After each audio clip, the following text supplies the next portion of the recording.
Okay, we're back. We're not going to do too many tests today. I'll just show you something really quick. Let me clean up my mess here a little bit more. Gotta put that up. So, I got the Xbox One activated today, which I had to go through some settings to get that done. Turn on 2.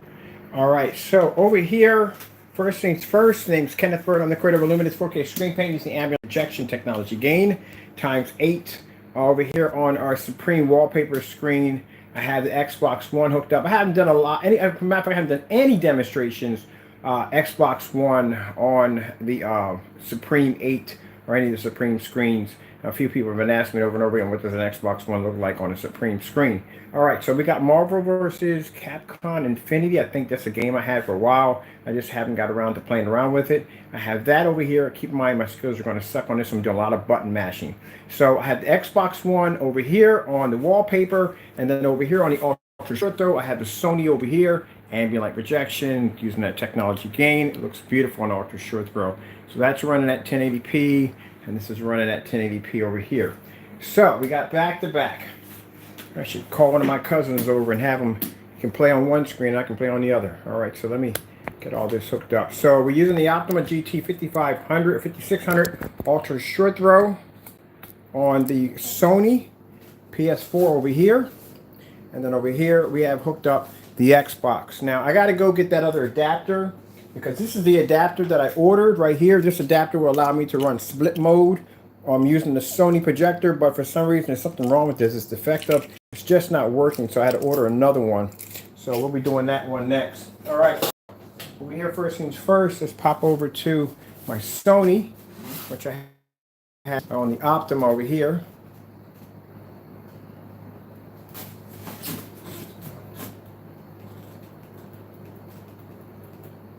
So we'll do this over here.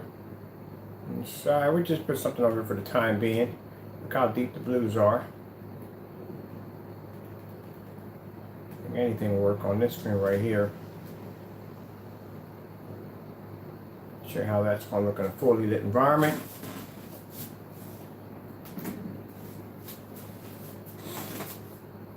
Let me see something real quick. So I'll leave that there for about a minute. Let's load it up. Actually, let's put that in there right now. I gotta grab something real quick and grab my phone here. Too many shoots I got on my phone. Oh, that's not bad, it's not bad. Right, here we go.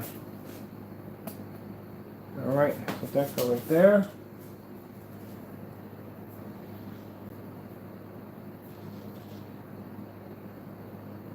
Alright, that's the video I was doing. We're not gonna go into all that. Not today. They were gonna have some fun. Let me see. No, I should put a movie on here. Let's watch a movie on this one. So let's put a movie on this one.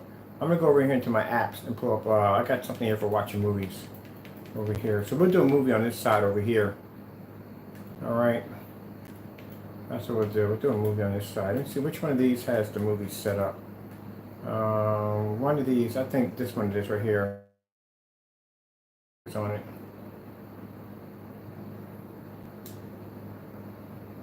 Alright, set for TV size. I don't know what size this is, to tell you the truth. I don't know why we're TV. We're over 60. We're probably about an 80 on here. I go in an 80. Just about an 80. There we go. About an 80 on here. So we're gonna watch TV over here on the Sony. And over here we got Xbox One. Like I said, I haven't done a lot of Xbox One demonstrations. I haven't done any Xbox One demonstrations on any of the screens. So there's my menu pop up here. Let me see if I can just browse. Oh, we can browse. Okay, cool. All right, let's see what we got going on. We got anything going on here?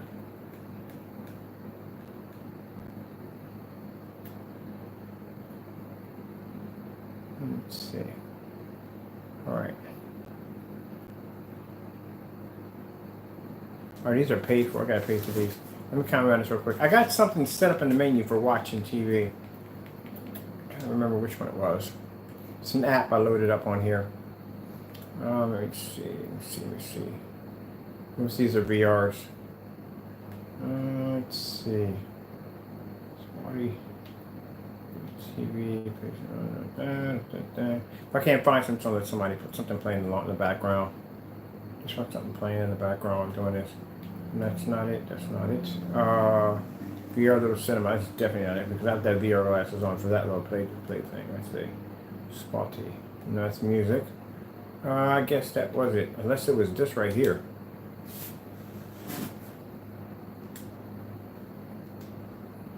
Yep, it was this right here. I think it was this right here that I was watching over here.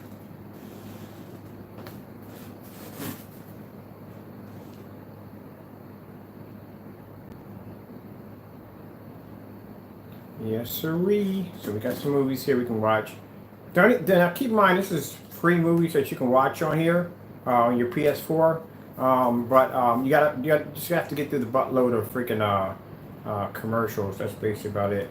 Or advertisement time. I was actually watching that right there. Nut job. All dogs go to heaven. We just need something to watch on here to have some fun with. I'm definitely watching that. I need to sleep at night. Search. Why am I just go through something so not watching that, it's disgusting. Let's see what we got going on here. Let me see. I got nothing better to do. We'll do nut job. I'm in a rush.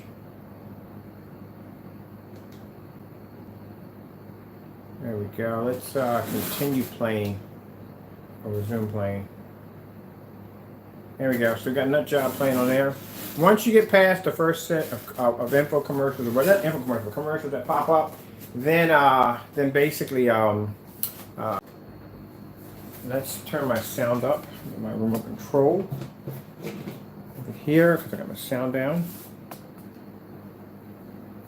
Did you hear me? I want to know.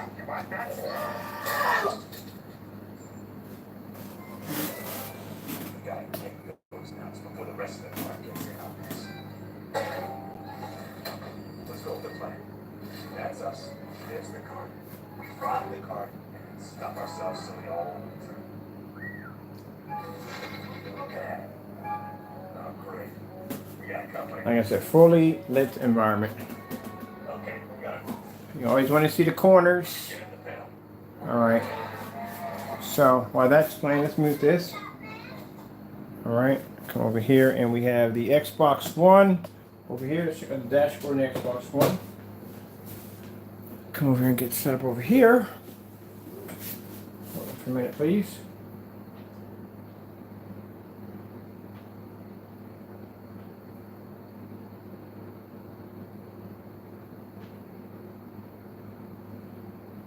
Just setting up something downstairs. I have my projector running downstairs. This Sony's running downstairs right now. Patch this. Okay, there we go. That's running right now. The Sony. Setting that one up right now as we speak. Put that one. That's going on downstairs. I got a Sony running downstairs right now on a Chromecast. All right. So let's come over here. Let's see how this is going to look on the Xbox One. On Xbox One, it's going to look on a Supreme 8. These are the wallpaper projection screens. It's one thing I love about these screens, that it doesn't require a lot of assembly and all that other nonsense. You know, once you set it up, you're done, and that's it. Make sure that I'm an optical output. My optical output's up. And let's see what we got to do here to start playing this game. Like I said, a lot of button mashing, people, and don't know much about playing this game too much, so my skill level is going to be like, ugh. I'm so tired right now.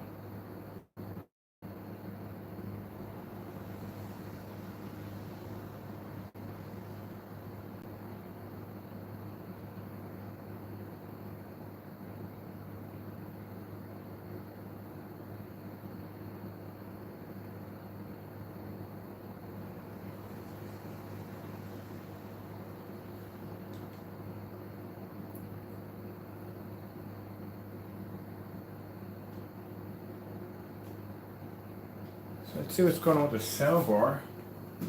Okay, I've got everything put back here. It's all in there.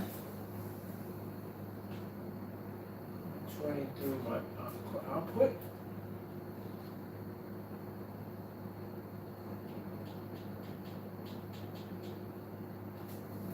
Okay. No, we don't have any sound here. Let's see what's going on in this right here. Get some for a minute. It's gonna pop at it for a minute. I just want to see what's going on in my sound. For some reason, my sound's not acting right. Let's go home just for a minute. I'm not too familiar too much with the Xbox One dashboard. I'm usually on PS4 most of the time, so just bear with me. Community mix. I'm trying to figure out why we don't have any sound here.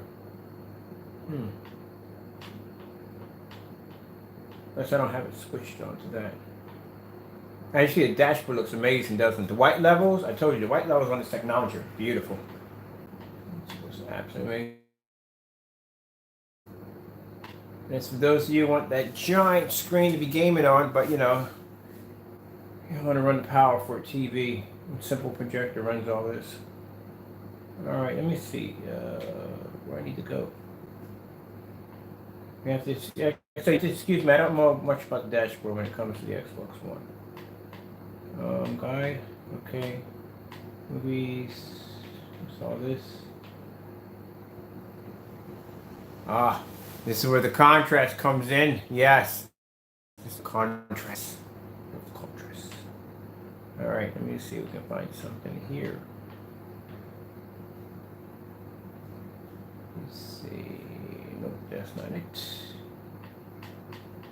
I should have some kind of optical output. I did put the optical output in. That I did do. That's already connected in. I don't know what I could have done wrong. So let me go back here and check my soundboard, make sure my soundboard is legit and is running well. That's all in there.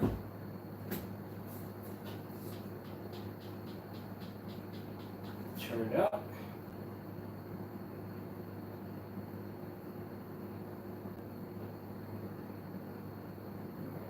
But somehow it might not be switched in the settings. I may have to log out. I don't know much about it. Like I said. There we go. I knew it was in there somewhere. There we go. There we go. Now we're cooking with some gas. Now we're cooking with gas.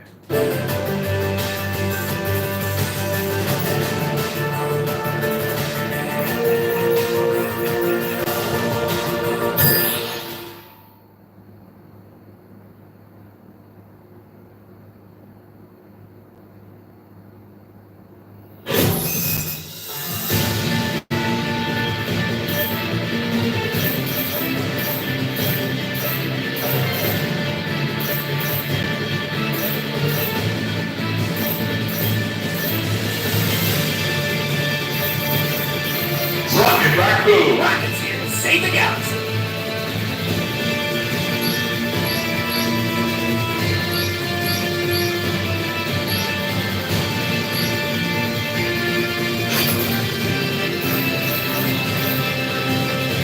Thanos, obey me and I will assure our victory.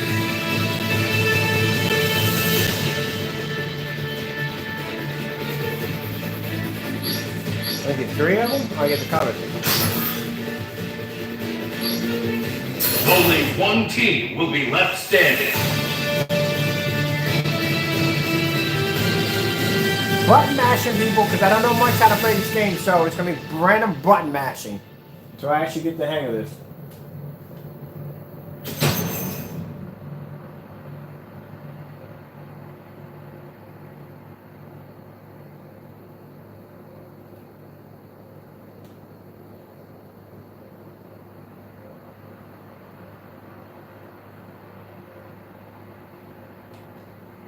Oh, the loading time.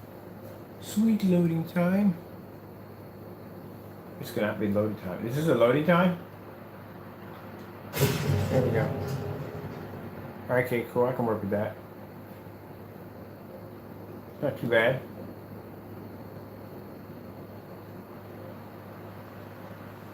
I get to beat him up and get paid for it! Wait, what do you mean I don't get paid?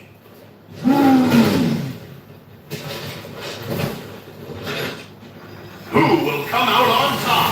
Ready! Fight!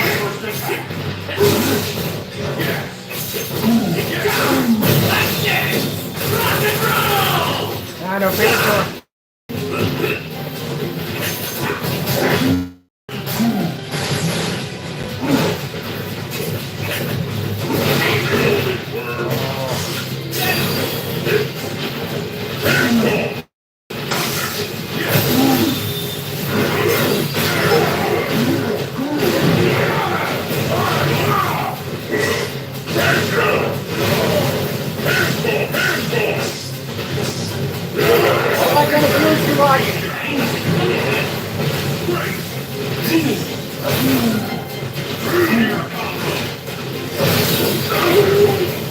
That's not pretty.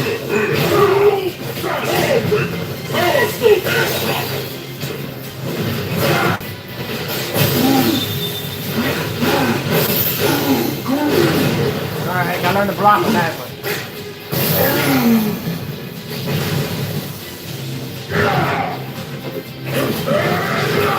Really?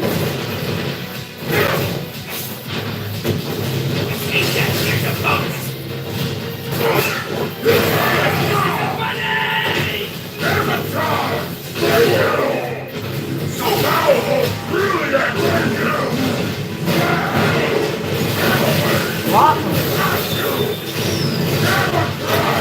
I'm not good at this at all.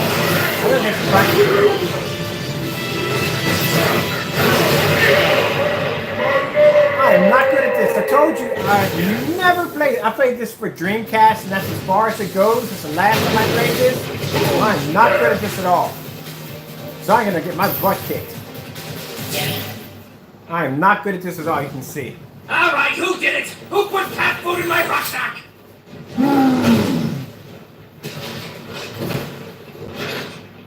Who will come out on top? Ready.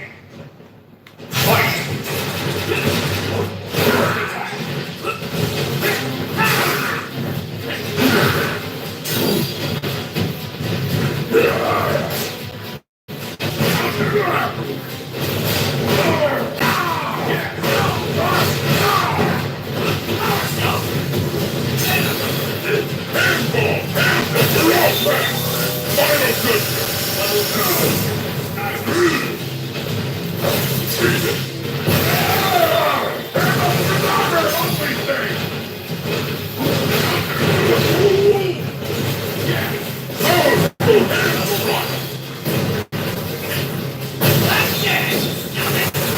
How is he blocking that class?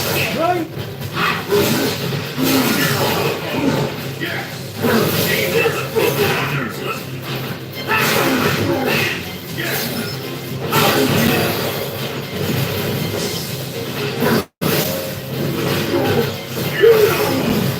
Okay, that's it. Double track.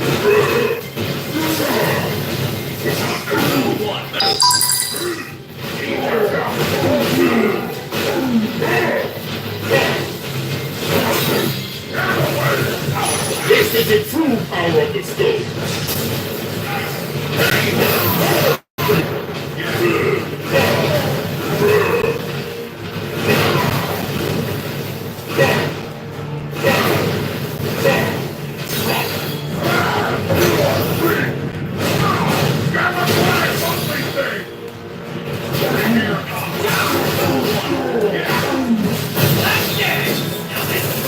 What? Really?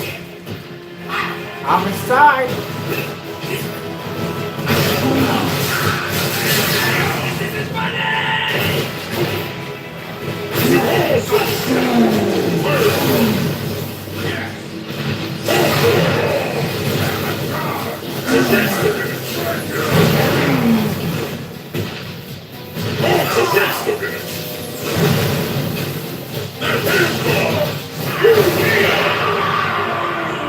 Can't get the hang of it.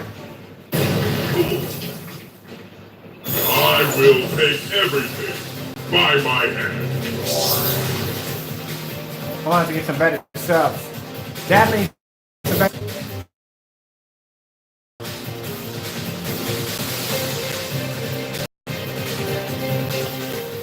I do like this. Not good at it, but I get better. Right? I do like it. Like I said, last time I played this was on Dreamcast. Fight. Try.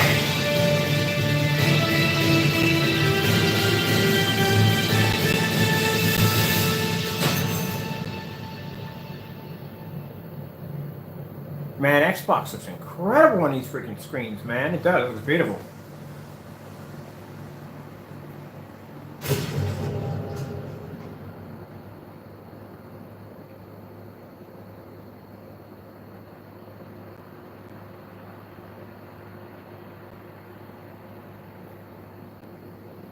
Hey, whoever called me cute just now, step forward.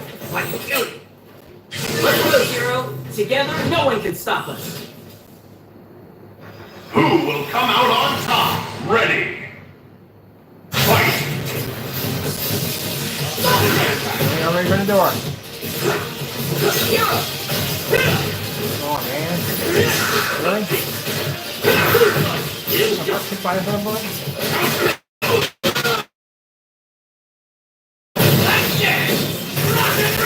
I know, too mature.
He who has the best toys wins.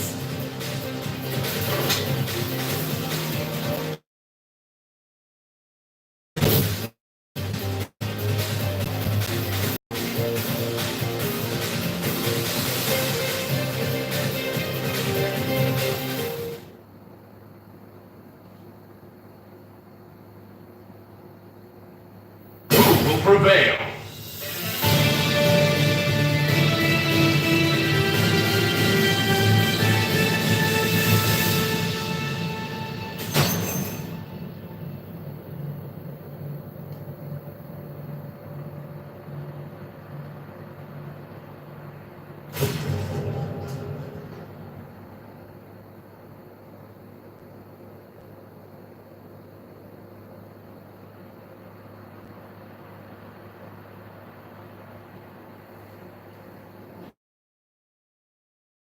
Who did it? Who put cat food in my rucksack? I get to beat him up and get paid for it. Wait, what do you mean I don't get paid? Who will come out on top? Ready. Fight! Charge!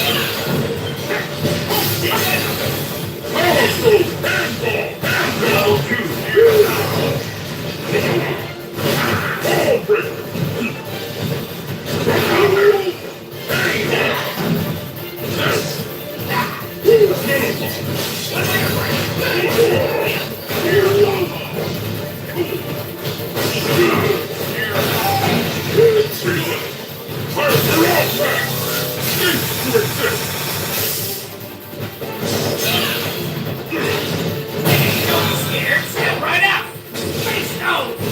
Get it! Left hand!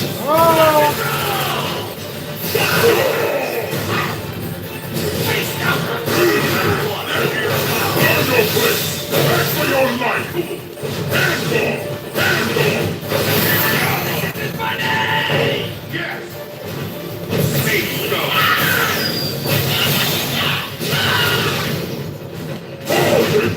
Wallpaper!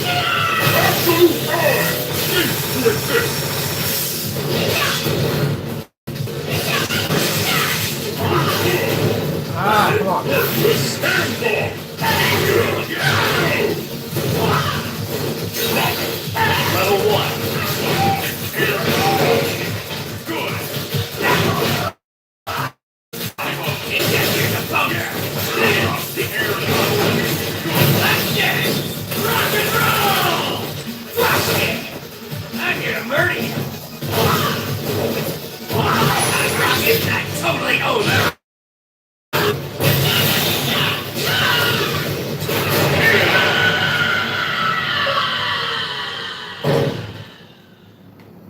He who has the best toys wins.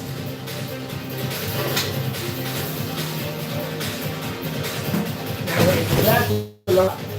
Where's the remote controller? Oh.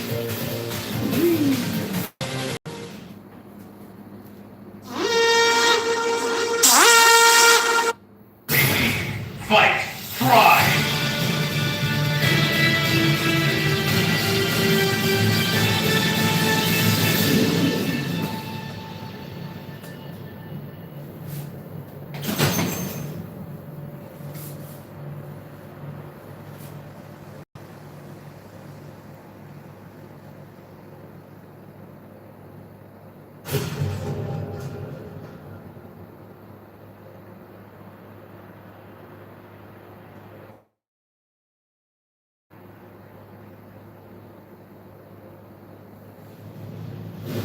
What? How can you call yourselves the Guardians of the Galaxy without Kate?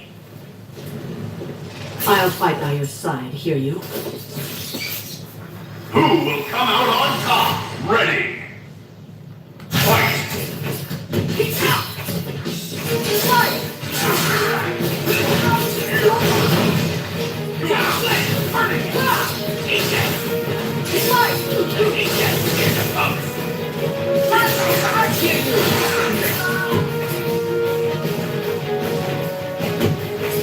Air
Oh, come on!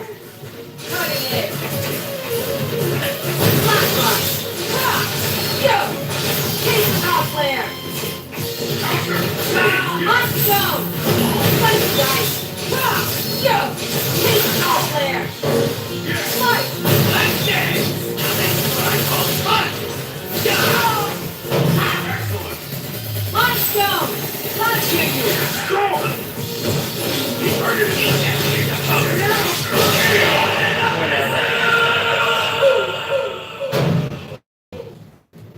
Hear you to headquarters. Mission accomplished.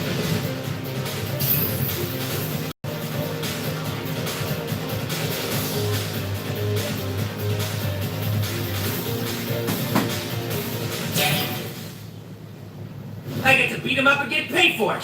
Wait, what do you mean I don't get paid? Now we'll see which one of us is the better guardian. Who will come out on top? Ready! Fight!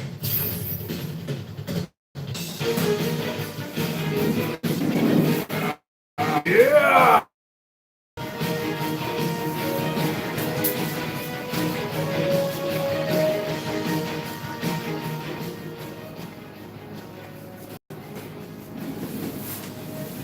Over here we got the whatchamacallit on.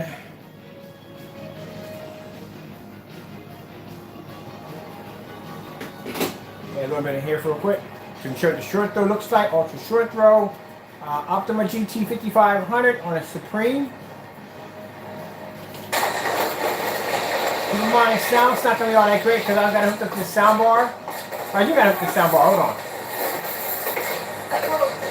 Yeah, it is running to the soundbar. Hold on. Let me see something for a minute. Which one's running to the soundbar? Let me see. I should have it for the soundbar.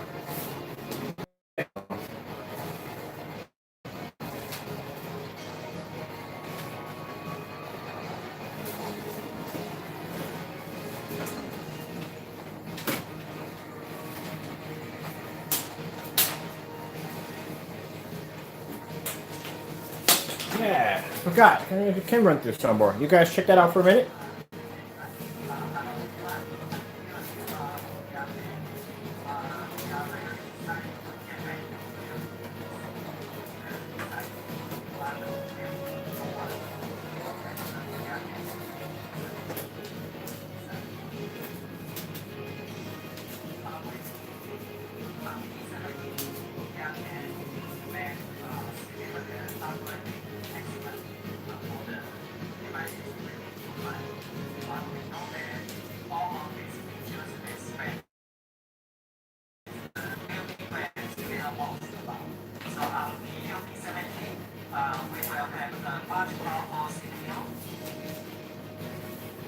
All right, cool. So, let me see for a minute. All right, perfect. Let's see what we got going on over here real quick. Okay. So where is Ps4? Yeah, I gotta hook this there somewhere to this side. Alright, let me pause this just for a minute. I can bring my sound up a little bit here. Because I got it running through the sound bar on this side. On this side right here. So let's see how we got it going so far. Alright, I'm doing an ultra short throw right there. So let's see.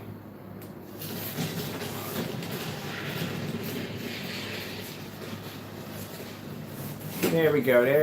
Beautiful. Go over here.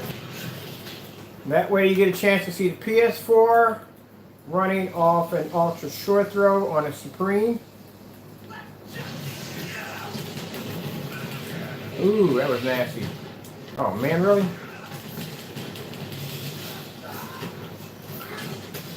Oh, I'm down. I got second win.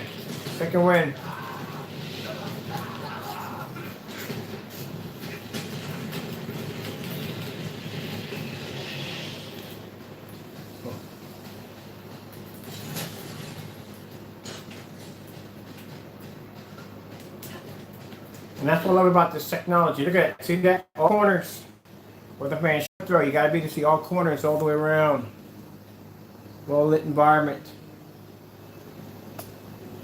Right next to the window. I told you before that when you look at my curtains, you can see the golf course right on the other end. It's how thin my curtains are. So light just filters through my room all day and hits the screen and nails the screen dead on. Now I told you, if you're doing ultra short throw for gaming, watching movies, sports, wherever you're going to be doing ultra short throw on, ultra short throw, you want it like a TV. You want it to sit as close to the screen as you possibly can. So you want it like a TV. And you know, a lot of people have that because they don't want to be sitting in the dark. Like, okay, for instance, okay, hold on for a minute. So we got all this going on right up here. I'm going to disconnect you for a minute. Someone tried to call in. I do apologize, but we'll get back to you.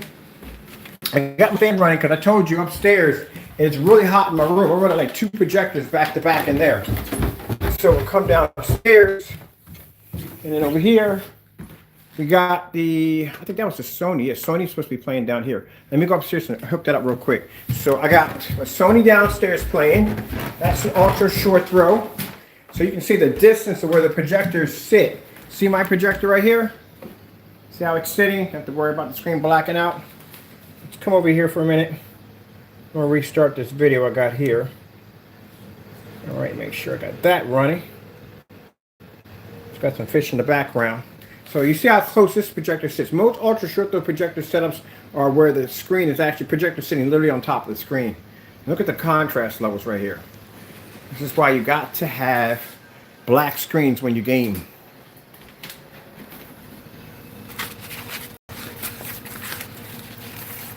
I'm not going to do a demonstration on this. This is just only gaming today. We're going to have some fun today.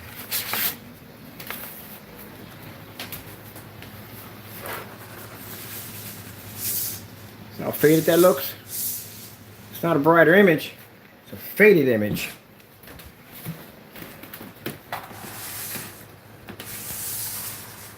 This is what your screen would look like if you was hitting this screen with a 4200 lumen projector on a green screen. This is what you'd be getting. This is what you would be picking up.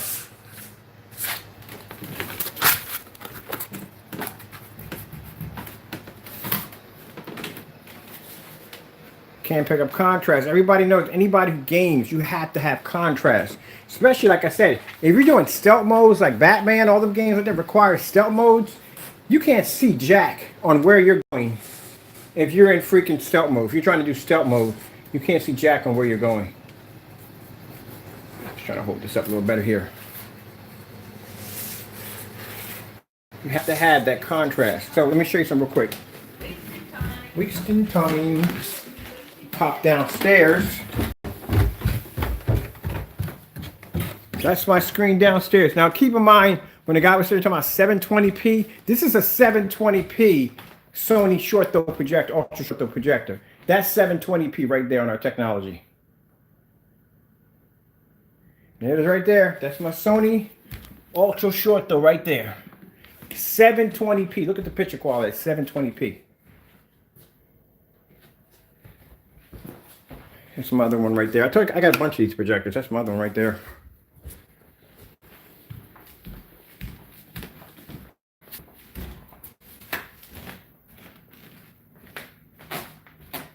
Yeah, projectors all over the house. Pretty soon, when the weather gets better, I'll be walking outside and doing demonstrations. Like, look, we're gonna go outside. We're gonna go inside.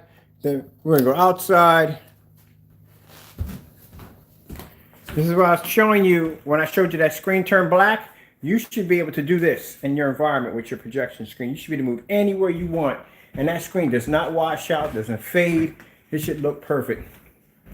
Anywhere you go, that screen's supposed to pull up. You see how much light I have contacting my screen. Now look where my projector sits at. My Sony sits on the floor. The one upstairs sits right next to me. So I'm probably about 2 feet. I'm gonna measure, it's about 2 feet from the screen here. So it's in way back here. And it's about more than a foot away from the screen. So I have to project the image up and hit the screen there.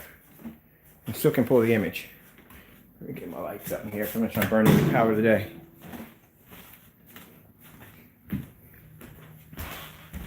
Let's go run back upstairs. I want to put a projection screen on my ceiling in the bedroom, which I think would be pretty cool, but wifey/girlfriend won't have it. She says, no, not today. We're not putting one up on the ceiling. You have too many projection screens all over the house as it is. I want to put one in the kitchen. I got that big wall in the kitchen. I'm going to put a nice little... I'm thinking if I do one in the kitchen, I'm going to do it classy. I'm going to do something with like a marble kind of trim to it. Or something like a granite top kind of trim so it matches the kitchen. All right, so we've done this right here, the depth right here. Let's go back to the marbles, the Xbox, because I'm going to just finish this one out right here real quick. We'll do some destruction on here. Quick, let's see if we got anything we want to kill. And I think everything here is dead. Come back to this later. That's my menu right there. You can check it out for yourself. Beautiful PS4 menu. Come back over here. Boom. Back-to-back screens. So yeah, everything does. You do Call of Duty, game that part stealth. You know, we all been there. You play stealth, you got to do a night mission. Night mission is really hard to see if your screen's not pulling up contrast. So first thing you do is you start turning your lights out. Because that's the only way you're going to be to see what's hiding in the cracks and the shadows waiting to kill you. Alright, there we go. Let's get back into this. I like this game a lot. Alright. Oh, I forgot. Hold on. I got the bar switched out. The bar switched out. Let's switch the bar back.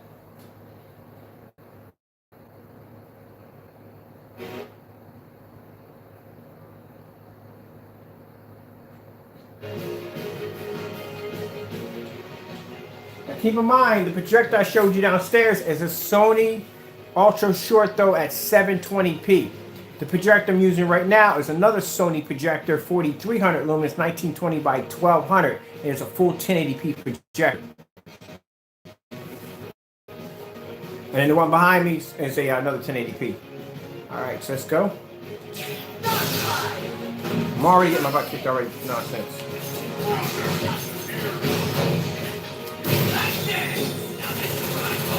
Should have got over there.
Really?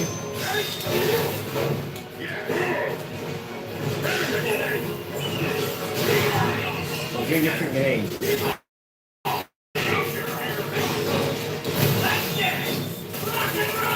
Oh, really?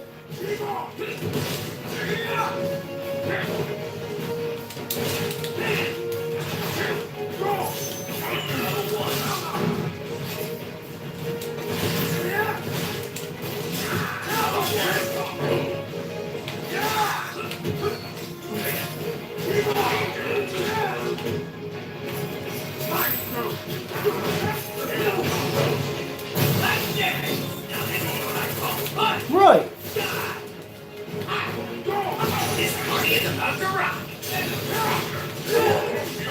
Oh, come on!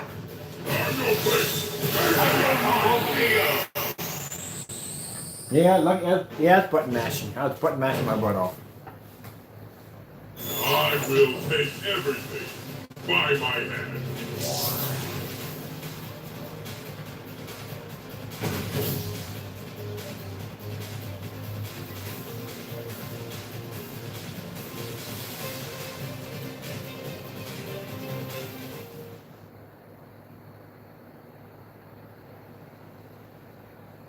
Only one team will be left standing.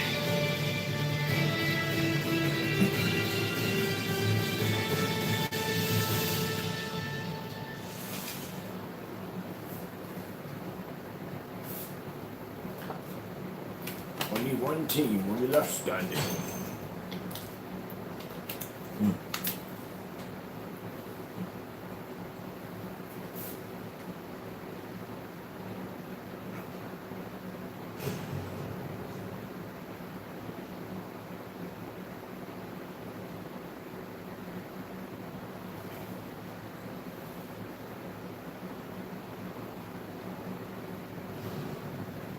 Who did it? Who put cat food in my rucksack? Do you understand the fate of fools who betray the truth? Who will come out on top? Ready? Fight! Hang on!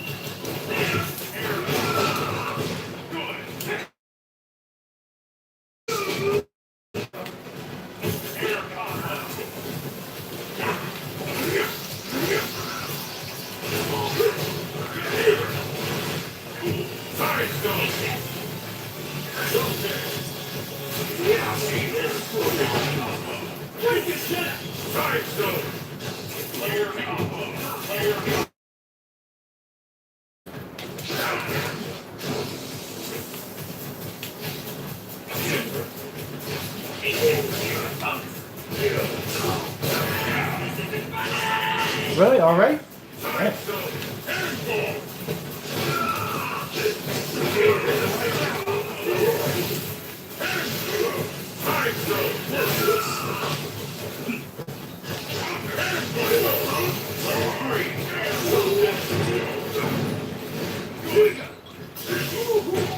Yeah. Really? That's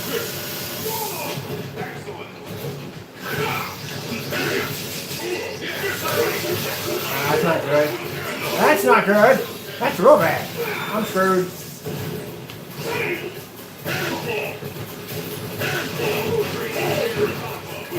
I'm screwed.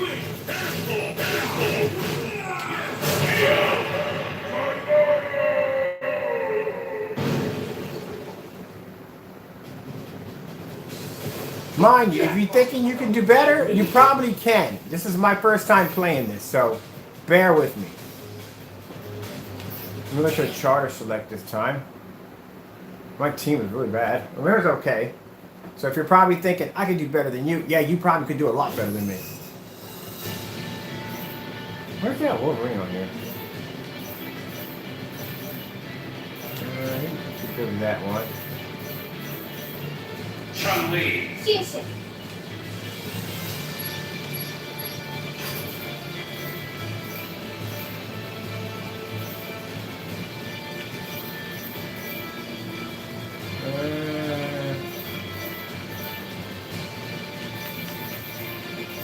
Your mom, you may have sunburn.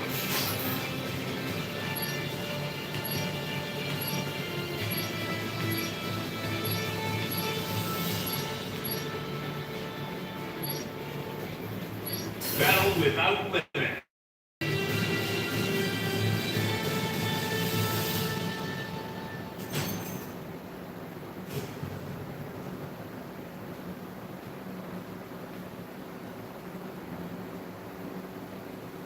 Next, I'll pick up the Dragon Ball Z. I haven't played that one yet. I'll bring that up here. I'll download that one tonight to play.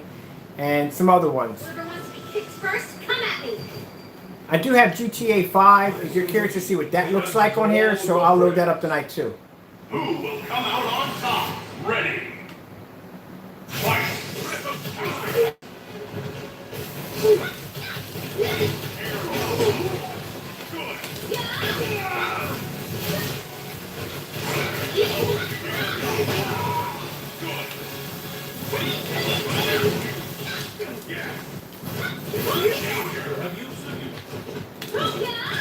Counter.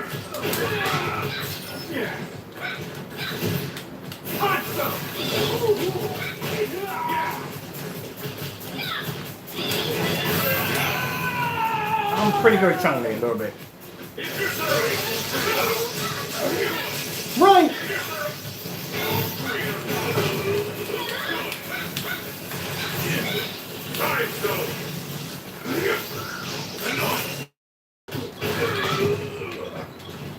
You looked at that wood.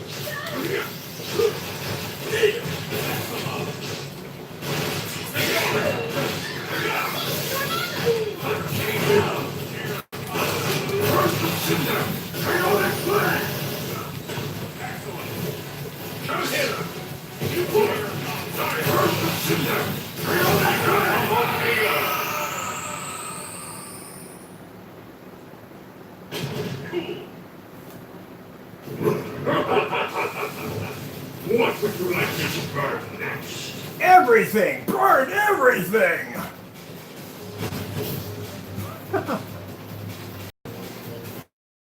That's pretty cool. That is freaking cool. I like this team. This team I like. This team I like.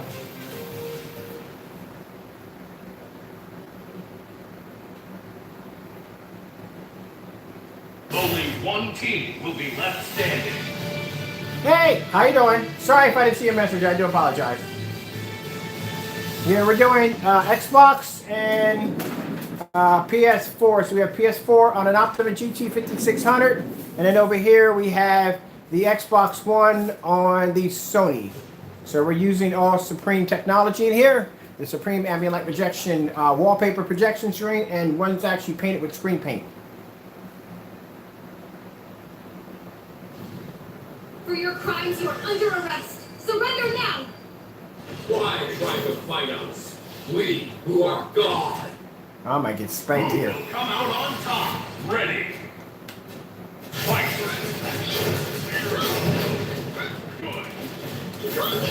Good. Activated. Oh.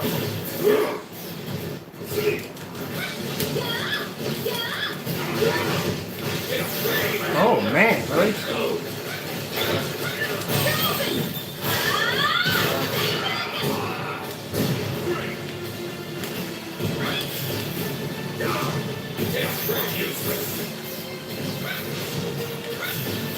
Reality zone.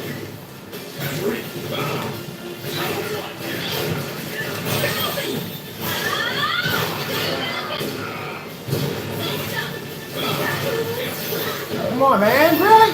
Mother freaking chicken chair. Reality zone. Attack us if you dare. This is not gonna go well.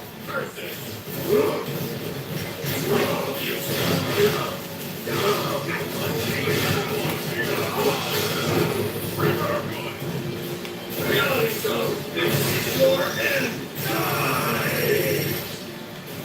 Reality zone.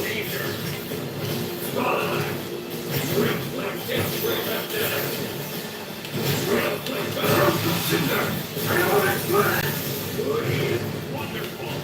Reality zone.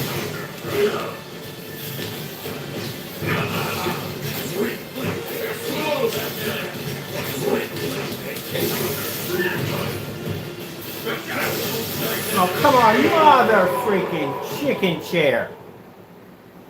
I gotta go again. Imbecile. We are I would love to have that armor for freaking Halloween. I would love to have that armor for Halloween. I'll take you on. Fools, our will is law. We will destroy you. Yeah, is this the boss? Who will come out on top? Ready. Fight.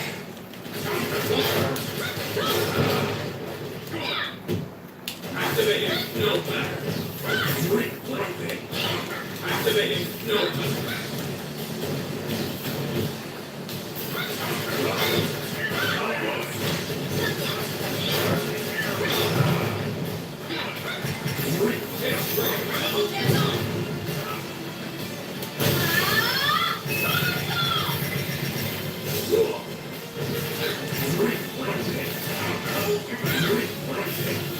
Reality zone.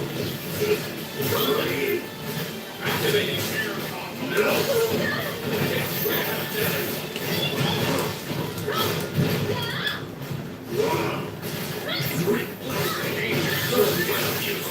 Come on, come on, come on, where's the other guy?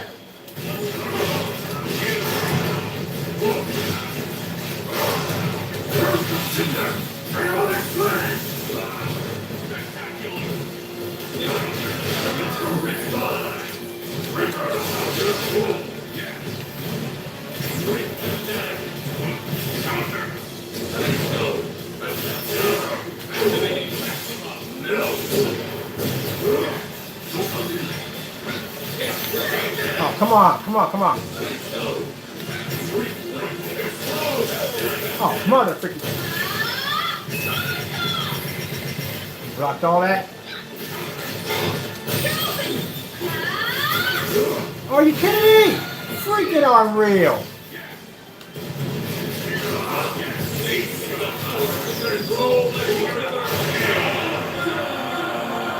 Oh, wow. That's freaking interesting. What would you like to burn next?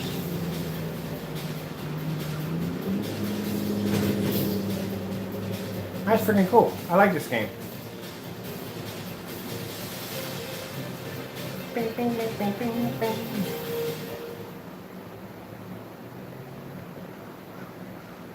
The battle begins.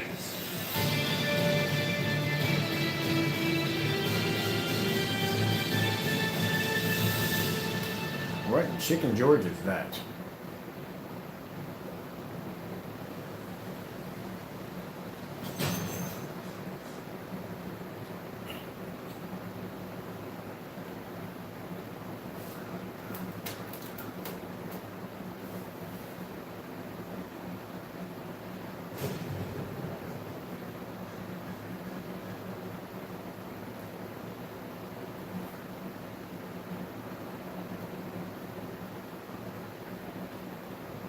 This guy gives me the creeps. But we'll win all the same. Do you think you can defeat us? Ready. Fight. Burn to death. Oh yeah, I'm gonna get whipped.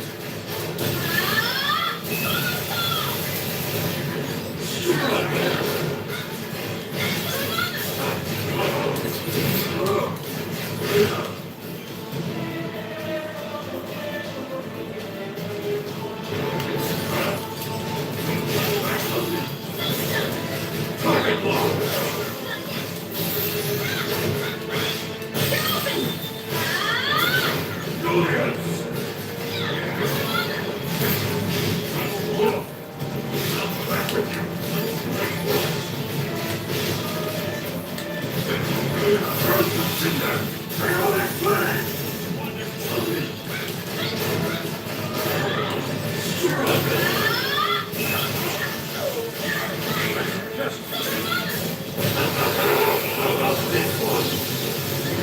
Oh yeah.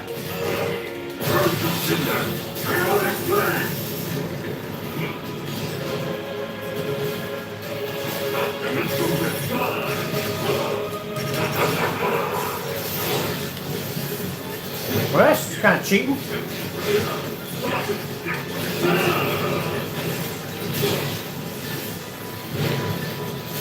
Yeah, I'm gonna die. I'm not good at this. Don't overestimate yourself.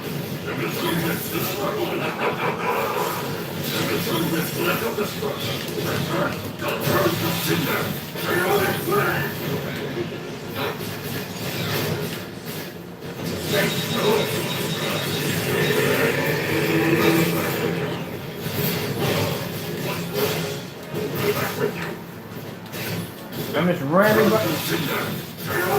Oh, okay, that's pretty cool. I didn't know I could do that.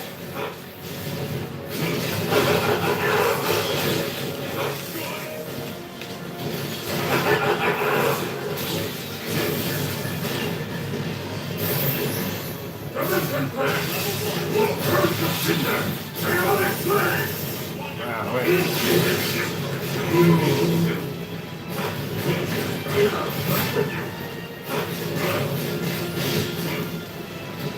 Alright, apparently I am not good at this game. But, like I said, a little practice, I will get through it. Hey, I want to do something really quick. So, I'm going to give it a blast. So, for a minute, if I can find it.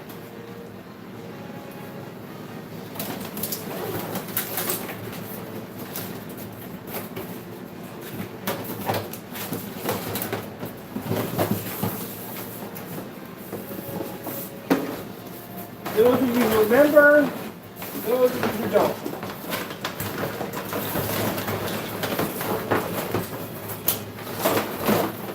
I'm going to show you something really freaking cool.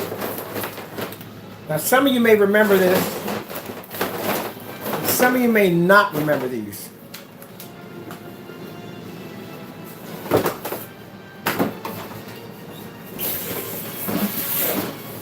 Alright, so check this out.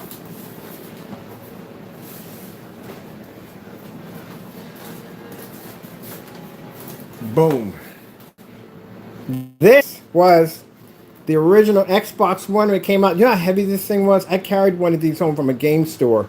That right there, that little thing right there, that allows you to play DVDs. So without this little connection right here, you couldn't play DVDs on it. But let me show you something. You want to see the size of an Xbox controller, the original one?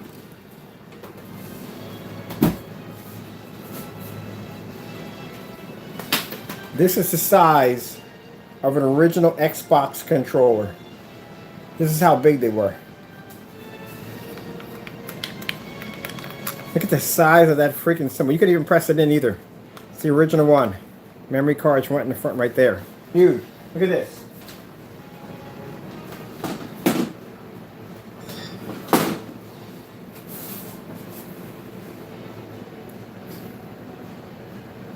Larry, this controller was so big, you could put this in a sock and you could smack someone in the head with it and knock them out.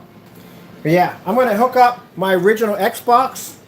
I'm probably going to hook it up tomorrow. I'm going to hook up my original Xbox. I got Spike Out for my original Xbox, a fighting brawl game. I have Spike Out and I have Metal Slug. So we're going to do Metal Slug and we're going to do spike out. I'm going to hook up the original Xbox to one of the projectors, and we'll do some retro gaming. It's not really retro gaming, but I got a lot of old games for my Xbox system. I forgot I got the Metal Slug, so we're going to do the Metal Slug tomorrow. Metal Slug. Let me see. Hold on for a minute.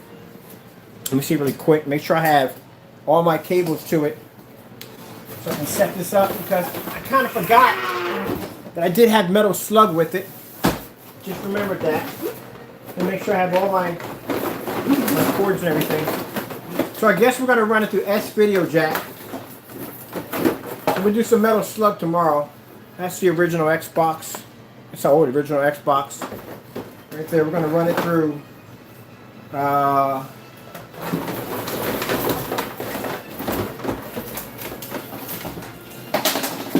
here, y'all can stare at this straight over here. That is my, hold on for a minute, let me grab my controller. I got it in sleep mode. There we go.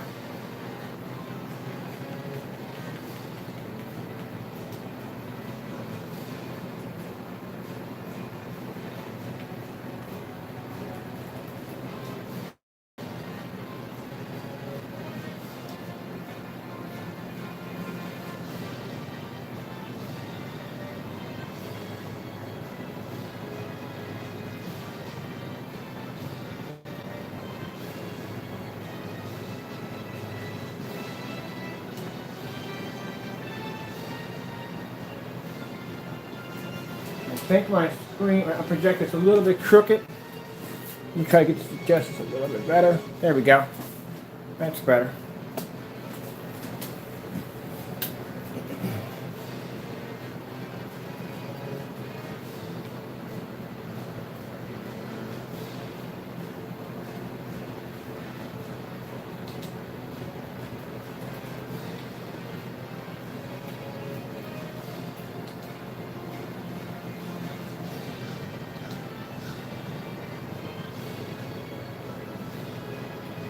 I'm getting this game next.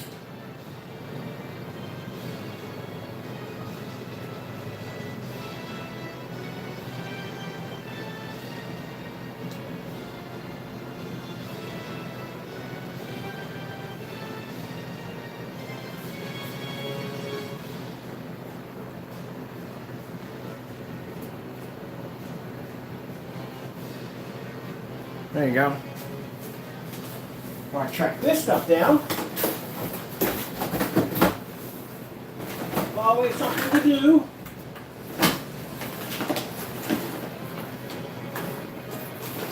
Found the power cord. And I found this.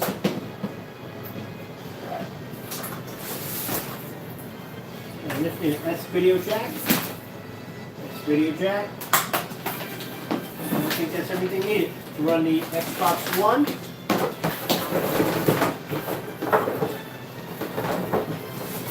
All right.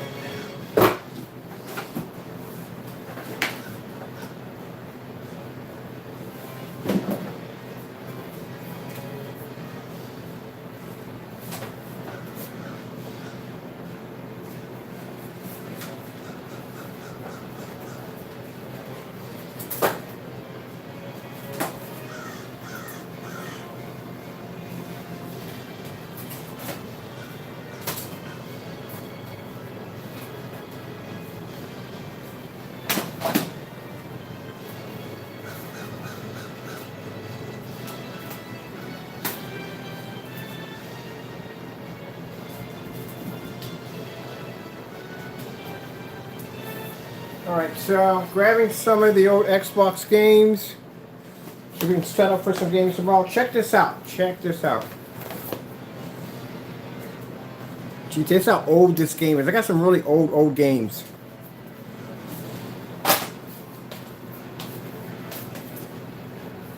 Ah, found it. Spike Out. Yes, Spike Out for Xbox. This is a good brawler. Very, very good brawler, man. This is a good brawler. It's like the Streets of Rage era. So we're going to bring out some of the retro games from my Xbox system. We're going to play that tomorrow. What else we got up here in the collection? We'll do some Grand Theft Auto. Some Grand Theft Auto would be pretty cool, right? Grab the photo. Let me see. All right, check this out. I'll show you something really cool. We got Most Wanted, but I'm not gonna play that one. Not a big fan of that one. Oh man, the original Far Cry. These books with them. This is from my old collection. I had these games for a long time. This right here, Dead or Alive. This is the Dead or Alive original. It came in the box with all the collector cards in it from all the Dead or Alive series. Yes, we'll play this tomorrow.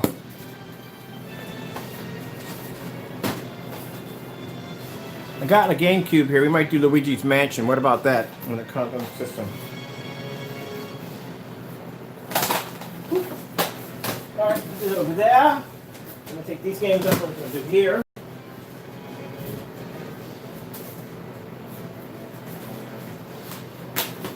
This is the one I had for 360. I know I had another version of this. This is the other one for 360.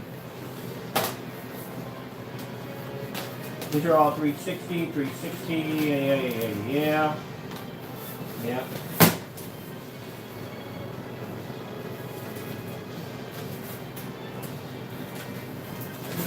Xbox Live membership. I never even used that.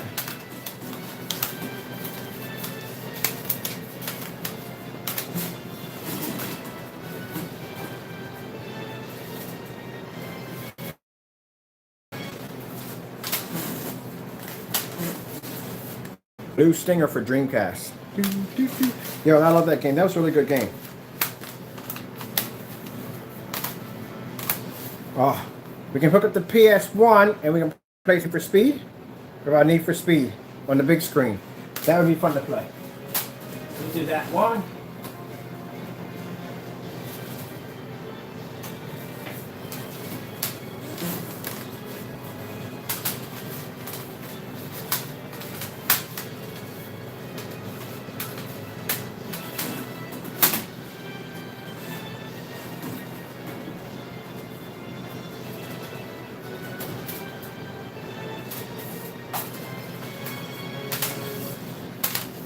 Oh, yes. Unreal Tournament. Many nights of playing this on cast, man. Getting it in. Wow. I remember that, man. Really good game. Those are really good games. All right, here we go. Bam! I told you I had it right here. I have it. Yes. I got it on Saturn, too. I also had the Saturn version on Saturn. These are ones we got to play some of these. So I'm going to go over and hook up all the old ones. I need to go hook up all my retro systems. That's what I think I'm going to do, spend the weekend doing. That's why I said I'm going to build that arcade table outside. I got enough retro games to do it.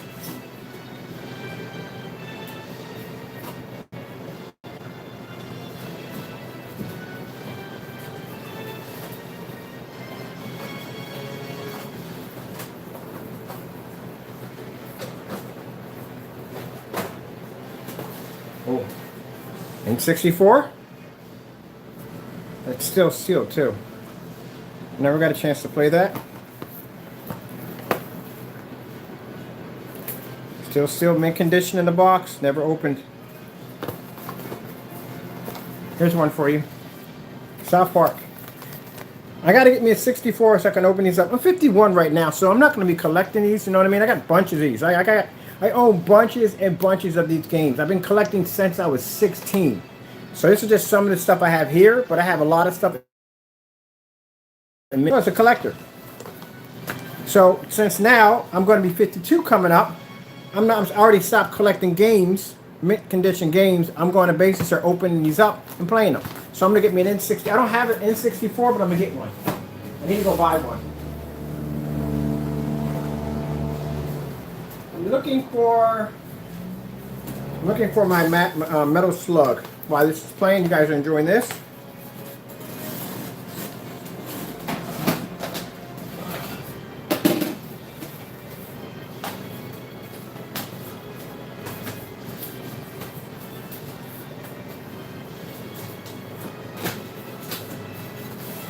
Best game ever on Xbox 360 was Burnout Paradise.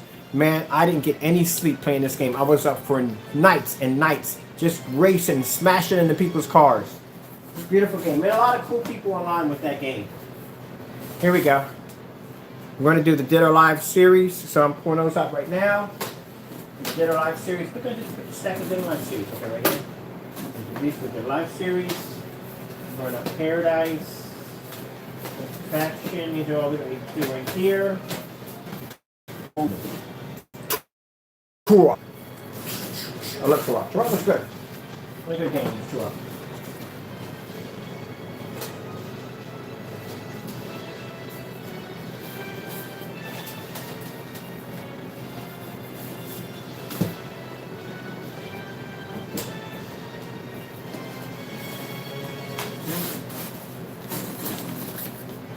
Found it. Found what I was looking for.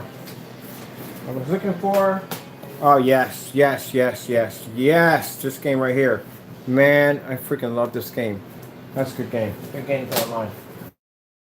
I found Metal Slug. We're gonna do Metal Slug on the Xbox tomorrow, my original Xbox. And what about some Dead or Alive volleyball? Oh, by the way, these are all mint conditions, which means not mint, but you know, I kept everything with the game. I kept it's very old. The hologram cards. Kept everything in good condition. Now I missed a dentist appointment for this game when it came out. And we'll do some Guilty Gear X2. Alright, we'll get some of these are the games we're going to get out for tomorrow. We're going to do those on the we're going to do those games on the on this projector right here. The projector, we're going to do those games on the Panasonic projector. Alright, we're going to do those on that one, particular one right there. Alright, so we'll do some gaming on those, some retro gaming with the Xbox, some of the older games, and you'll have some fun with that. Okay? Try to do something different, you know what I mean? I know I do other things with home theater setup, projection screens, but I try to keep it fun as much as possible. Oh, I do have, you can do Donkey Kong bongos. I got my bongos, they're still up there. Bongos are right over there. There's my bongos over there. That's an original Xbox still in the box. Brand new Xbox still in the box. Original. I got a PS2. Is that a PS2? Yeah, PS2 original still in the box. I never opened it. That is House of the Dead for Dreamcast import right there. And some other junk behind there. There's a whole bunch of junk. Just a whole bunch of stuff behind there. I really ran out of a couple of helmets and some other stuff. So there's a lot of stuff over there. There's Darth Vader's helmet. That's why, if you notice, if you look at my downstairs area, this area right here is cluttered with my stuff. Hopefully, when I get the attic finished, I can do the attic. I'm turning the attic into a gaming room, but my downstairs is cluttered. Where's this sound coming from? Hold on for a minute, because I'm hearing that in the background. Give me about a minute. Check that out for a minute. Knock out my soundboard there for a minute. So yeah, so this is my area right here. So I don't want my downstairs looking like a GameStop. So that's why downstairs looks like a living room and up here looks like a freaking madhouse. Because this is where all my stuff is at. I mean, keep in mind, I have a warehouse. Like I said, I've been collecting since I was 16. So I have a warehouse with a lot of my old collectible stuff, and I collect old sewing machines. Just about anything that pretty much, you know what I mean, that's been around for a while. So I collect a lot of antique stuff, cameras, just about everything. Just not just games and stuff like that. I actually own a 1826 Singer sewing machine that doesn't even run off a motor. It has an actually giant push pedal that pushes back and forth. It's actually mahogany, and it has cast iron wood made by Singer. Yeah, Singer. 1826. That's how old it is. I found it at a flea market for $30 and bought it. Got it appraised too. But like I said, when you get older, as you start collecting, as you get older, you start realizing that this stuff is not coming with you. So, you know, might as well enjoy it now. So I've been opening up a lot of my collectibles and stuff and just playing with them. Because, you know, I'm not going to give them to anybody. I mean, chances are my family can't take it with you. Let me know if you ever seen a U-Haul truck behind a funeral line. Can't take it with you. Everything, and you really understand about, basically, you ever heard the term, not to preach the Bible to you, but you ever heard the term in the Bible called toil under the sun? It means that man toils by the sweat of his brow. He works by the sweat of his brow just to give to another. So it means that when you die and you leave off this earth, everything you have will go to somebody else. nothing leaves the earth. Nothing goes to heaven. Everything stays on the earth. Everything that's on the earth either gets destroyed or burned, but it stays here on the earth. It doesn't come with you. So everything that you collected in life will stay here for somebody else to take. Everything I have here will go to somebody else. But you don't think about that when you're young. When you're young, you're always thinking about how much you can get. And as you get older, you start realizing, as you get closer to time shutting down on you, that everything you have will go to someone else. Everything I have here, I collected down through time. Somebody else will have it. They'll enjoy it. That's why you don't get obsessed over things on the earth. You don't. Never get obsessed by things on the earth because you can't take it with you. We get to that point in life where basically, it's mine, it's yours, you work for it. I do it myself all the time. You know what I mean? But at the end of the day, I got to realize, you know what I mean? I might not wake up the next day. Where does it go to? It ain't coming with me. You know? But that's what toil under the sun means in the Bible. That's what it means. Man works by the sweat of his brow just to give to another. That's what it stands for. We could take it with us to be a different thing, wouldn't it? But you can't. You can't take it with you.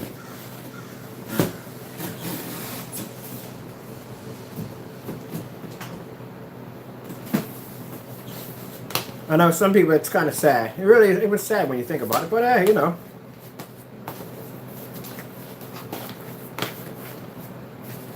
you ever play this? This is for the PS2. This was the Grand Theft Auto. They kind of went back and redid everything all over again. Like they went back behind the scenes and they did this one right here. The Grand Theft Auto Liberty City. This was a freaking amazing game. Let me get something else here. Yeah, that was an amazing game.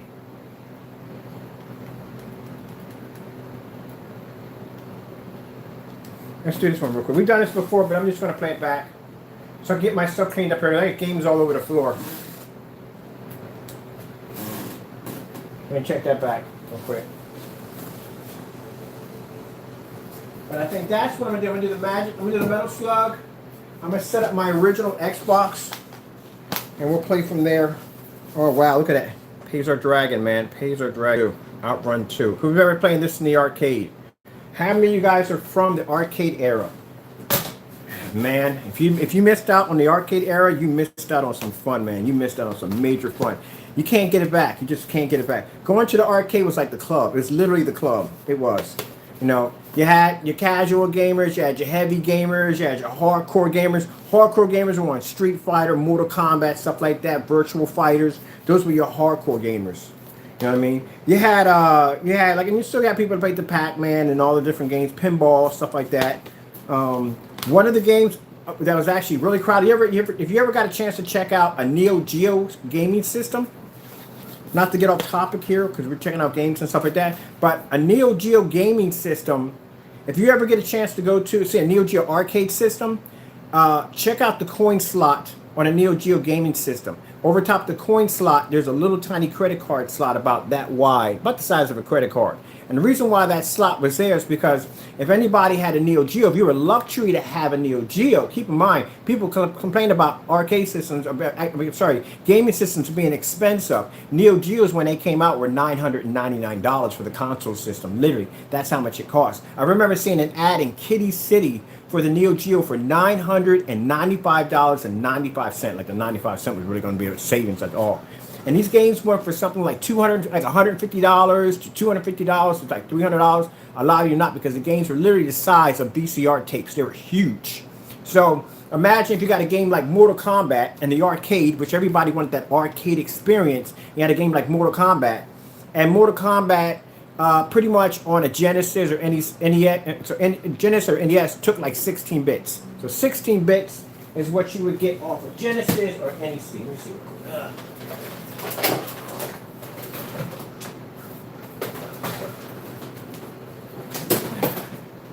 There you go.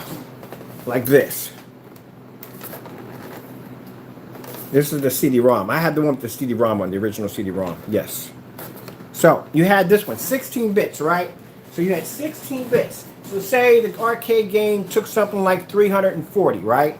So you got to squeeze 340 of sacrifice into 16 bits, which means a lot of your game was missing, like shadows and certain combos. All that stuff was missing because they had to water down the game to fit in here. Where Neo Geo had 300, 400, you know what I mean, of bits of space that you could basically add this on and more. That's why the games look so realistic, because Neo Geo's had an actual arcade board in their console system. So that little slot at the bottom was actually a memory card slot. So you go home and you play your Neo Geo, you get to a certain level, you can go back to the arcade, pull out your memory card, and slide it into the arcade machine. Anytime you've seen somebody come to the arcade and they would pull out, they would have a gold little cases, you know, something dressy, and they pull out that card like, oh, you got a Neo Geo. It's an expensive system. Literally, one of those games would cost as much as your console system. That's how expensive that system was. Anybody who had a library for Neo Geo, they had money. And you complain about paying $60 for a game, and you had games that they're costing $150 for a game.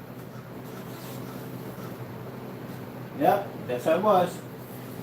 That's how it was, pretty much. Yep.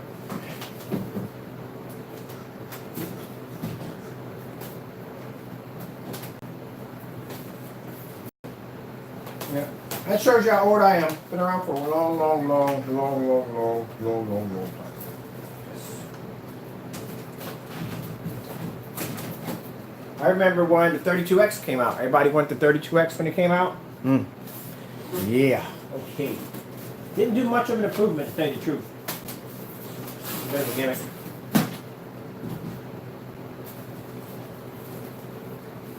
Yeah, that way you get a chance to see what TV and stuff looks like on there. I play just about everything, so that way you can see just about how everything runs on their TV. Because chances are this is what you're going to be using it for anyway. You know, we're not going to play games all the time, right?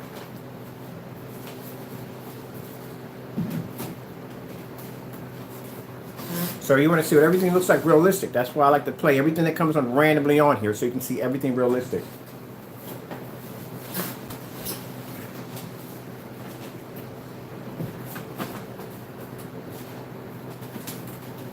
Paperboy.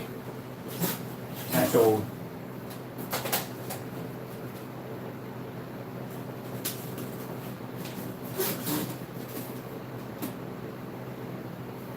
Enough of that one. Enough of that one.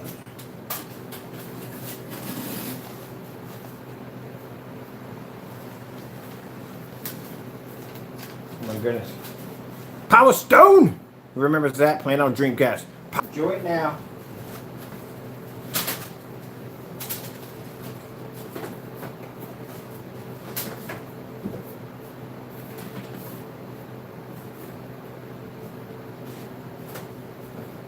Alright, so we got enough of the retro games out.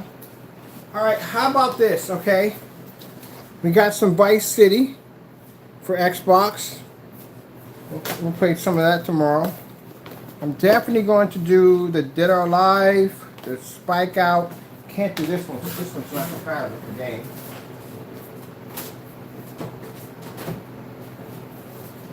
You know, I think they should have started making all games, like, seriously.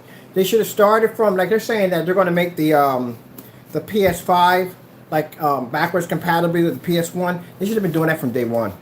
They should have been doing that from day one. They should have been doing that from day one. Because think about it, how much money you spend in your library. People don't really add up. We buy so many games, we really don't add up exactly literally how much money we have actually literally spent on games. And then when a new console system comes out and it's not backwards compatibility, that means all those games that you just paid for, you really can't utilize unless you play them with the original system, which is kind of messed up. That's thousands and thousands and thousands and thousands of dollars of games that you own. Also, too, consider the fact of being programmed. People say, oh, games can't program. In a kind of a way they can. Think about it. If you own 60 games, you know how to play all 60 of those games on all different forms of combos and all different forms of gameplay. You know how to play all those games you have in your library. Now, you might pick up the game and forget a little bit, but eventually you're going to remember. So imagine how much memory it took to memorize the gameplay of all those games that you have. A lot to think about. I'm guilty as charged. I've been around since Vector Graphic and Pong, so that's a long time. I've been around since Pong, all right? I mean, literally, I remember my mother bringing home. Hold on for a minute, let's find one. I remember my mother bringing home a freaking console system for us. Before Radio Shack was called Radio Shack, it was called Taney Corporation. That's what it was called. Look it up. It's called Taney Corporation. And Radio Shack had a game called Pong that they had, like a handheld game. It wasn't the first one. We all know the history behind Pong. They got to take 2 prongs and stick it in the back and put it on. Amazing thing I've ever seen in my entire life. And then now we're in this era. Vanquish.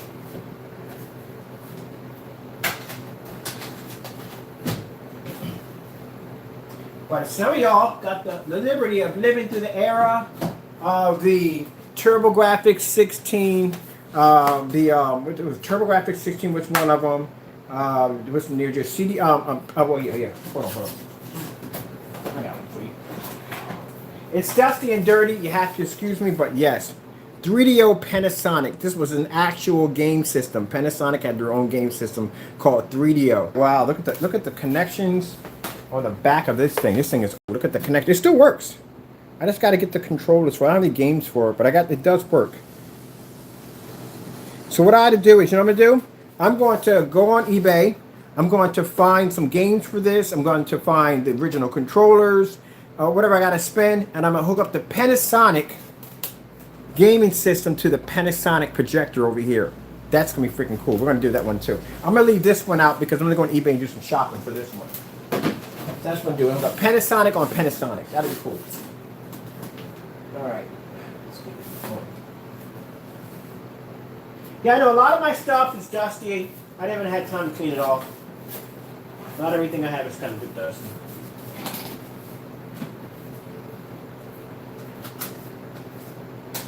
I enjoy y'all taking the time to come and watch me babble on. Trying to find some more stuff for here for us to do. I'm going to get me a retro pie. I'm going to get one of those.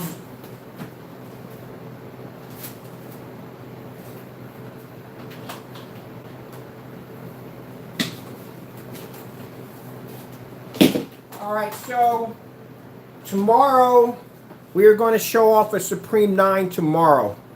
I'm going to tell you something. I wanted to wait till I get a inflatable screen, because that's actually the screen's going to be designed for. It's my inflatable screen.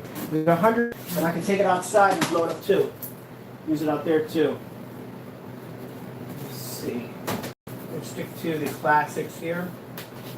I'm going to stick to the classics.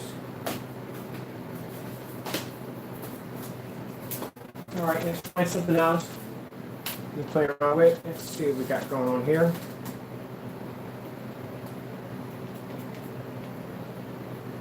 Let's bring up, I'm just going to put this on for the time being because it'll just loop it. Let's put up 1 hour of 4K video while I get set up here. Let's see, anything in here trying to run in 4K. 1 hour 4K. It's not going to take me an hour to do this. You just got to get set up here and to give you something to watch for the time being.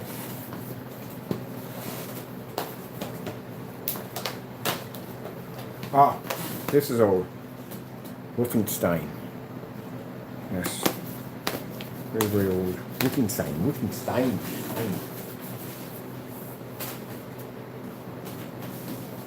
Alright, so we got a selection there we're going to play tomorrow. For me for tomorrow, right there. Mecha Salt. I still have my Mecha Salt. Wow, I didn't even think I had that anymore. Mecha Salt.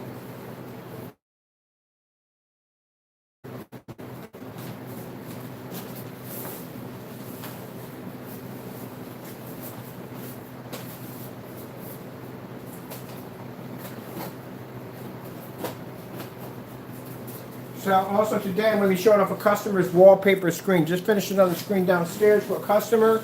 So we're going to be displaying his screen also today too. I want to get that done and out of the way. Get his screen done and taken care of. I had a retro pie around here somewhere. I don't know what I did with it. I do have one though. Got to figure out what I did with it.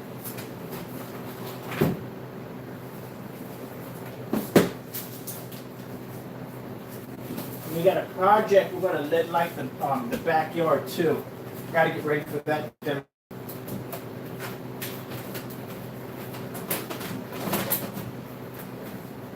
Alright, so I'm trying to get my hands on a portrait projector. That's my next step. Now, a portrait projector will allow me to do retro gaming, like in a kind of portrait mode. I need one of those with the RetroPie, because a lot of the RetroPie games, the shooters like R-Type, are designed on that level. So, that's something else I'm working on too. I got a lot of projects going on right now, but that's another one I'm working on.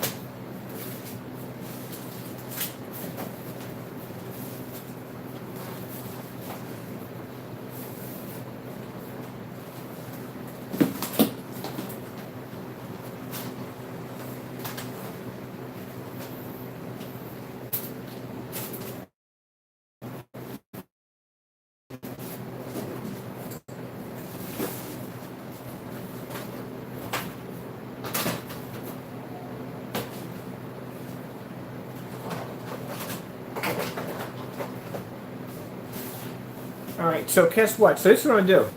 Now, for the backyard, when I try out the backyard, there's gonna be a lot of black lights back there. Also too, some blue LED lights. All the frames on all the projection screens are gonna be coated bone white. Because you know what happens if you take bone white and you stick it under a black light. Ta-da! You get that whole UFO effect. So it's gonna be pretty cool, trust me. When I get done hooking it up, I'm gonna get something like maybe like 1,000 LED lights. I'm gonna get chasers and everything, so the back is gonna look really freaking cool. Anybody goes back there with a white T-shirt, it's gonna go UFO.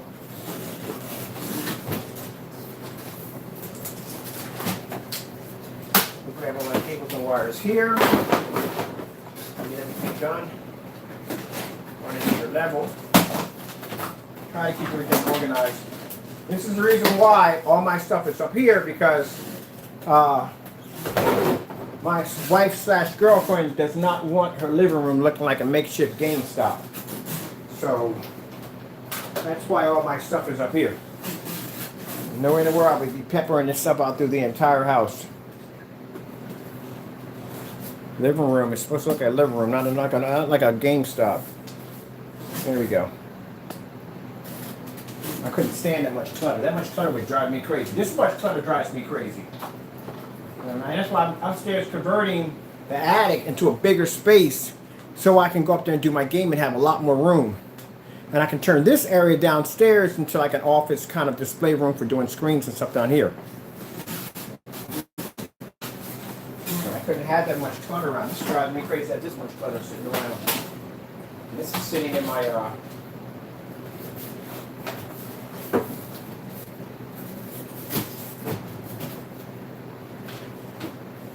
check this out. So if you're curious how to run your cell phone, how to run your cell phone through your projector, this little item will allow you to run your cell phone through your projector. I wanted to play some of my games from my cell phone onto the bigger screen. Alright, so these are the games we're going to be hooking up to the Xbox One over here. Got my old Xbox One system right there, giant red man controller, the size of that freaking controller. Right there, so that's when we're hooking up tomorrow. I'm going to be running that one through, and the games we're going to be playing is some Dead or Alive, the Ultimate Pack that has all Dead or Alive 1 and 2 in here, the classics. We're going to do on this Supreme 8. This is Dead or Alive Platinum right there, Dead or Alive 3. We are going to do Spike Out Brawling. This is actually like a kind of Streets of Rage kind of game, pretty good. We'll do that one right there. Some Outrun 2.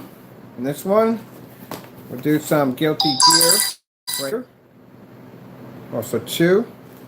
And we'll do some Dead or Alive Volleyball. Woo! That one right there. And we'll do, Metal Slug 3. Yes. We'll do that too. I think I got Metal Slug 1 in here too. Also 2. It's for S and K. So with those right there. Those are the ones we'll play tomorrow.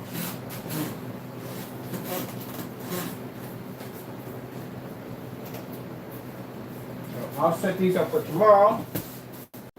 Clean this up and find the parts for my Panasonic 3DO. This is really old, really old, as you can see. Clean it up, and we're going to do Panasonic on the Panasonic projector over here. There we go. Get that one. Panasonic on Panasonic. Well, I haven't hooked this up in a long time. Graphics are going to be a little cheesy, but you know, it's going to be pretty cool to watch.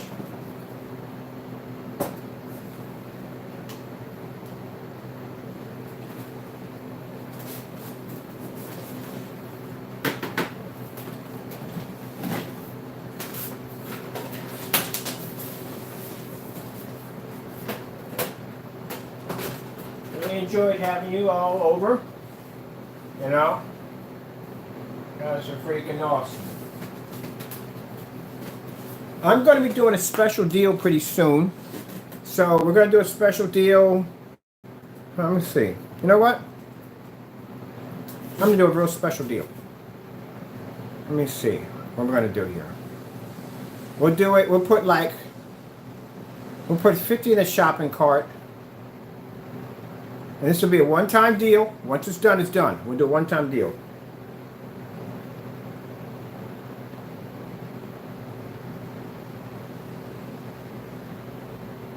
We're going to do 2 quarts of a Supreme 8 for $175. That's what we're going to do. Usually this stuff goes for around $368. Let's say $368. We're going to do a special deal. So we do 50 of them. When the cart drains out, it's gone. So we do 100, and this includes overseas. Okay, shipping will be free. We will do about 50 of them. We'll do 50 of them for about 170. We'll do $170. $170, 50 of them in the shopping cart. It'll be a special shopping cart. You'll be able to see it on the site. We'll pull the 388 off. We'll pull that one off. And we'll do 2 quarts. Now 2 quarts is going to allow you to paint up to a 150-inch screen. So we'll just do it for, let's see. We'll do it until the shopping cart runs out. That's what we'll do. So I'll set it up tonight. It'll be $170. We'll do $170, 2 quarts of a Supreme 8. And we'll do 50 of them in the cart. When it runs out, it's gone. I'll do something different because I have people saying that they can't afford. Well, we have people that can afford our technology. That's not a problem. But the other people who do want to have it, maybe they might not have the money set up right now to get it. And this will give you a chance to get a high-tech screen for $170 at 2 quarts. There you go. So I'll post it tonight. We'll put 50 on there. When the cart drains, that's going to be it. If you're overseas, we'll ship it to you overseas for free. All right? There you go. So I better go stock up because this is going to go pretty quick. All right, so we got over here. We're watching this screen right here. We're doing some demonstrations on this one over here. And let's see, we're going to switch over. We got this one over here. We got this set up over here. This is going on right here right now. We got it over here going on. Let me go over here and just get this controller real quick. Where's my other controller? I got my mess cleaned up. It's all clean in here now, so it's not messy in here, so I'm not tripping over stuff. Hold on for a minute. There we go. Where's my whatchamacallit? Where I can't find it. Here it is. Yeah, so that's what we're going to do. We're going to do 50 of them. 50, 2 quarts of the Supreme 8 Ambulite Rejection screen paint at $170, and shipping will be free. And that depends. It means anywhere you live in the world will be free. Now, once the cart runs out and it says out of stock, that's it. Then the price goes back to where it was. But we'll do that as a special deal. I was supposed to do that before, like a special promotion. Well, it's not, you don't need a promotion code. Just go ahead and just hit the shopping cart. So I'll make it available probably around 12 o'clock tonight. We'll make it available because I still have screens to ship out. I'm still doing orders. I'm just here with some downtime. I got 4 screens downstairs drying. I got some stuff already packing up right now. I got to pack a few things up. So I get a little downtime to come up here and just stream with you a little bit. Where I'm trying to figure out where the heck I put the Ps4 controller. Oh, here it is, right here. I'm telling you, man, I really like this Panasonic projector. I love it. I do. The only thing I said, the kicker is the sound. This doesn't have sound output. Let me turn this on because Gotta run. Right now, I gotta install the air conditioner in. I know it's gonna sound kind of crazy, but these projectors heat up the room pretty fast. So I gotta put my air conditioner back in because I'm running 2 projectors in here back to back. You ever walk in front of a projector before? You can bake something on a projector. All right, let me see. Let's go over here and let's grab some other stuff you can watch on here really quick. Let me bring this back a little bit. I don't want to get you hit with the 43 right there.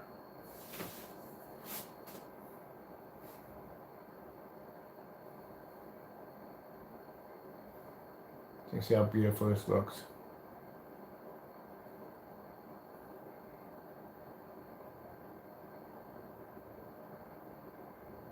We should have some this, right? The sound would be nice with this. Let me go over here.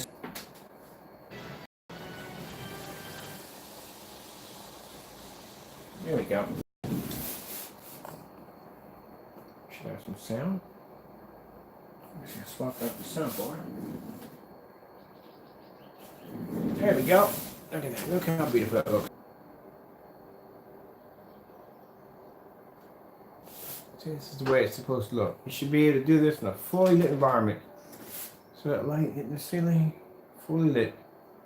So you see all the corners? All the corners should be seen. Now, can you imagine this in your house of 120 inches? You can do 120 inch on these screens in black. I mean, Optima GT 56 and 55 says you can only do 100 inch. That's not true. Now, the screen I had downstairs that I had the Optima 56 on was 126 inches.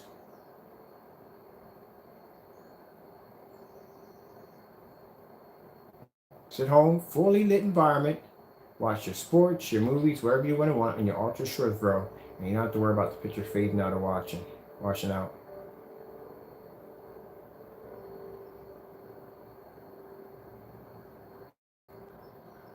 We're going to do a special promotion until the shopping cart empties. We're going to have 50 containers of 2 quarts of the Supreme 8. And the price tag will be $100, include shipping. Which means if you live in Hong Kong, if you live in France, Italy, Rome, wherever you live at in the world, we will ship it to you for free.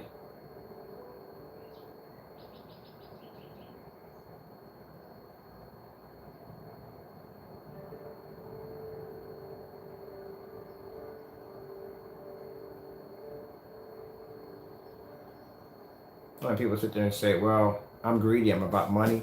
If I was greedy about money, I'd have sold this technology a long time ago. Now you watch me do demonstrations against high performance screens. I mean, I've proven my technology works on a different level. I'd have basically sold out a long time ago. But that's not the reason why I got into this field. I got into this field to design something better so you don't have to spend $5,000 for a projection screen. Let's keep in mind, there's no in-between with some of these screens. Either you get a bottom dollar, you get a mid, or you just have to spend the money for the expensive screen. That's how it works. If you can't afford the big boy screen, you're going to have to get a white screen, and you're going to have to deal with it. And if you have a little money, you can maybe get one of the silvers, get one of the second class. But to get the top dollar, the darks, you're not getting those. Not for that. You got to cough that for and get one of those.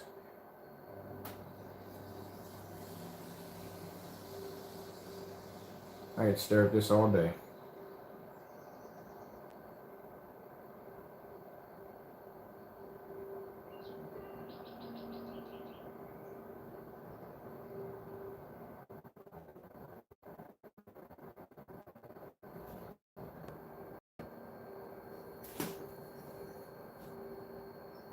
That's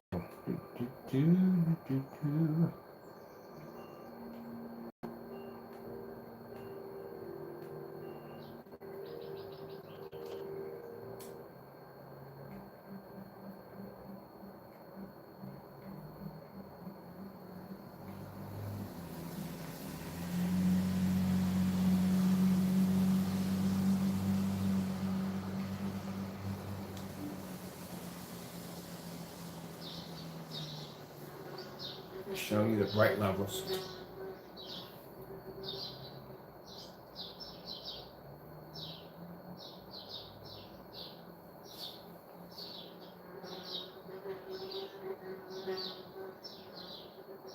Let's put something on here we can all relate to. What about some football?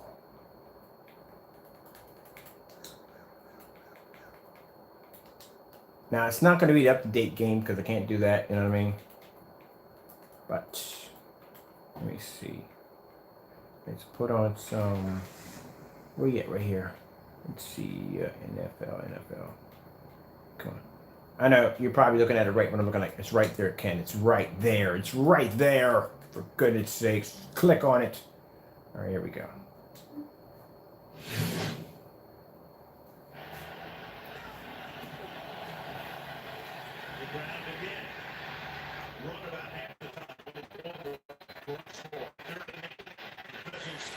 Well,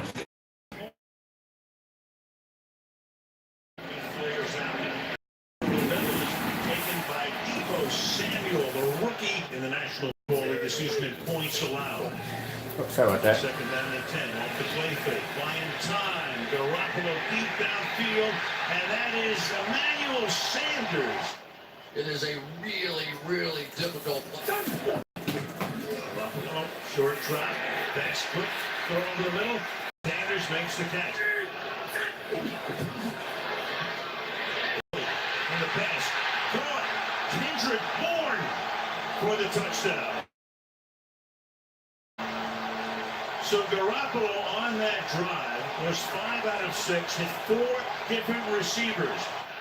Second down and 8 from the 23-yard line. Cousins to the near side, and that's incomplete. Flag is down, our first of the game. Pass interference, number 20, defense. First down, just follow the back. All right, so, hold on for a minute.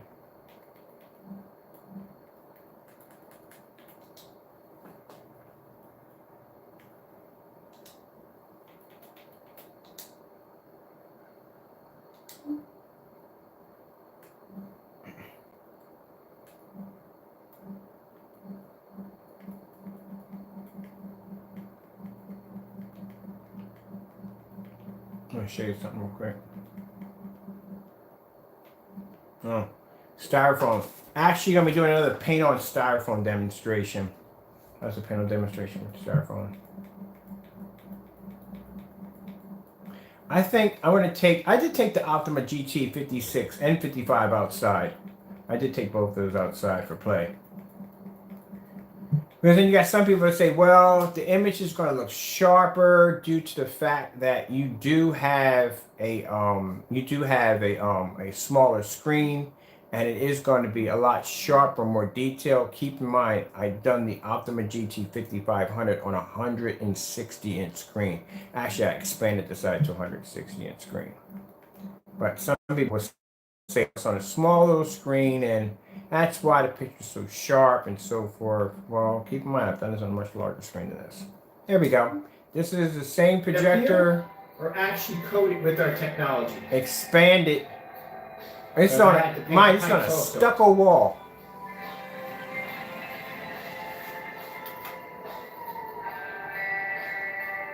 That's the screen size from the same projector you're looking at right here. On this small little screen, you're watching it on a big screen.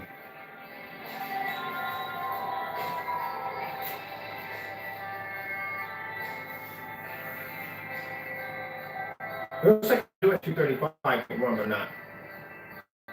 This is actually at 1610. So apparently 1610. We'll go back here and show you city scene. Optima GT 5500.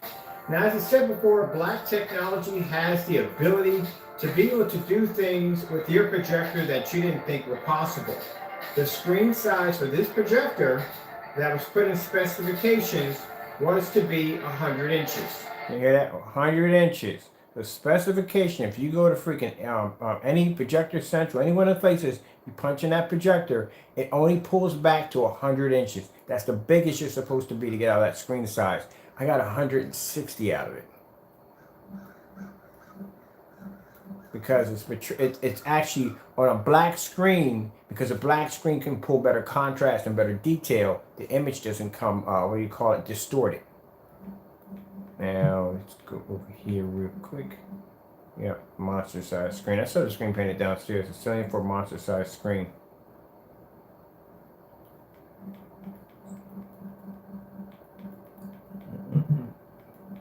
I had something coming in the mail today too. I gotta figure out what it is.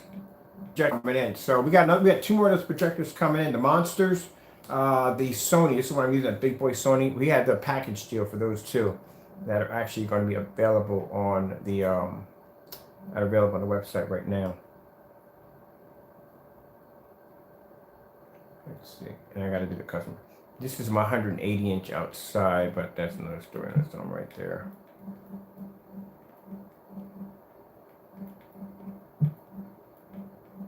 There we go.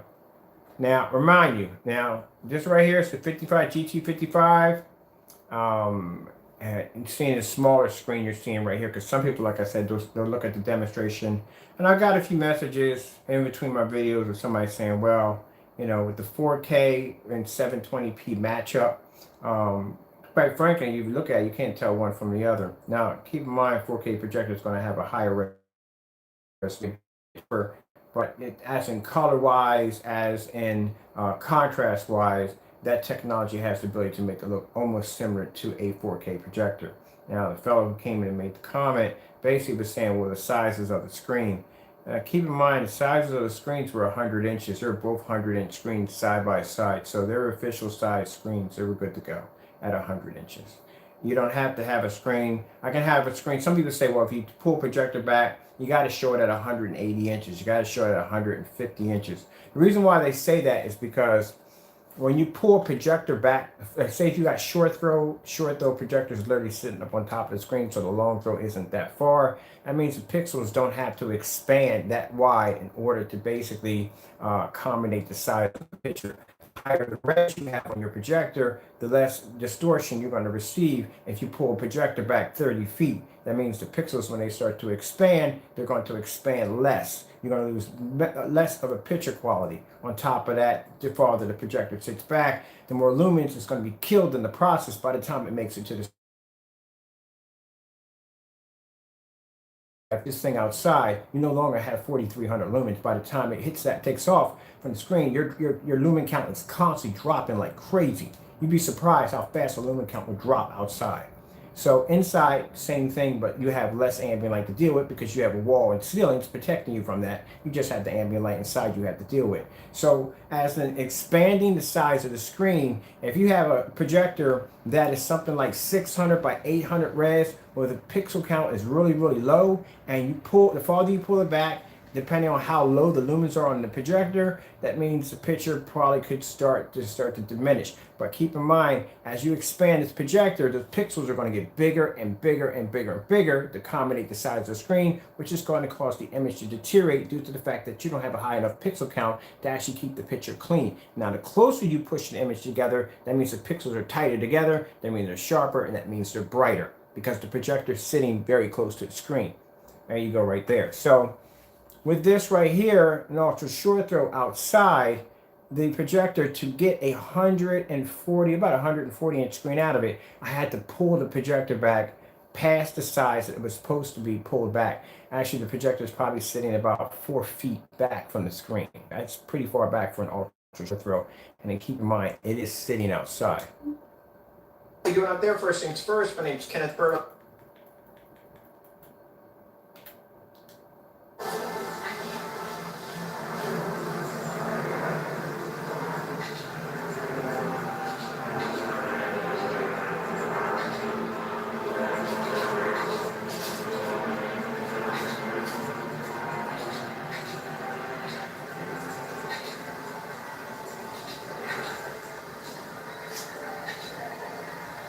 Not only at that, you have to do deep, dark contrast levels because you have to show if the screen can pull off contrast. Contrast is going to fade tremendously fast, especially when you're dealing with outside ambient light. So, best way to show off contrast was to put on a dark demonstration, which would be this.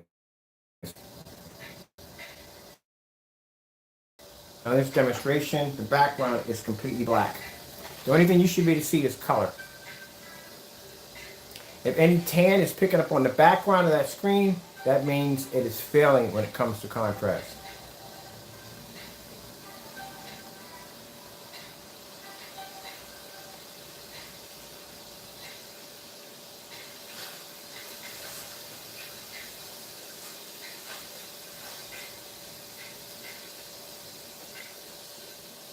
Look at the contrast levels.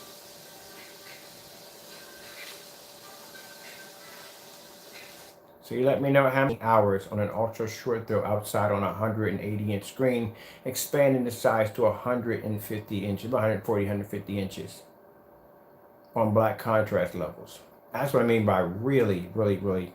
I mean, it's a challenge. I mean, every time I wake up in the morning, there's something popping on my head like, you know what? I never did this before. I wonder if the screen can handle this kind of stress test. What happens if we do this? You want to see a really, really psychotic stress test? There was a time where we froze the screen. We literally taped it up and to see if the paint would rip off the screen. And it was recorded. We recorded it. So if any mistakes came up, you would have saw it. Let's see, freezing a screen. Yeah, this is when we're developing a paint that actually can absorb into the surface. Let's see, freezing and cooking a projection screen. There you go. Cook the screen. I think we cooked this one. One of them we froze, one of them we did cook. This one right here is the screen. Everybody go. It's a bit of a crazy video, but just wanted to see if we could basically freeze it. There we go. To go from here a couple minutes ago, or a dozen. Gotta pull up our frozen screen. Oh, this ain't really in there. There we go. There's our frozen screen. I like freezing the screen. It's fun. All right, we're gonna bring it over here to the table. All right, and there we go. So that's one part, nice and frozen. Get that cracking. And here's the one. Now, what will be the purpose of freezing a screen? Because if we have people who have screens that sit outside, keep in mind, if you have a 180-inch screen sitting in your backyard like I have right now, do you really think I'm going to dismantle that giant screen and bring it in the house every single time when the weather pops up? No, that thing is going to stay out there. I'm not bringing that thing in the house. So it has to go through all kinds of elements. When that thing freezes, keep in mind, it's going to take on heat, it's going to take on cold, it's going to take on rain, it's going to take on all these different elements that may cause the formula to break down and crack and peel, which means come summertime, you could have a peeled screen, which is something you don't want. Because on my end, if my screen cracks or peels, I can repaint it. I make this stuff. On your end, it's going to be different. So I have to make the and maintain a beautiful picture by next summer in time for your barbecue. That's why those demonstrations are important. I folded up right here. So I'm going to move this chair out of the way. And we're going to unpeel this, show you that it doesn't crack or peel. Now there I could have used the camera stand. Keep in mind if you had this screen in your backyard and you folded it up and you forgot it was back there and water got. What has picture-in-picture? The projector I'm using right now? Yeah, it does. It has picture-in-picture. The Sony, the ones we have right now on the website that are actually selling right now, the big boy packages, that's a twin mode or twin mode, visual twin mode. So let me show you real quick. We'll come over to here. We have the Xbox One running over here. Let me hook up my Xbox One controller and we can activate that right now. Now, once I get this adapter in, because adapter is what I'm looking for right now. My adapter, one of my adapters is actually at a friend's house. I did order another one, but I didn't get the exact one that I ordered before, which I should have. And when it got here, it wasn't functioning right. It wasn't working. But on the projector, I'll show you tomorrow. If the part comes in tomorrow, I'll show you tomorrow how to do twin mode on these projectors. So you can do, that's why I have the Xbox here and my PS4. So I'm going to do one screen with the PS4 and one with the Xbox. The problem is that usually when you projectors that claim to have picture-in-picture and it runs off VGA. Now, like I said, you can get adapter to run VGA through BMC. You can. But like I said, nothing beats HDMI and HDMI. You know what I mean? I can run my Chromecast through one, my PS4 through another one. So that's what it is. So this is the adapter right here that you would need to do it. I'll pack one of these free. When you buy the projector, I'll just throw one of these free for you, so that way you have to figure out how to get the right one. Because if you get the wrong one, they don't work. So this one unfortunately didn't work, but the one I'm going to show you does work, and I'll put one in a box for you if you ever want to do twin mode. So all you got to do is just basically just connect this one to the VGA right here. Once that connects into the VGA, on the other end, you plug in, it's plug in and play. You put your HDMI there, and it even has a port if you want to run a second speaker for the second output. Now I'm going to show you right now here. So the projector has twin mode. You're going to see two screens pop up. One is going to display the Xbox One. The other one's going to be blank because there's nothing hooked into that one until I get the other one. This is twin mode. See? So I would have a picture here if the adapter worked well. So keep in mind, I'll have the adapter, I think, Thursday or tomorrow, and I'll be able to show you. So these projectors have a one-touch.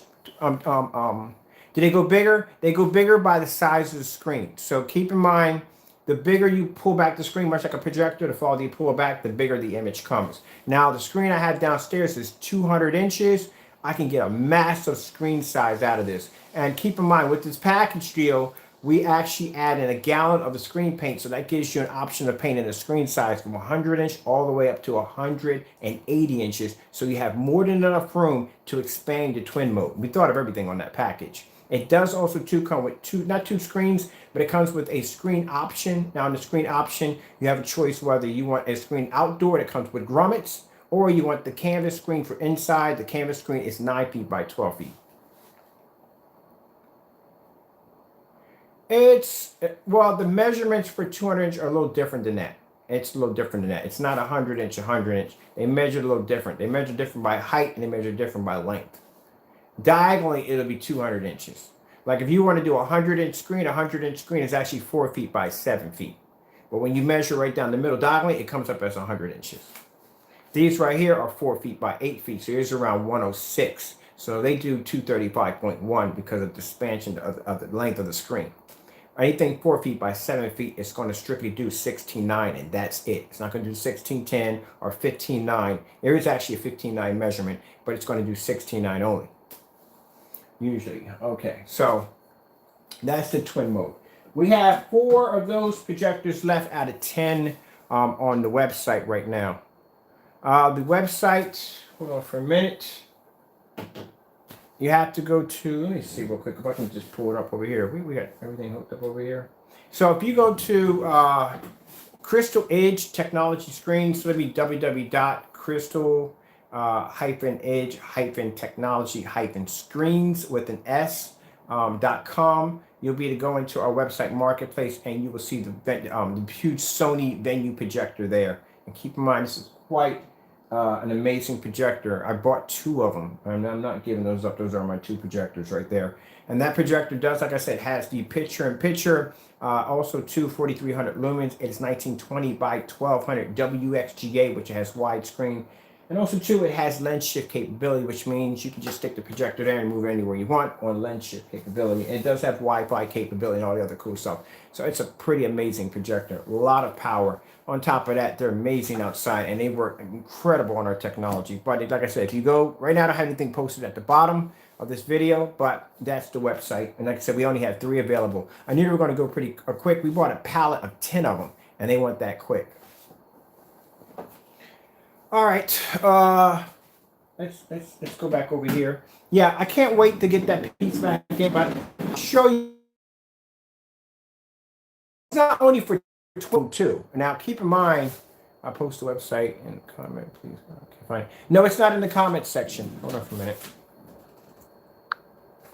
Let me see what we got going on here. It's not in the comment section. You have to go. I have to go to any one of my videos. If you come out of this video, go to any one of my other videos and just look into one of the videos I just recently posted. The website is right there. You can go right there and get it from there. All right. Also, I want to add really quick. Okay, let me just put a demonstration here real quick. Yeah, just go to any one of our videos. It's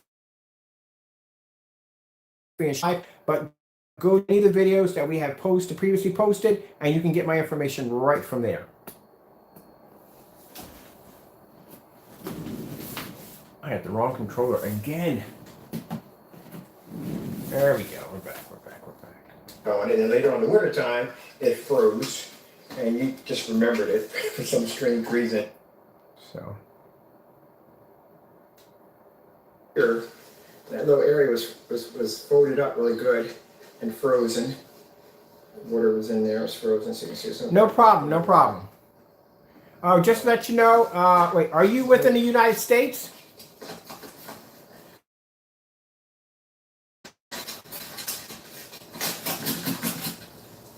No, I guess I'll find out later on.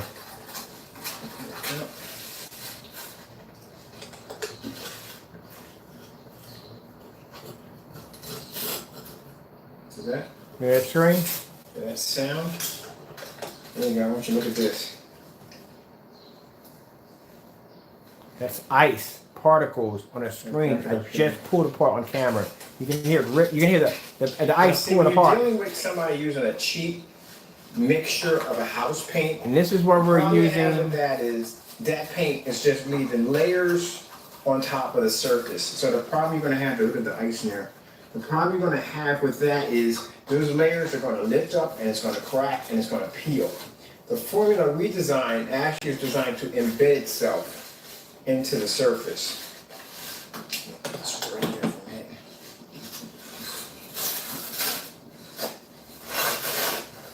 Let's see.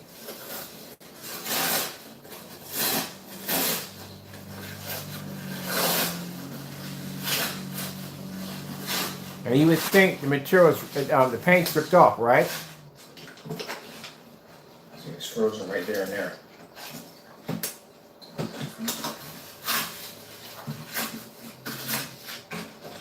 There you go. See where it's frozen right in the middle? See all that ice? It's frozen right there in the middle. You see right there, no cracking and peeling on the surface at all.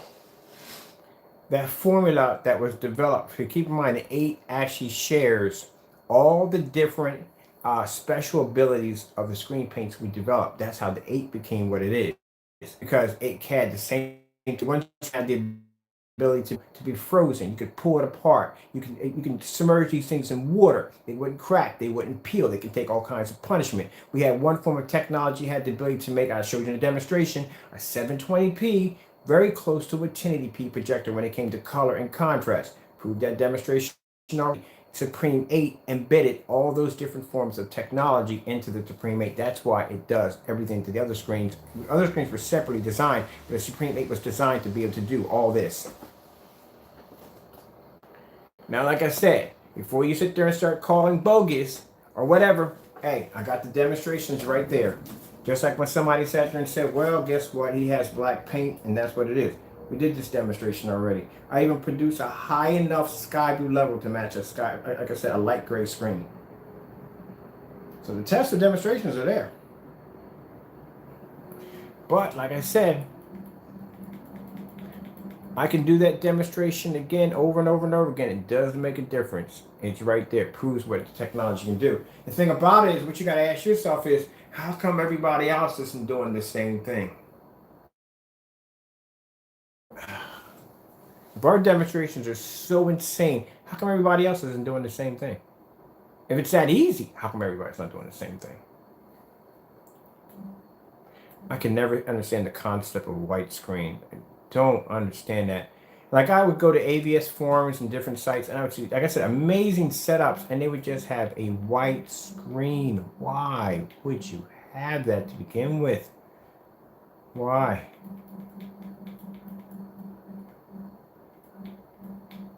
Look at this white screen, white screen, white screen, white screen, white screen.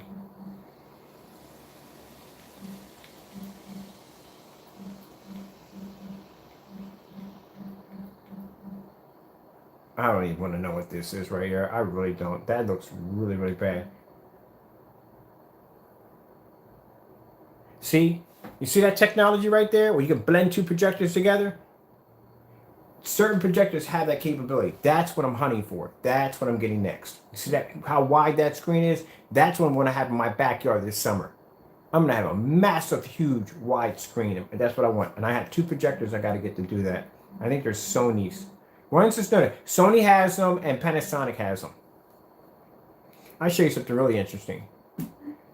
This right here is a front and rear projection screen I developed, I don't know, 4 years ago.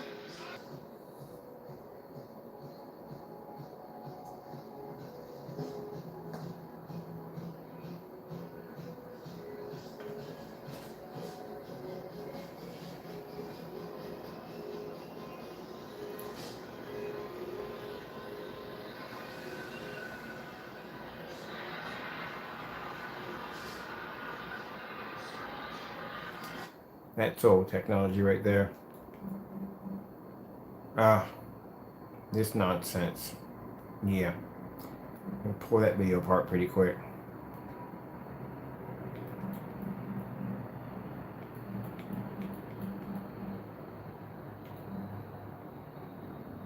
So here we go.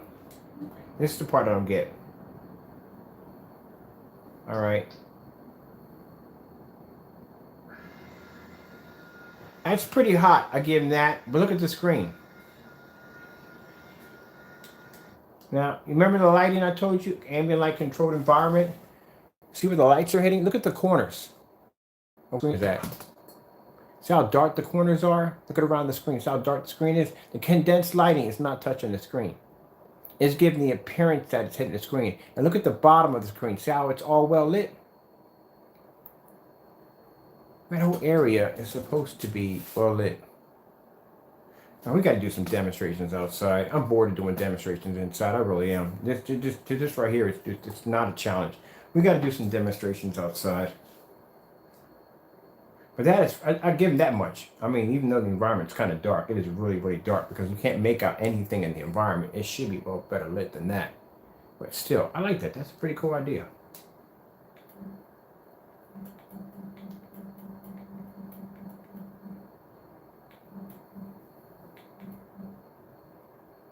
I think the fly. Oh, now see, that is pretty nice. That I give credit. That's pretty cool. I give that is really nice. I don't like the screen so much. The new Cinema Pro rear but I do like screen this. is our first attempt at a Fresnel-based lenticular screen.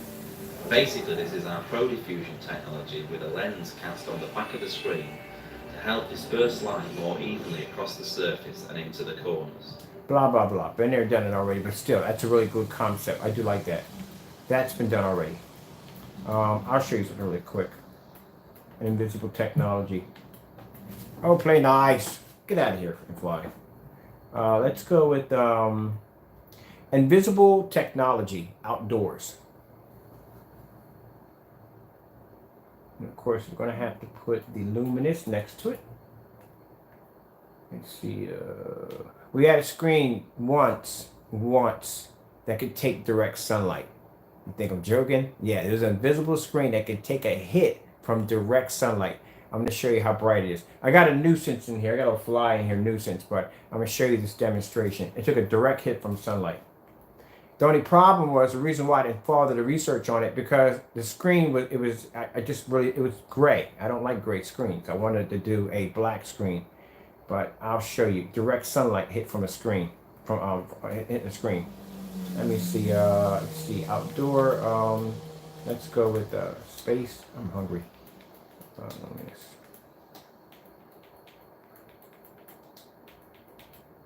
Let's see.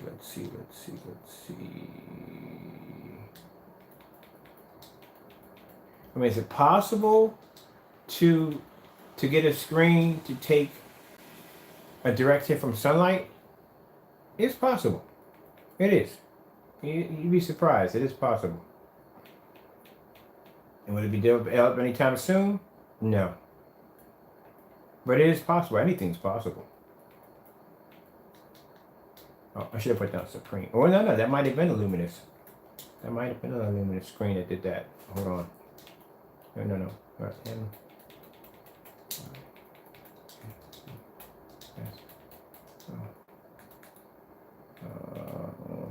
Space.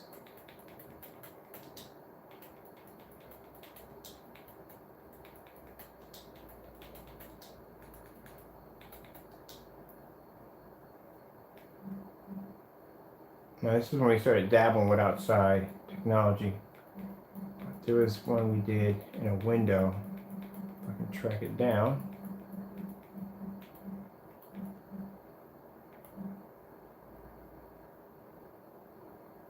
Oh, I have to look that up. That looks interesting.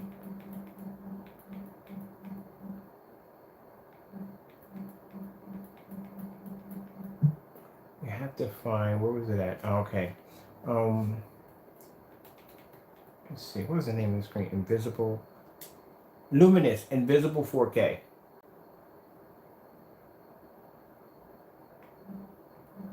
This was the black screen. That's the one we developed on the black screen. This is the one we actually developed here.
Yep, siree.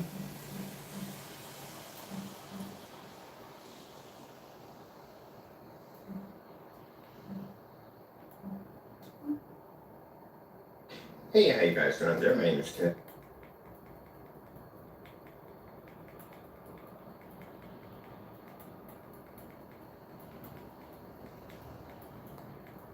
Here we go.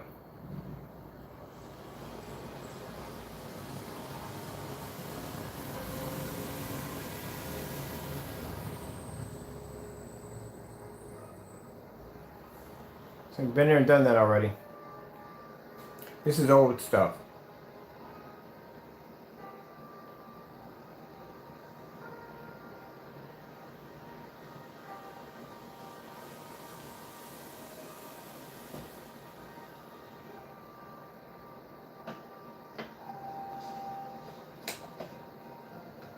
I was so happy when I did that development.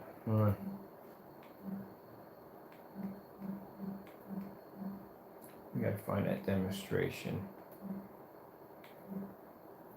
Wow. This was, what was this one? Okay, how's everybody doing out there? First of all, my name is Ken. This was an invisible eclipse. Yeah, on plexiglass. Yep. Shade angle gain, and I'm doing it at 235.1. It's a black screen. I think this was a black screen. Visible black screen on glass. Ratio of 235.1. Just to show you how fantastic this is going to look. Now, mind you, this technology was designed for a form of a transparent surface. Yeah, that was the black screen. Oh, this is the stuff. Now, this is the new stuff we had. This is what I just demonstrated. This is the new stuff, the new form that we built. Okay, how are we doing up there? First things first. That's the one that had the invisible frame. Luminous 4K screen paint using ambient. Let's go. Let's get past all that. So many different ways we use our screen paints, and like a yeah. Here we go.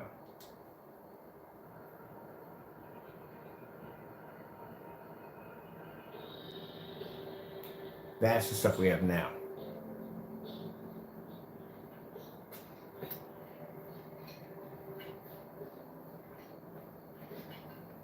Oh, I forgot to tell you this transparent. So that's what it is. It's front and rear transparent technology. And as I said, the darker. That's a big one. So I'm trying to figure out where we had the window. Oh, there we go.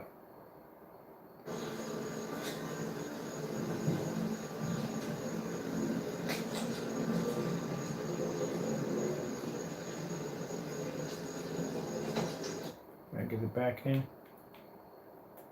Yeah, I did.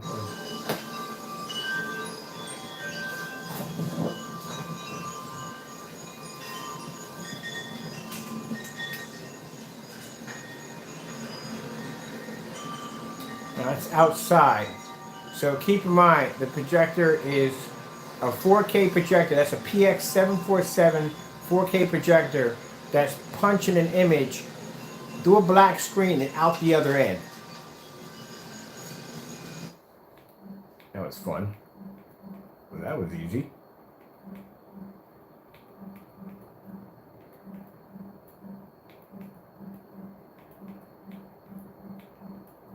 Cross paint, yeah, right, whatever.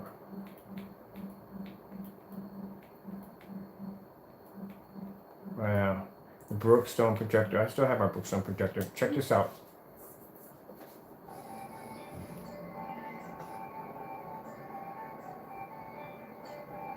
And these were test demonstrations on a screen that can produce an image. Getting near sunlight. And I'll show you where we did the sunlight.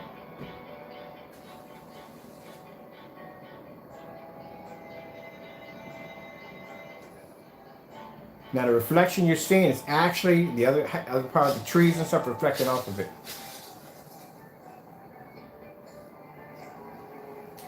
Alright, so let's move on from there.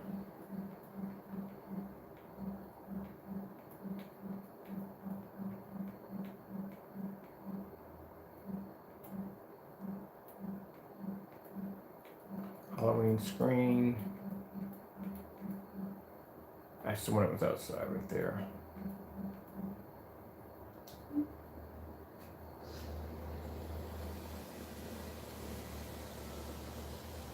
This is old stuff. Working with light to pass through the screen.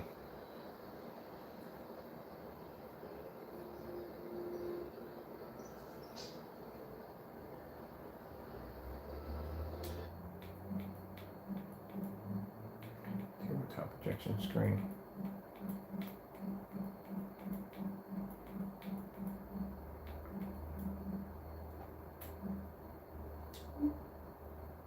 Everybody doing out there? First of all, my name is Kenneth Bird. I'm the creator of a large glass door, which is fantastic. And I'm going to go out the other end and show you what it looks like on the opposite side.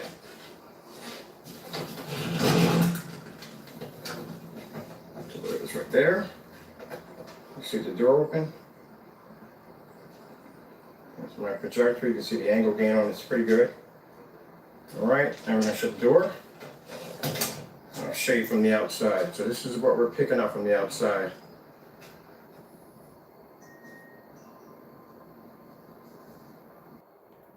Oh, hold on. How are we doing out there? First things first, my name's Ken. I said that about, I don't know how many times I have literally said that. On our technology, for a black screen, a Supreme 7 has amazing white levels. Not only that, that's Supreme 7. Yeah, that was some interesting technology. It has a challenge attached to it. It can produce an image outside. Yeah, the challenge was never met.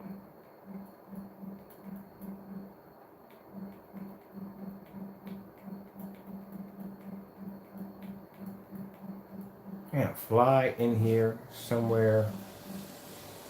Oh, wait till you see this one. This is an interesting demonstration. This was a screen using a screen door. A screen door. We used a screen from a screen door to make an invisible screen.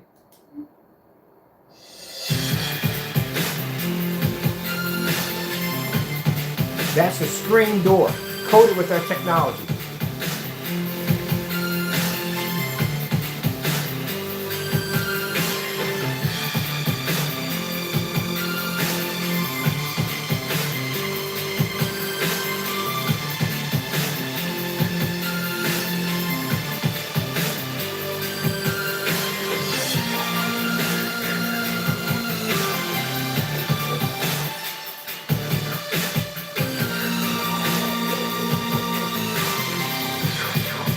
Couldn't figure out how it was done when we did the demonstration. Nobody could figure out how it was done. It's a screen door.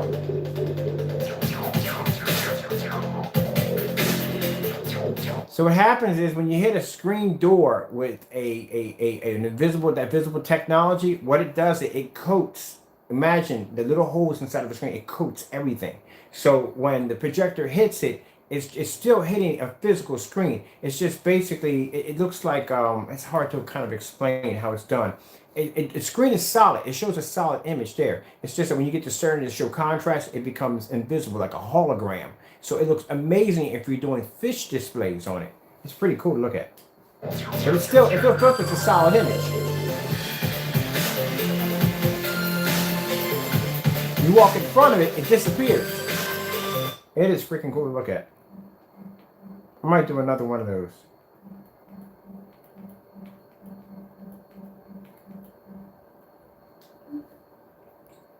How's everybody doing out there? First of all, my name is Kenneth Bird. I'm the creator of Crystal Ridge Technology Screens using smart technology. Now, I just showed up a video of to produce an amazing picture and look incredible, but it's literally sitting right up in a window. Keep in mind, I'm going to show you something really quick. I'm going to pause it right here. Keep in mind, I'm going to show you something really quick. Now, in this demonstration, you'll notice that I don't have an awning that's coming down. When you have an awning coming down, it's going to block a ton of ambient light that should be connecting with the screen. That awning's going to block all that light, any little bit of light that's on the... Yep, their awning theory. Sorry about that. It takes a while for the camera to adjust. There's a lot of light coming at it. So we have our outdoor light and indoor light connect. I'm trying to remember what that screen is called. Oh, this is, wow. 4 years ago, this is when I developed a 3D screen paint. Oh, it's really boring.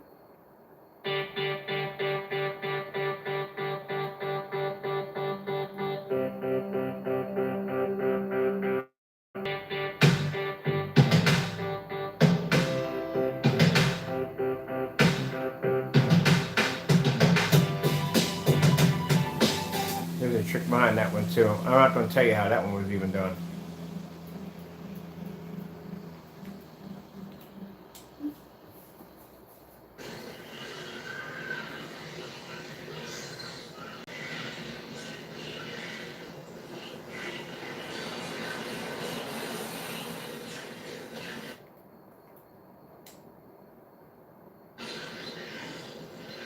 Outside.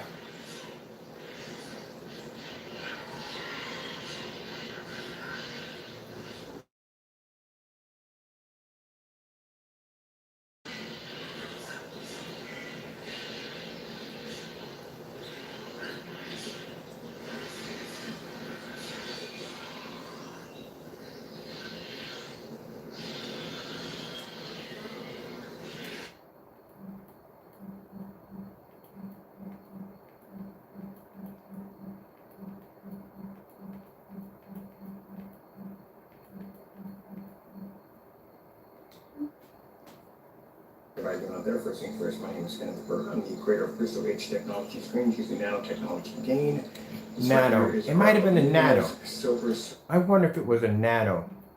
That screen was sitting there when it was nanotechnology. It might have been nanotechnology.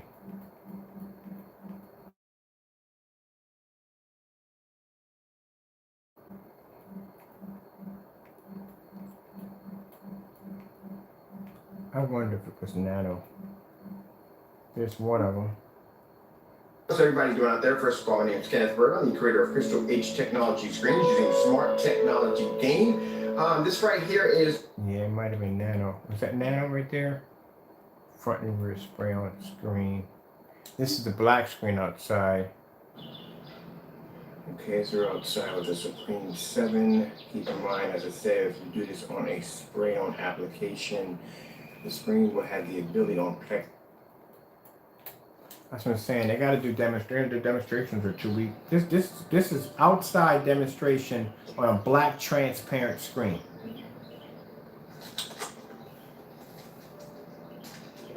Projector. All right, let me see.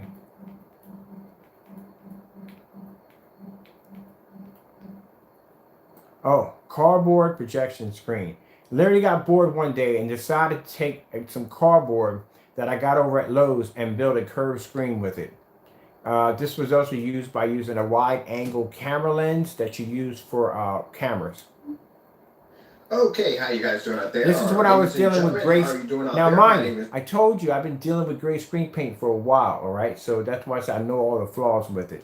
Kenneth Bird. I'm the creator of Crystal H Technology. Cardboard screen using a 2000 lumen projector. Tilt it slightly Hold on, up a let little me show bit. you real quick.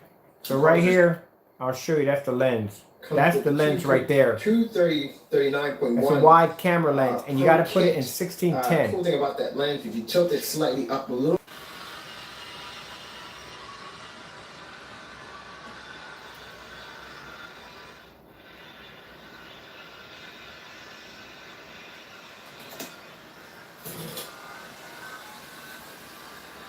That's all cardboard. I love this, man. I had to build a Packing big one after boxes building a from small one Home Depot. to see exactly what I could get out of it. That looks freaking cool. Look how it goes around the corner. So that was cardboard and frog tape from Home Depot. The projector cost me $45. It was an NEC, I think, VP9 something 9595, whatever. And the lens cost me $25. And I gave myself a curved screen. And that's the fantastic thing about the Crystal H Technology screens. The chemical itself will blend anything together.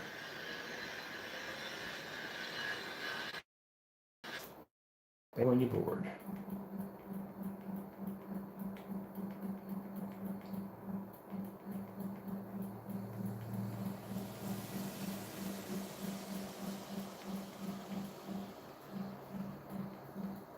Oh, let me see.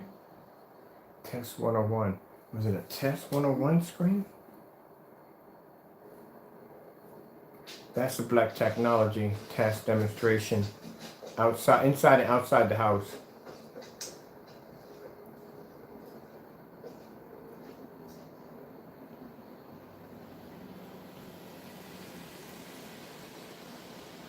Now see, that's Black Technology. Because see how it cloaks in the window? You can't even see it. No light passes through it. So I can have lights on. Lights can't pass through that screen. Only the projector will pass through it.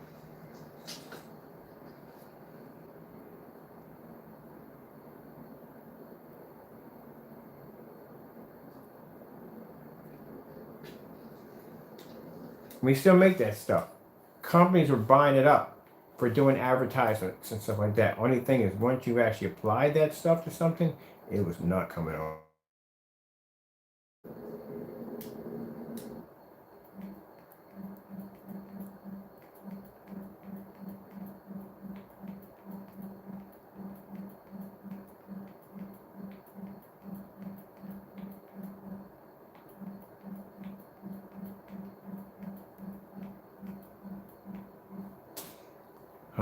My old house.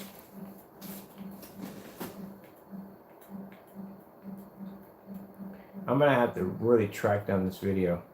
Oh yeah, this right here, check this out.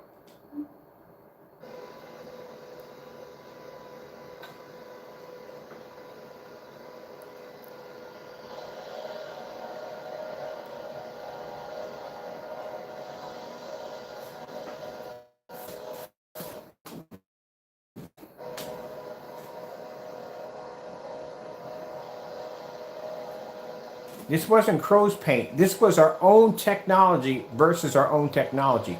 This is what I saw at this particular point on why I'm never going to design a gray screen ever again. Because of the contrast levels. That's what changed my mind. Not only that, like I said, part of it was SL screens because when they had that black screen, I was kind of curious, but this is what led me on that path. Look at the difference between the contrast levels on that screen and that great big huge silver screen that I built. That entire screen would come up just like that in a fully lit environment. This is a gray screen that we developed. I forgot the name of it, but at 180 inches, completely washed out, and the only thing that's picking up that image is that black screen in the middle. And that video was about 2 years ago. About 2 years ago in that video. I've seen the shortcomings when it comes to the gray screens. Right there, that's where we tested our own stuff. And we said, nope, this is not going to work. If we're going to continue on in this business, something had to change. And the blacks, the gray screen paints, nah, it just can't cut it. Let's watch a movie. This is a demonstration when we started developing white levels. And we started, now mind you, we didn't just come out with a black paint and boom, it was perfect. No, there were trials and errors in the black technology we were developing when we were building it. Now, one of the things we wanted a product, a paint that can produce a high enough white level. That's why you look at the Supreme 8. The Supreme 8s have high white levels compared to any black screen. So in order to be able to get the screen to be able to do what we need to do, the one thing we had to do is we had to do a demonstration against sheet metal. Do you have any idea how hard it is to make a black screen produce an image close to a piece of sheet? This is one of the test demonstrations that was done. It was done on a Crystal Edge technology screen. So, like I said, if you're going to do demonstrations, you have to make them as hard as possible. To do a demonstrations we do now on an 8, because an 8 has embedded with this in technology. All our screen paints come up to an 8. The 8 is the final, actually at that particular time right now, it's the final one. But it's the final one and screen paint actually applied, so it allows you to apply that paint. 9 and 10s, you can't apply them. 9 and 10s, we had to apply those screens. That's a kind of a custom job that has to be done. So I want you to look at this demonstration. This is a black screen going against a piece of sheet metal. And it's going to actually produce an image high enough to blend in with the sheet metal, close enough to it. Well, my name is Kenneth Bird. I'm the creator of Crystal Edge Technology Screens using smart technology. That's sheet metal. You know, if you're going to right poke fun at someone, at least try to do the exact same demonstration that they do or better. So, this is when Jamie was challenging her stuff. Well, along the line, he was trying to do. He didn't do the same demonstration. Now, those screens on the side are actually lighter screens. So the black screen in the middle, it's going to have to produce an image bright enough to be able to blend into those screens and the sheet metal. I say, hey, look, they're fake. No. And this challenge. And this was a 2-day challenge we gave Mr. Crow. He never met the challenge. He didn't do it. Here, all right? This is black now. This right here is aluminum. Here it is. Watch this. Aluminum. Now we take this down. This right here, plexiglass. This is plexiglass. That's aluminum. So a particular individual will understand how what our technology is pressed on. Aluminum, plexiglass. So just in case you decide to figure out how to get around. Now, to make it interesting. See, the theory that Crow had is he thought that the screen that we were showing off was aluminum. And that's the reason why the screen was producing such a high level. That's what he thought it was. He even did this demonstration where he went out in his backyard and tried to explain his theory and what it was. He didn't realize that the screen wasn't aluminum, it was plexiglass. We never told anybody it was plexiglass. But because he likes to jump the gun, he thinks he knows everything, he thought it was aluminum, and it wasn't. And we're going to use the DMP Supernova right there. We've been doing these tests a long time. Curious about getting a sample sheet of that. There you go, right there's a number. A sample sheet from them. All right. We have DMP Supernova. I think I pulled my tag back a little bit there. Pull that back. Anytime we test the product, we always test it on a high performance screen. For even brighter screen, we have the Firehawk G4. We are coming in at 12 feet back. You must be 12 feet back or more, and your projector must be at least 3,200 lumens is the minimum. We don't want any projectors at 4,200 lumens and up. All right. Oh yeah, it must be 1080p also and down. All right, so let's begin. Let's see a higher, brighter picture than the aluminum or the high-end screens.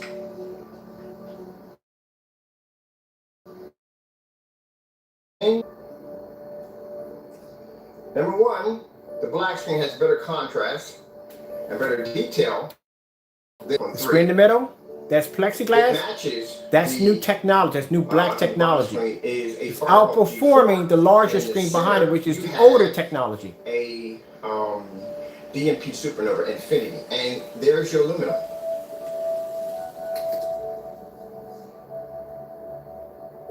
So the challenge is with your That right there was a screen that we were displaying, showing off a screen that could produce a high enough white level to be able to not only beat the old screen, that's the old screen in the background right there, but not only did it beat the old screen, but it matched a piece of aluminum sheet metal. So he thought the screen that we were displaying, that plastic sheet, he thought it was sheet metal. It wasn't sheet metal, the screen was plexiglass. He didn't realize that when he made the statement. That's why we came back in and gave him a 2-day challenge to do the exact same demonstration. In a mix. What is the difference between your black screen paint and any other screen paint? Now, keep in mind, our nano black is freaking insanely good. That's a nano right there in the middle. Invisible black is much higher technology. That's the difference between the invisible black and a nano black. I can put the Now, problem with invisible blacks, they were hard to design. They were pains in the butt to develop that screen. That's why we never went anywhere with it. It was a headache to make.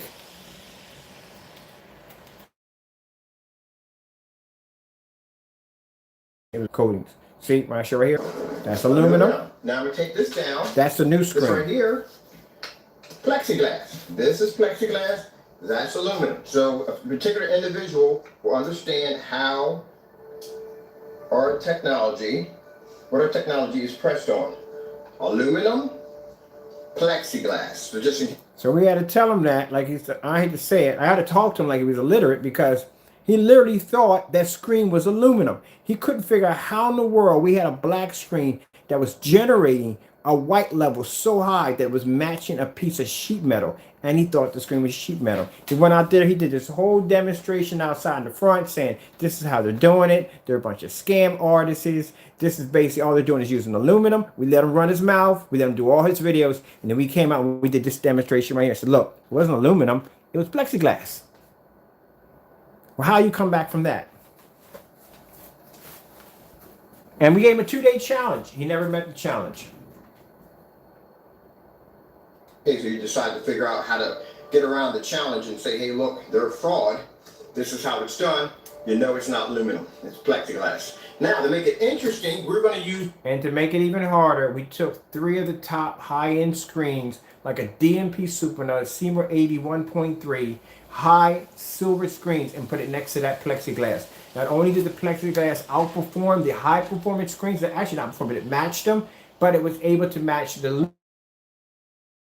screen we had sitting behind was the old technology. Pull that back up there. There we go.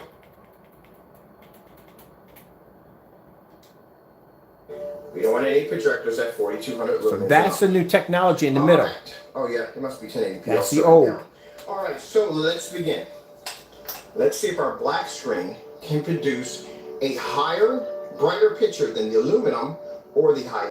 Not only Number one, does the screen produce a nice dark blue, but it doesn't lose any contrast. You see the contrast? See the screens are tan around the edges because they're not pulling up contrast. This one's actually doing much better, but look at that.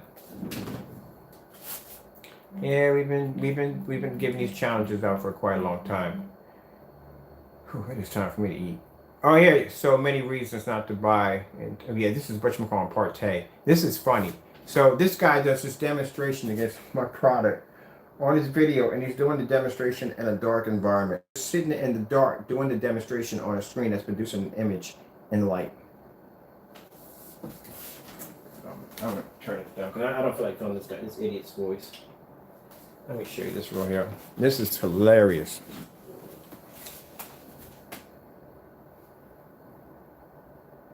So look at the video real quick. This is his environment. That's my environment. So you're bad mouthing my product. An environment that you have is so dark that our technology is pulling an image with ambient lights hitting the screen. My screen size is much larger than yours. And I'm pulling off an image on showing off a 4K and a 720p projector that you can't tell one.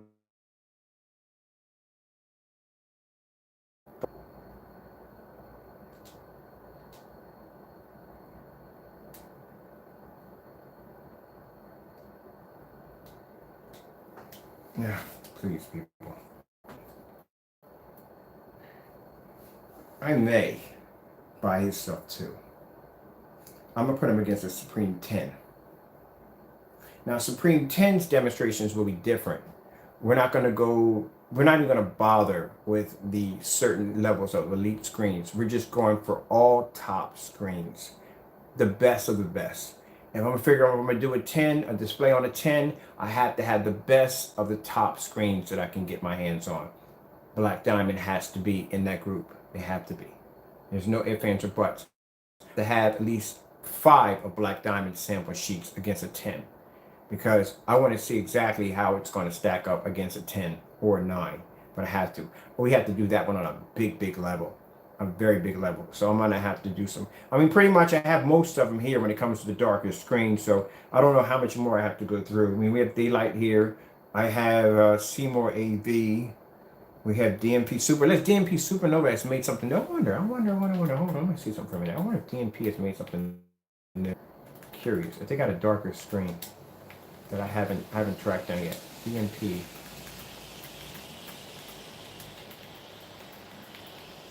I wonder if they got something new out. DMP Supernova. Paste this real quick. And I got a line here. DMP Supernova screens. What do they have new? You know, anything darker? We've done demonstrations on DMP right there. We've done demonstrations on. As I told you, I've been testing their stuff for a while. DMP Supernova. That's 8 years ago. That can't be anything new. DMP Supernova. 7 years ago. 4 years ago. That looks like an infinity. We probably already had their stuff here already.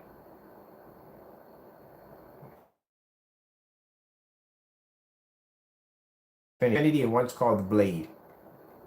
But I'm just curious, what's the darkest screen they got? That's the back side of the screen. Ambient light rejection. See, this is what bothers me. See, remember I told you when we did the daylight screens, right? We did daylight screens. And daylight screens had the same thing with the ambient light controlled environment. That ambient light controlled environment, because the problem you have here is that these lights are all on dimmers. These are all dimmers. Keep in mind, they can dim these lights at will. So that's why when I did demonstrations, when I had the condensed lighting, I would always go over to the dimmer switch and show you the dimmer switch turned all the way up. So you could see the switches were all the way up. But see how dark the environment is? It should be much more light than that. We already got it muted, so I don't have to worry about that. I just want to see exactly how much light they're really physically hitting the screen with.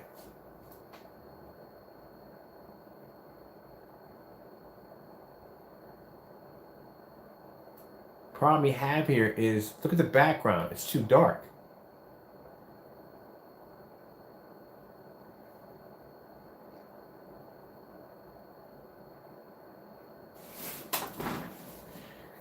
I got your sample sheet here. Now see, look at the walls. Look at the corners.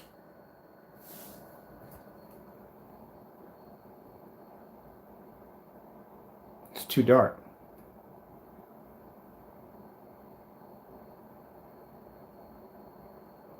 Come on, brighten it up some. Brighten it up, brighten it up, brighten it up, brighten it up. Brighten it up some. Brighten it up some. It's the brightest we got it going on in here.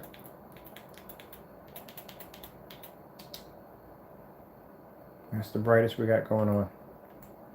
That's not ambient light rejection. It's too dark. It's too dark in here. See, this is the kind of research I do. When I'm building a screen that's designed to take on ambient light, this is what I'm doing research on. It's just too, look at it.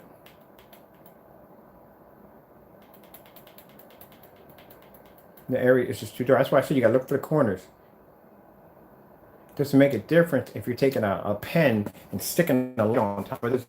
I mean, the area is too dark. There's no light hitting that screen.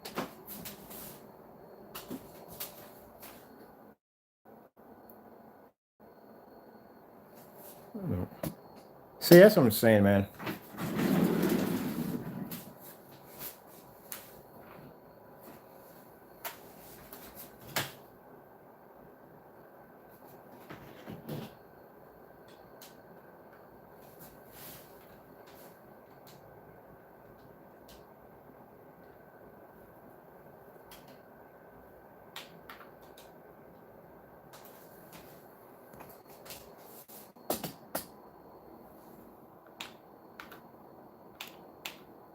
haven't gone in the dashboard yet. Let me come on here real quick. I know I'm bouncing from one area to the next, but I haven't been inside the Xbox dashboard.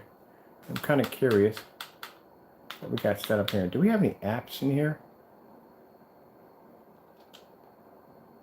Let's come out of this. I think I come back out of this game.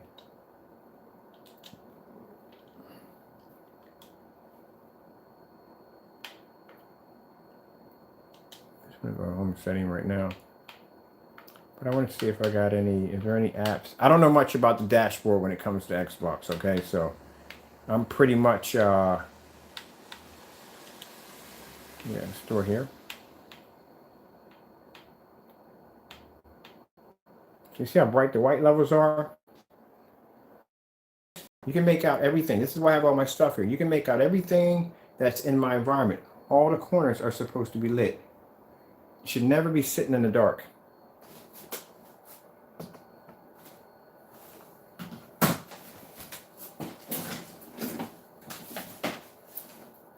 Put my charger up real quick so my battery doesn't die here. We're at 11%. That's never good.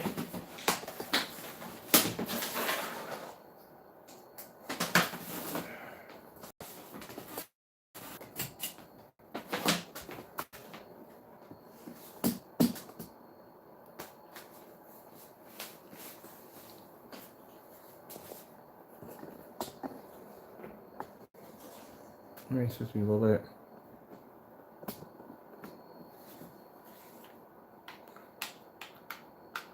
Do we even have YouTube on here? Browse apps. Okay, here we go. Let's browse some apps. Let's see if we got YouTube on here. I can download YouTube on here.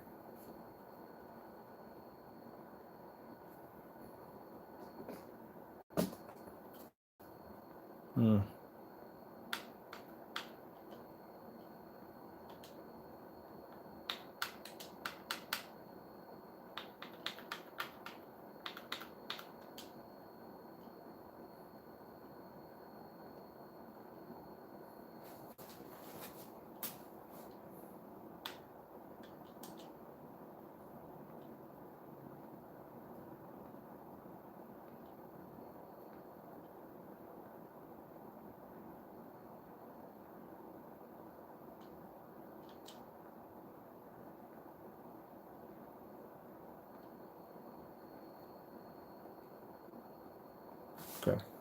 I can set up some demonstrations on there, back to back. So I can do demonstrations here, demonstrations over here. You see the light coming over here.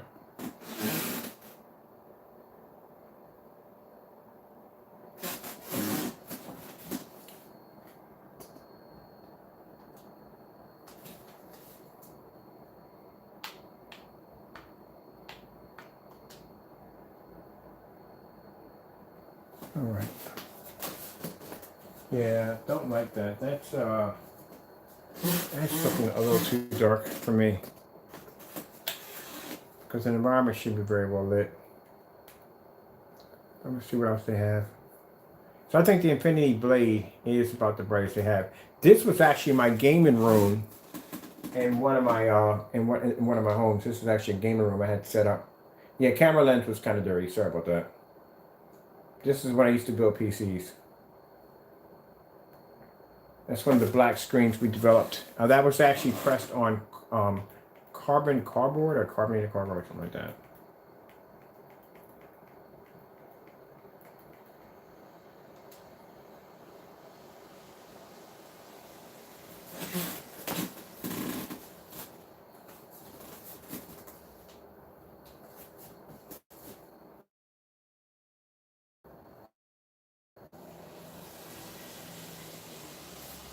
Oakley dokley. Oakley dokley. That was very rare. That's old technology right there. We don't make that anymore.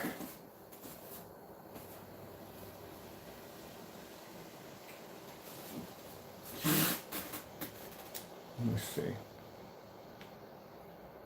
DOP supernova. Ambient light rejection technology.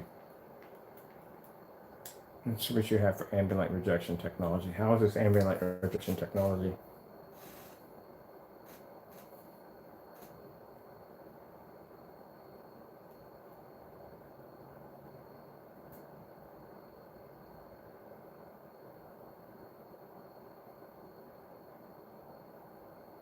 Just saw the screen hotspot. I don't know about you. Okay, hold on for a minute.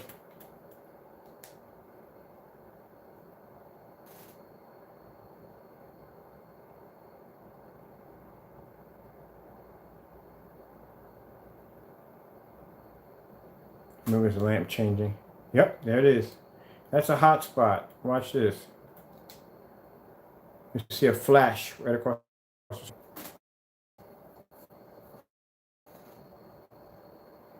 Right in the center, right there.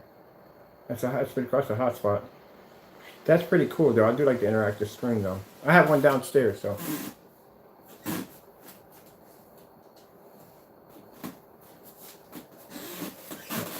You're doing most of this in the dark. Let's do something with the lights on.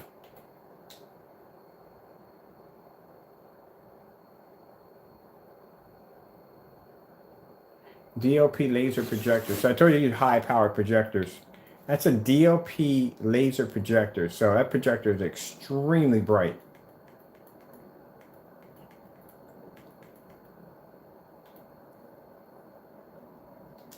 Let's check out the screen they have in the booth. In the booth.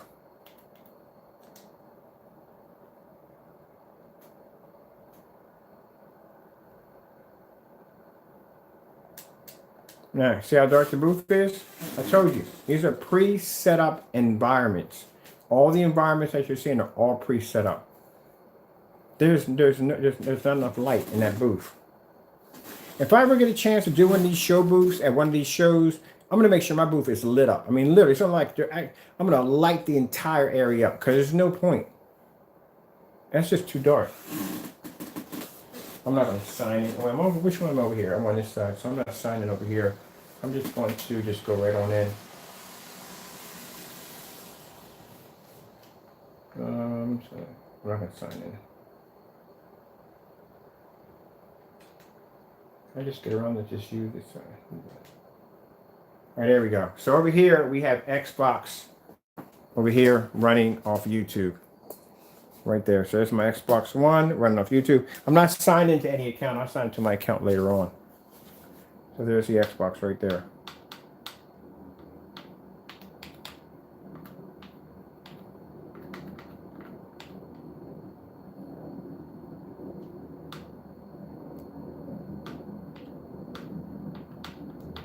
Let's go bring up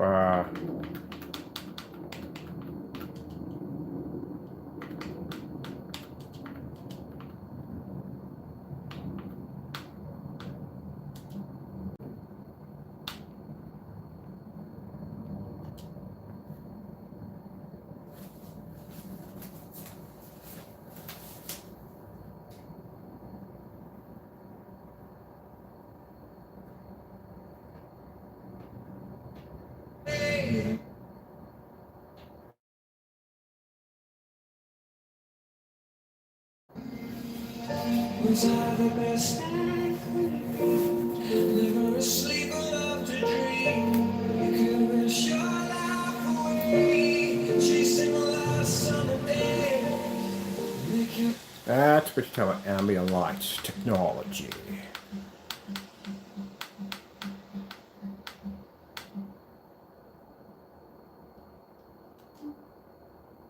Hit it! That's what I'm talking about. Wait! Okay now, from the beginning.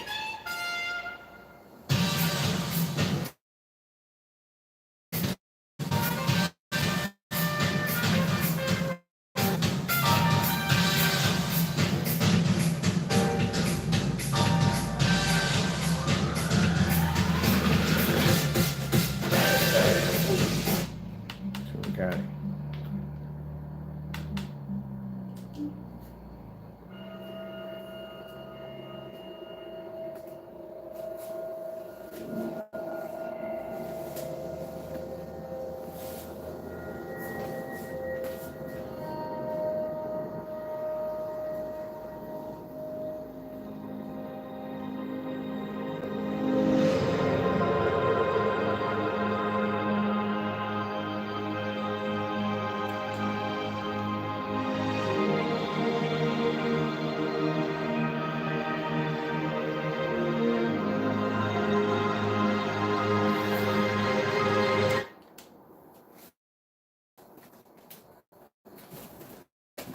Like that.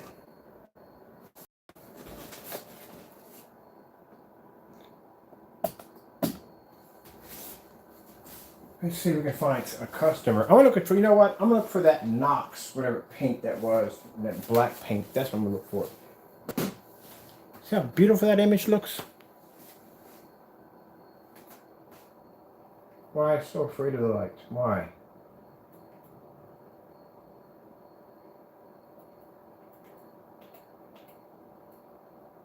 See, and this is what I'm talking about. You do the demonstrations. I told you, when it comes to a lot of these high-end screens, they always do demonstrations against white screens.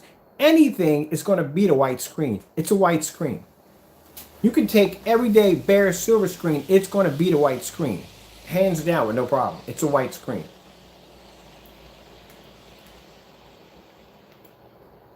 So if you're showing the difference of the advancement of your technology versus a white screen, if you notice when I do demonstrations, we do white screens just to show the advantage point. But I can't basically beat a dead horse to death on a white screen because I know a black screen is going to produce a better image than that. That's why I'm leaning toward finding blacker screens. There's no point in me doing demonstrations against gray screens because I proved it already before. It doesn't have enough contrast to compete with a black screen. So the only screen I'm going to have to be able to go side by side or toe to toe with, it's going to have to be a gunmetal screen, which is going to be extremely dark, or I'm going to have to find me a black screen to go toe to toe with. Other than that, anything else underneath that is just not going to match up with the screen. It's going to be an unfair demonstration. That's why I say if you look at these screens, they test them against white screens. I guarantee that every last one of these screens were tested against a white screen. Why not test it against a screen of your own caliber? Put a gray screen against a gray screen or a black screen against a black screen and see what happens. See which screen actually comes out on top. It'll never be done on that level. I mean, they're pretty sure that somebody's going to take a white screen, and if anybody has a white screen, and they're going to take their sample and put it against the white screen, and you'll see the difference. But anything's going to beat a gray screen. You can go out and make bare silver screen paint and beat a white screen. That's not hard to do.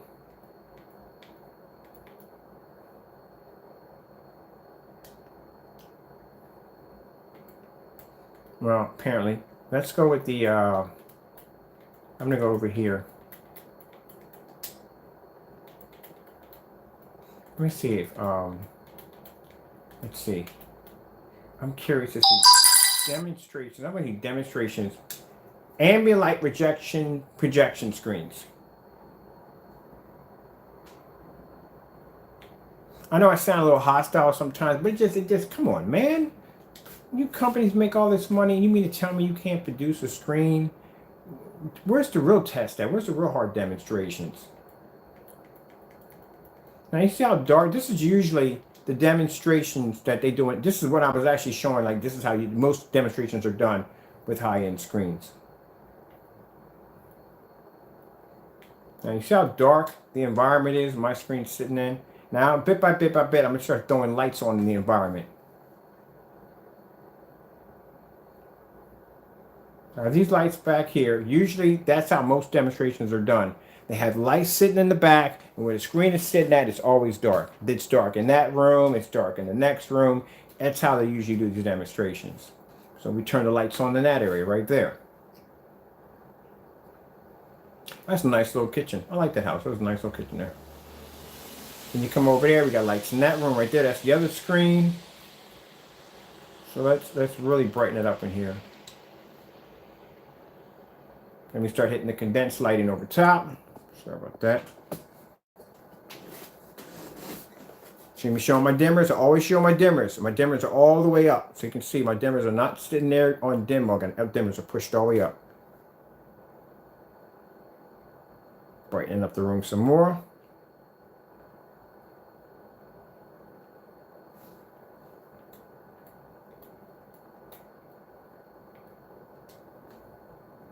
Overhead lights now cut on.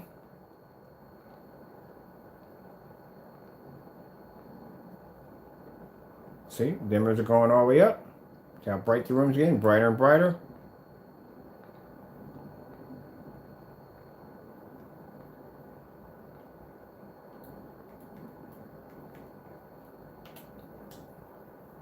Window is fully open, lights pushing through the window.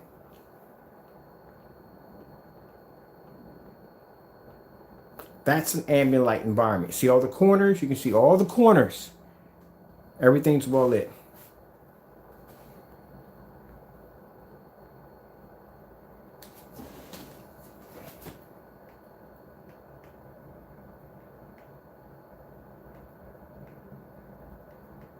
Here we go. This is the sample sheet we got. We got this right here. No, look at it again.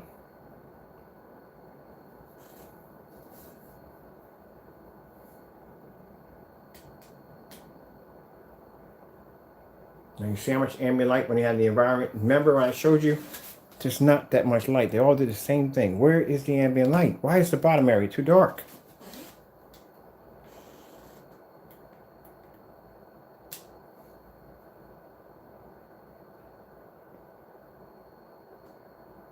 It's not ambient light projection if you're in the dark. What the freak?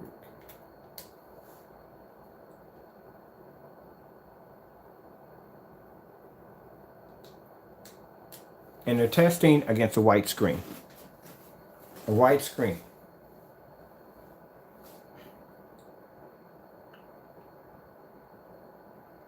That's why the image is pulling up. White screens are not going to pull up. They're just not. And there's no level a white screen is ever going to pull up.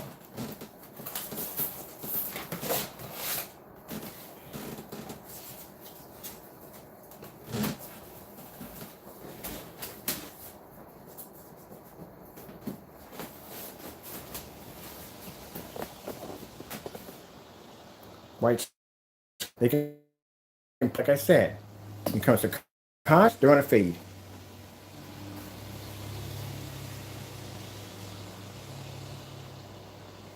All the detail in the screen, gone. Look at that. This is why you need contrast. All the detail in the ceiling, when it comes to the white screen, gone.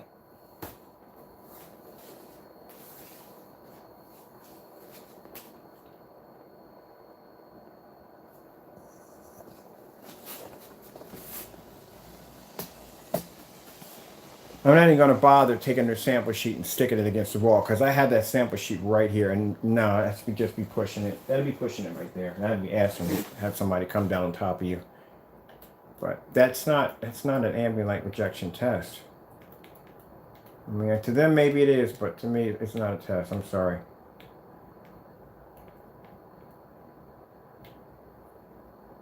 Motorized ambient light projection tension screen. Let's see what this one has. So this right here, it's a white screen. How the freak is this ambient light? It's a white screen.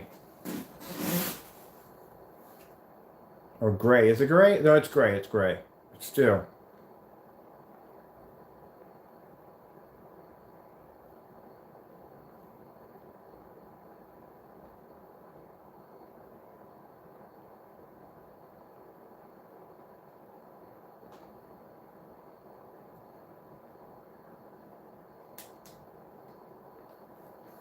Now you're looking at this at the same time we're looking at this, right?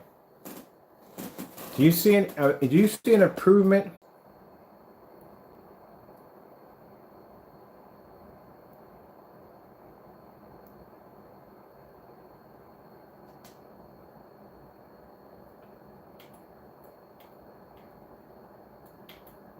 You get this to play right.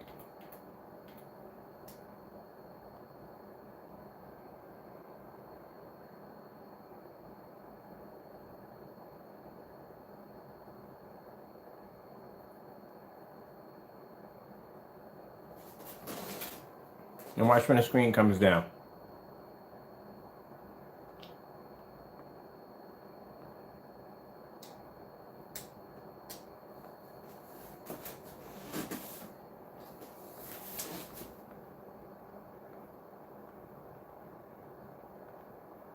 That doesn't look any different.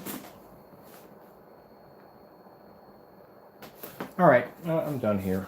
And this is like I said, this is kind of research I do. I'm gonna see the Knox. Let me see what it is.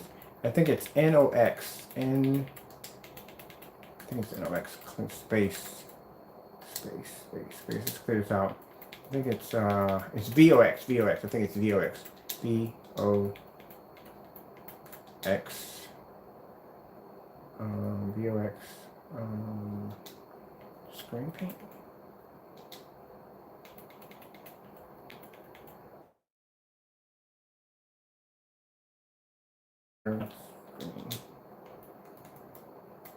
See if I got it right.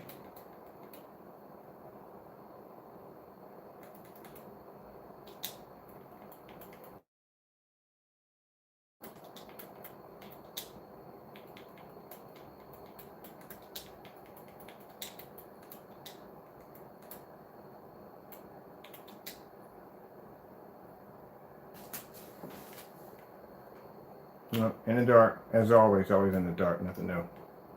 In the dark. I click on it.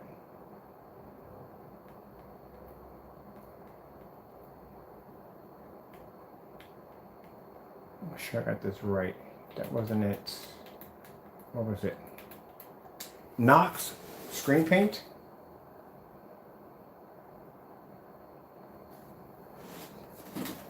Here it is. I think this is it right here. Yeah, NOX. That's the name of it. There it is. There we go. So let's have a look at this.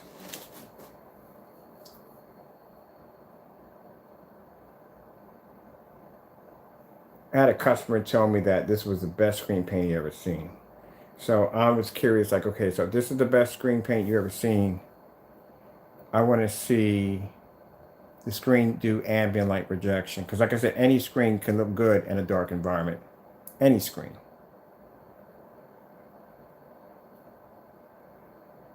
And what I'm seeing here is I'm not seeing anything. So in the dark. It's on the dark. That's on the dark. Nothing new. Daylight demo. So daylight, this is supposed to be a daylight demo on the screen. Look at the corners. Maybe they're going to lighten up the environment. I don't know. All right.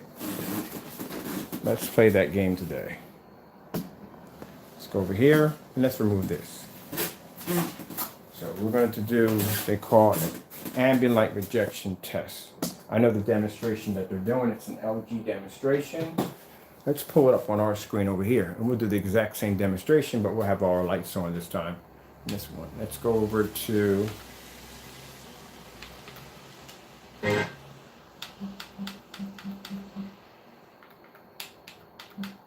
should be in here. It's not, we'll go to LG. I think LG has it. Clear, and let's go to LG. CLG OLED. And it's funny, the one video I want, I can't find, but I'll find it. I know exactly what it is. LG OLED. Space demo.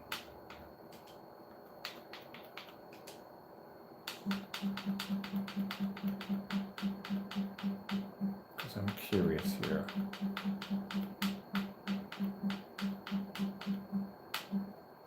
Oh, that's a good demonstration right there. I definitely got to do that one on this screen. Ooh.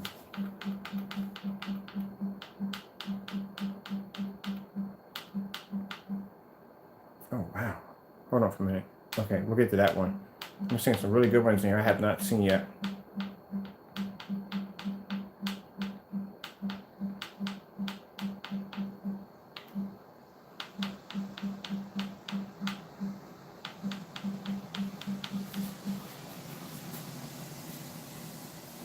All right, let me see. TLC. Okay, I got it. I know which one it is now. I got it. We got to come back to this one. It's a TLC, TCL. TCL.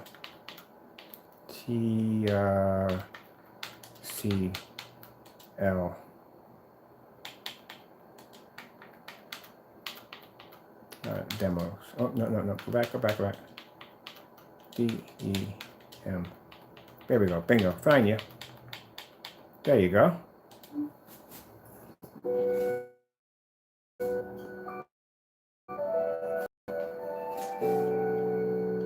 I want to go back to the one that has just her. Okay.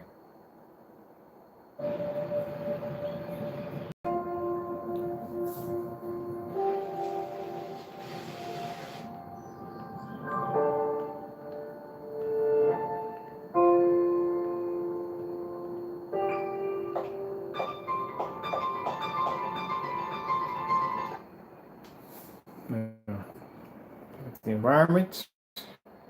So the lights in the environment. I'm going to buy this paint. I'm going to do this demonstration side by side. That we want to do.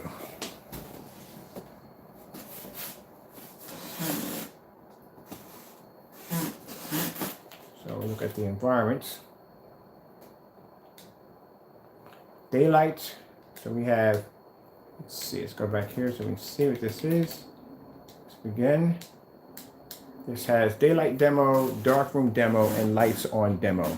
Knox screen paint. We are going to be buying very soon. Let's see what you can do. To be lights on. Oh, daylight. This is a daylight demo? No. No. Hold on. I've got, no, that cannot be a daylight demo.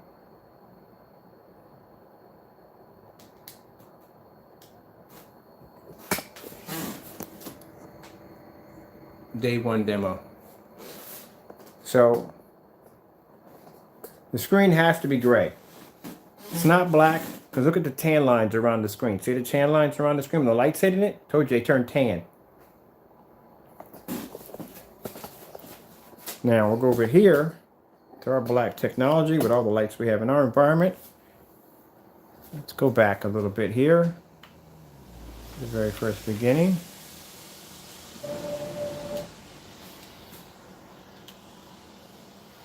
So you can see.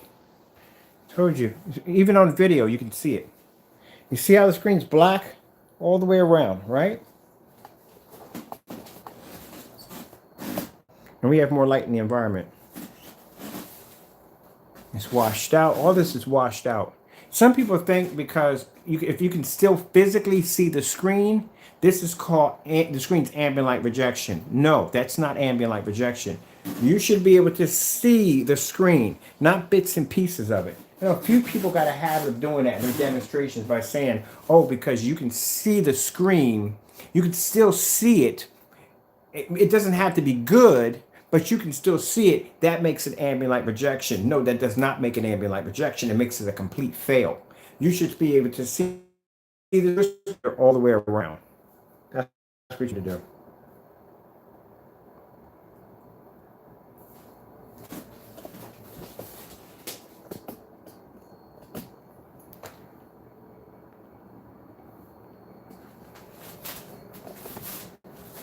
This is daylight. Knox screens. I'm going to be placing an order for that today.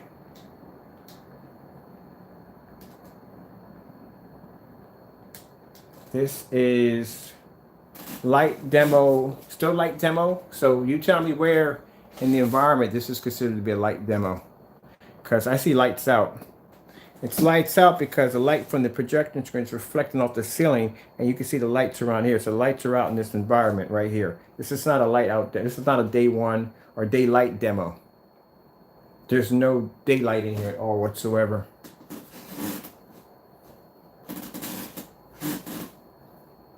So looking at the people walking down the street. Boom, come over here.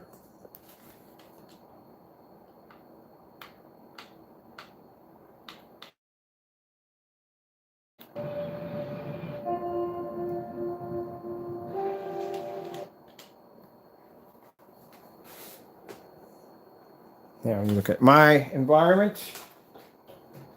Look at the ceiling. Everything's nice and bright. You can see all the objects. You can see the back of the screen. There we go. Everything's nice and bright in the environment, as you can see, as you're supposed to. And you come over here in this demo, and the environment's dark. That is not a whatchamacallit. This is why I can't wait to get the picture and picture twin mode up and going. So I have to keep switching back and forth. I can do them both simultaneously next to each other. That's going to be fun. So I can't wait to get that done. All right, let me see. Let's go from here.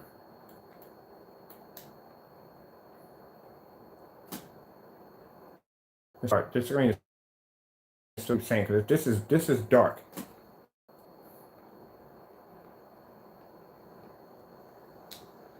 All right, let's go back here.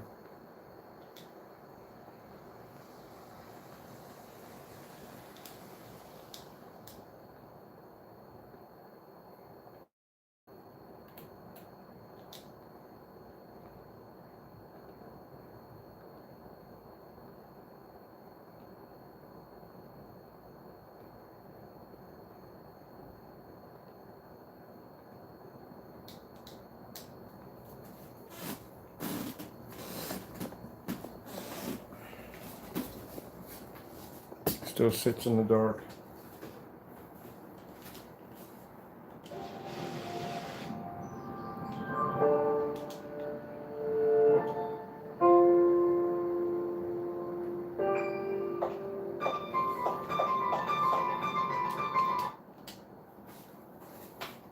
You need enough time. Timing, it's pretty good for you.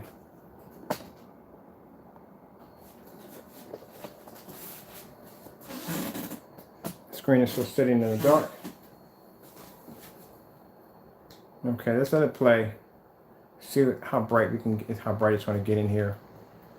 We just look through it. So this is considered to be the daylight demo. This is as bright as it's going to get in here. See, there's the daylight right there. Now, even you don't have to have two screens side by side to see the discoloration in the screen. See right there? See all right there? The colors, the discoloration? That shouldn't look like that. You shouldn't have any tan. Discoloration, the tan discoloration comes up when the screen is not producing contrast.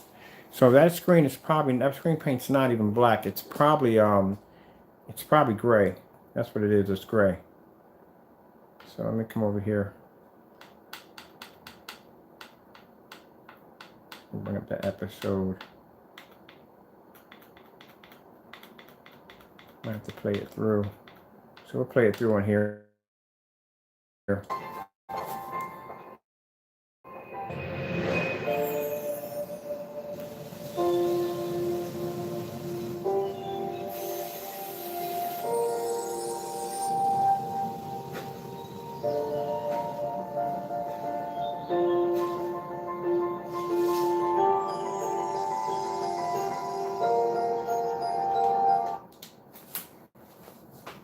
How beautiful the cheekies are, the cheekies.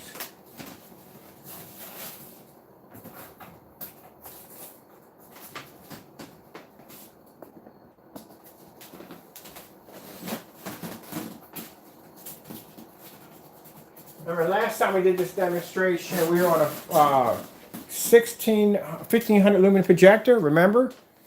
Now, just some people think, okay, just real quick. We're on the Panasonic 1500 lumen projector, right? And we did the black against our screen, black house paint. Now, some people may think if I get a more high-powered projector, I'll be able to pick up white levels on a black screen. No, you won't. Sony 4300 lumen projector, the big boy. Now, some people think if I hit a black screen with a high enough lumen projector, I can pull a white level from anything that's black. No, you won't. You will pull up the same dirty image, but 10 times worse. So that's black house paint leaning against our technology. On the Xbox One.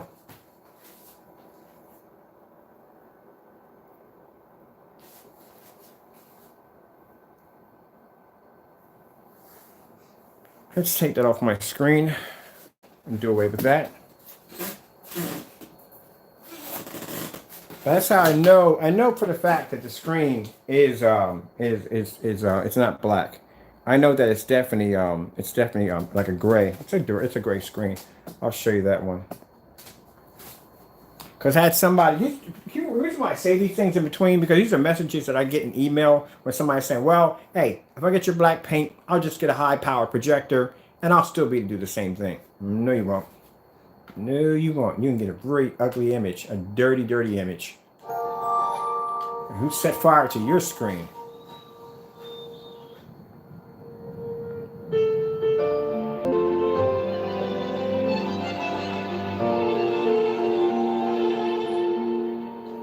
Let me check out something really quick. I have some boxes coming in today and it's raining outside. I'll be right back. What the heck this go?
That's funny.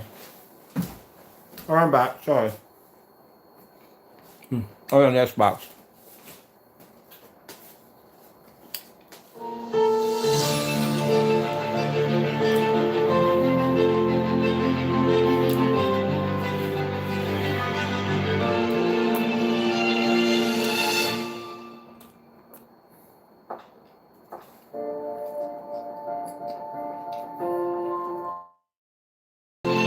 Something like that.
Really?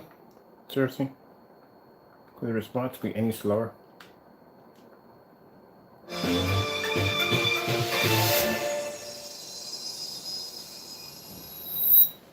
Yeah, spawn is really slow. Try that one again.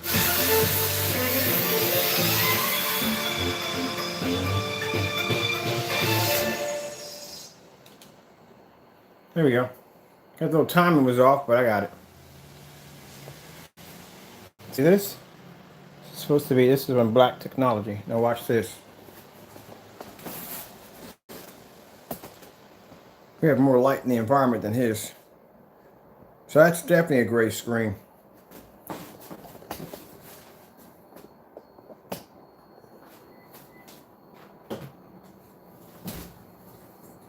Why, Mr. Bird, you're absolutely insane. I don't think that's possible that could ever be a gray screen.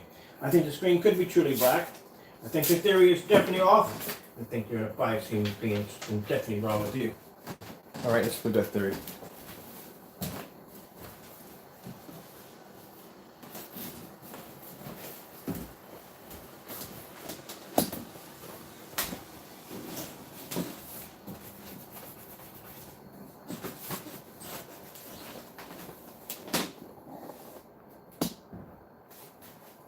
It's a gray screen. That's why the color's not coming up the way it's supposed to come up. That's when any light hits it, it turns tan.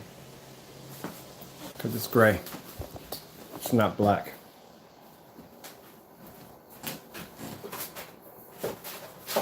Do this enough times to start seeing it. This is why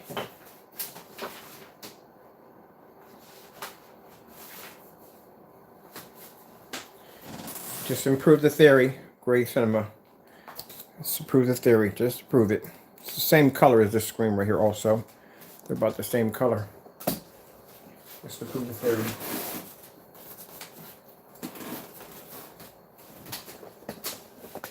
There you go. Any light hits that screen, and if it's anything black comes up, you'll see that tannish to the screen. Doesn't make a difference. You're going to see it. Any light that hits it.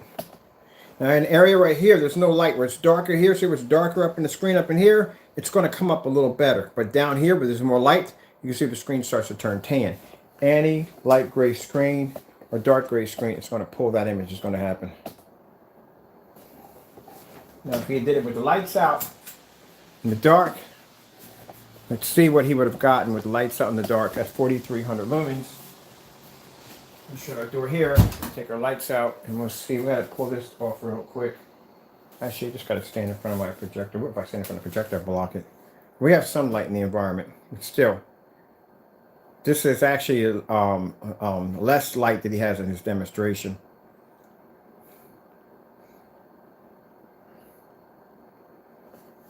So, you know, keep in mind, you know, if you're getting an ultra short throw projector, or you're planning to have your screen on with all the lights on in the environment, and you don't plan to be in the dark all day, because every time you turn your projector on, this is the environment that you're going to have to face with, you're going to deal with. Every single time you turn it on. That's why some people have one room dark and the rest of the house is well lit, because that particular room can't take any light because the screen will wash out. But that's how I knew the screen automatically. When I sat there and said, that screen, there's no way in the world that screen is black. That screen is actually, like, see how much light we have here? I'll put this light on, the light's going to increase in here. I'm going to be even bright in here. But like I said, that's how I knew the screen is automatically a tan screen, because tan screens, when light hits it, it comes up like this, red discoloration. Now, you might want to hear me say it, but Crow's videos do the same thing. Any contrast hits that screen. Any screen of that color is going to pull up that color. Let me show you the color of the screens real quick, okay? Now, this right here, you know, yes, it's UV mix. It's about that color. Personal mix is about that color. This right here is a Cinema Gray by Elite Screens. It's about that color right there. So if this screen basically showed the same kind of similarity when it comes up to kind of like a kind of tannish color, his screen will do the same thing. I mean, clearly all you got to do is just basically just request for him to do a demonstration of the screen on a Starfield demonstration. Well-lit environment. Take those blinds, pull them all the way up. That's what you got to do. Pull them all the way up. Let's see the corners. Let's see the corners. Let's see all the corners. Brighten that image up. No bright, beautiful colors. Just put on black contrast only. Screen will turn tan.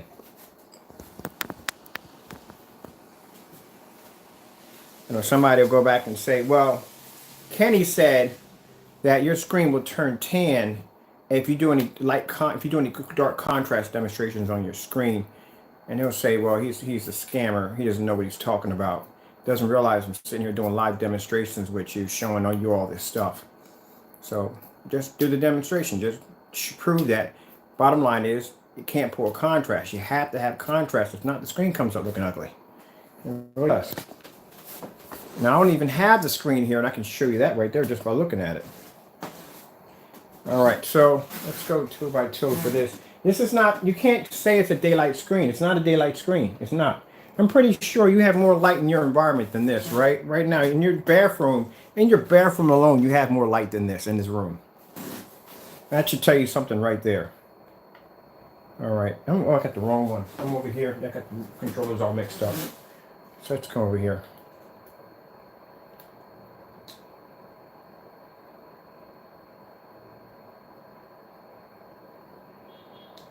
Now you see when a screen flashes, when it changes over. A screen, when you do any form of screen that involves an OLED technology, the screen will always turn black, all black, and then it will flash over to color. In that split second, you will see the screen turn tan. I've seen this happen in Crow's videos quite a few times, and anybody else develop, not just him, anybody else developing screen paint. And on that level, that screen, when it flashes over, changes over, it will automatically, it'll go back to a black background, and the black background will automatically turn into like a tannish look to it.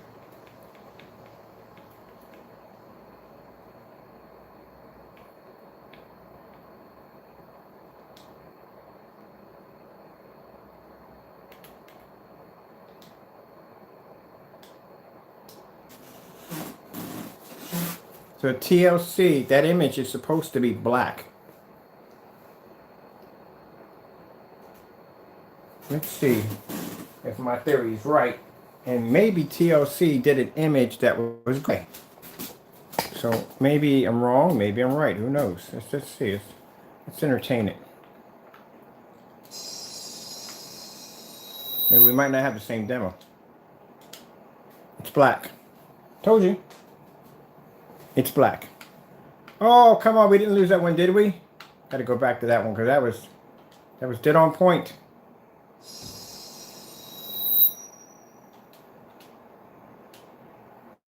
There you go. It's black.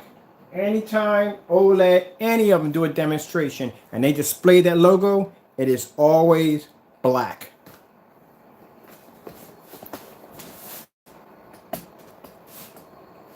Any screen that's light gray or even any form it's not black is going to display that image for a split second. You'll see it. The minute it changes, you could be in the dark, it'll still do it because it's just it can't display. Okay, here we go. Yeah, I'm gonna do it again.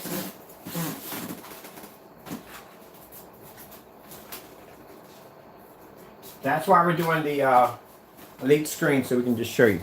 See the color here? Voila. There you go. If the screen was black, was jet black, it would have produced this, an all black image. That's what it would have produced. But because the screen is actually a light gray, that's what it's producing right here.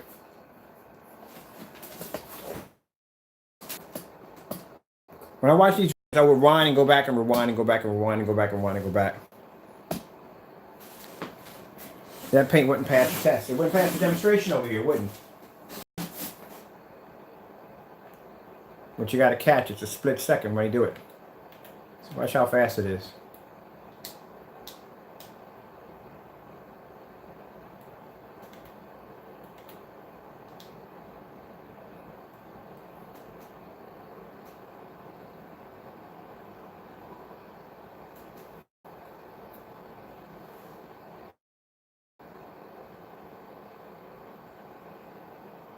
See how fast it is?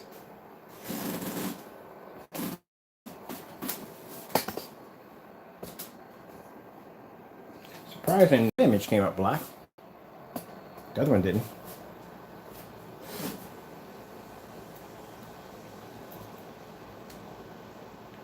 All right, here's a good one right here. Do we get a chance to do a real good breakdown on this one? Now, this is what I'm talking about, ambient light controlled setup environments. This is what I was pointing out to you to show you when you watch demonstrations what to look for. All right, see right here, there's a screen, there's a projector. Look at the backgrounds, look at the corners, see how the corners are dark. We have that exact same demonstration. Let's pull it up. It's an LG over there. Let's get this out of the way first. You know what, too? I'm thinking what I'm going to do is doing all these demonstrations and showing you different things. I'm going to show you some other stuff, too. I'm going to show you how to build some really cool projection screen frames because I've built quite a lot of projection screen frames. I can show you how to build a frame that doesn't involve any screws or any brackets. It's just staples only. Now keep in mind, the biggest you can go on a screen like this is 100 inches, but I can show you how to build a screen out of staples only. Not just staples, wood too. You're going to need wood also. But I'll show you different ways on how to build all different forms of different kinds of frames and stuff like that. And you know, different ways you can actually dress up or hook up your home theater setup. All right, so that's an LG demonstration right there. I think that is an LG demonstration. Now we're on the Xbox One controller over here. On the Xbox One controller. So let's come over here to the Xbox One. Anyone who's trying to call me or reach me, I will contact you very shortly. I will, I promise. I'm almost done here. I got to go downstairs and get a bowl of cereal. I'm dying for some Lucky Charms. All right, let's come out of here real quick. Let's come out. Let's clear this. I'm going to clear this all together. And we're going to bring in, that's got to be an LG. So I know it's an LG. It's an LG. It's an LG. Pretty sure it's an LG. LG. Clear, space. Here's 4K. Yeah, I gotta put that air conditioning because I'm cooking right now. I know my neighbors just like, this man is putting in an air conditioner. There's something wrong with him. Maybe he's related to Jack Frost. Okay, let's see what we got going on here.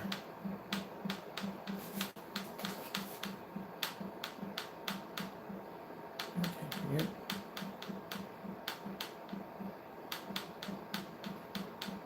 It could be Samsung.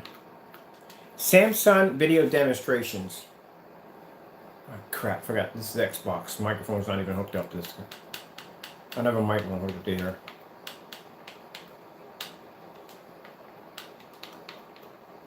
Okay, whatever, that's cool.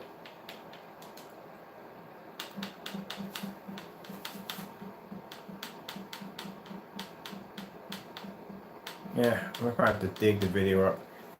Hey, doesn't make a difference. We're just going to analyze the room anyway. Just going to analyze the room. Just going to just analyze the room. I'll figure out what it is on this side, but I just want to break down and analyze the room real quick to show you what ambient light controlled environments look like. What to look for when you watch a demonstration. Let's bring it over here because I'm tangling it up. I think I got enough charge right here to pull this out. So I can move this around a little more freely. All right, there we go. All right, so let's show you offhand. We're going to look at on Knox screens. I think that's what it is. Let's check out the ambient light environment. So this is a screen pane short. It actually is used in short throw with lights on and lights. This has lights on, lights off test. So let's look at the demonstration first. So it's using a ultra short throw, actually short throw projector.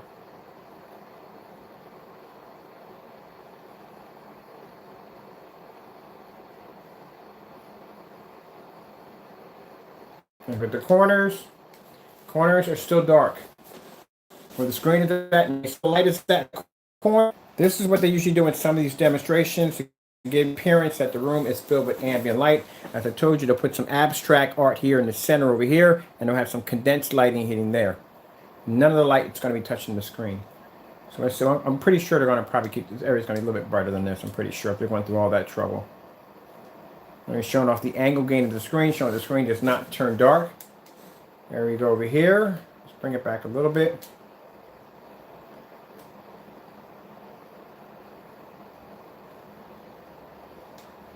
Now, if you look at this right here, you'll see there's the abstract art display. That's when you look at the demonstration, you're like, wow, there's ambient light in the environment. The screen looks absolutely incredible. It looks amazing.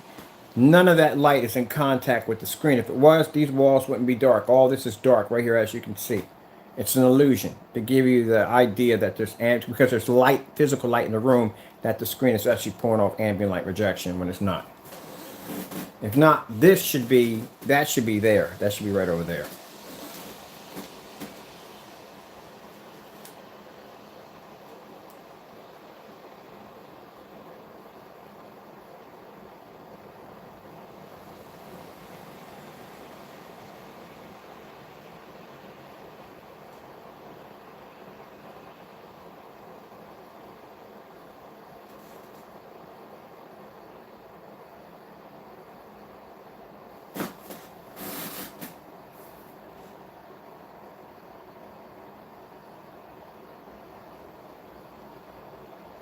Okay, now they're going to bring the lights on.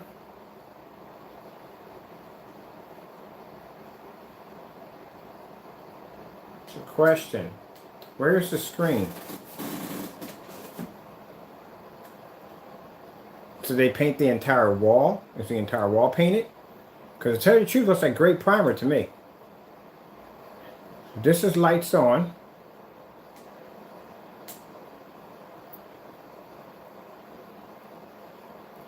Now, if you notice, the lights are dimming. Here we go.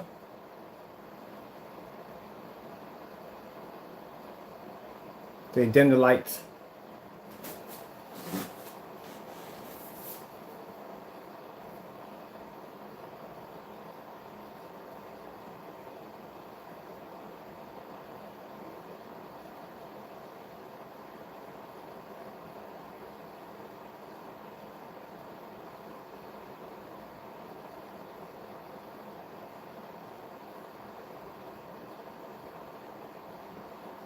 Why didn't you just leave the lights on?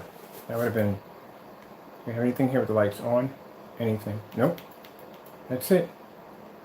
How is this supposed to be ambient light rejection if your freaking lights are off most of the time in the demonstration? How is that possible?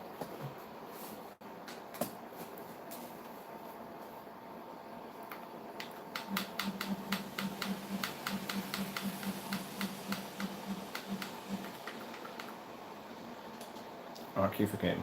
It's not, my microphone's not in.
Bring it up some more. Okay.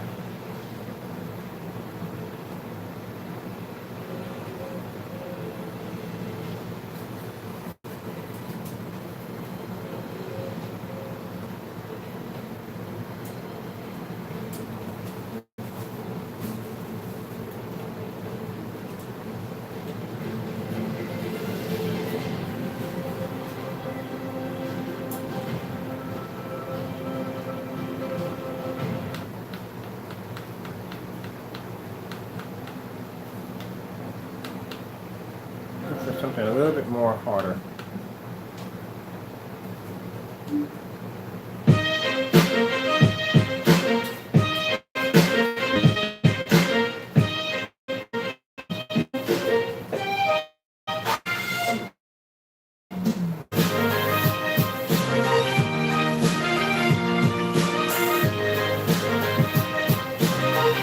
And this is without 4K.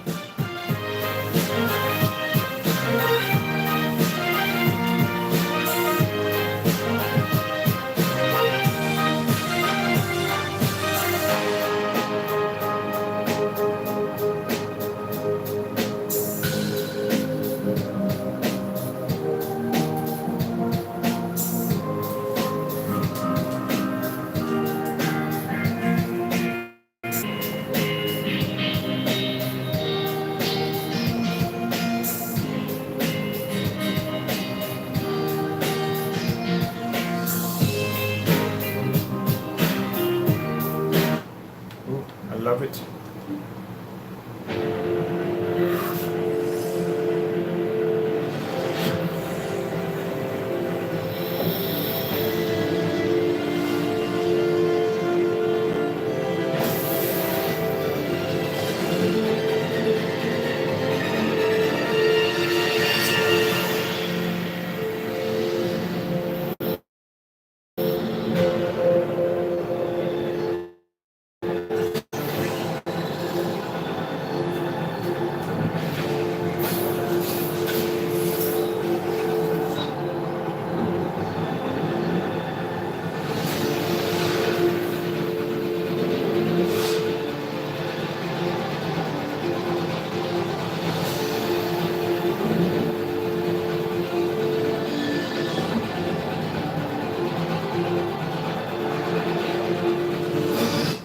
We gotta do something for the lights out too.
I love that. Every time I see that bright, bright, bright skin tone, just gotta take that black paint and put it right up there and just say, look at that.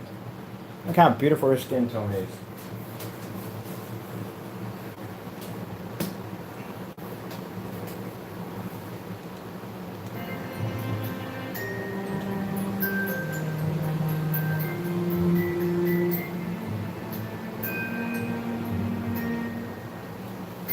Now we did enough lights on. Let's do some lights off. Some of y'all want to see the screen with the lights off.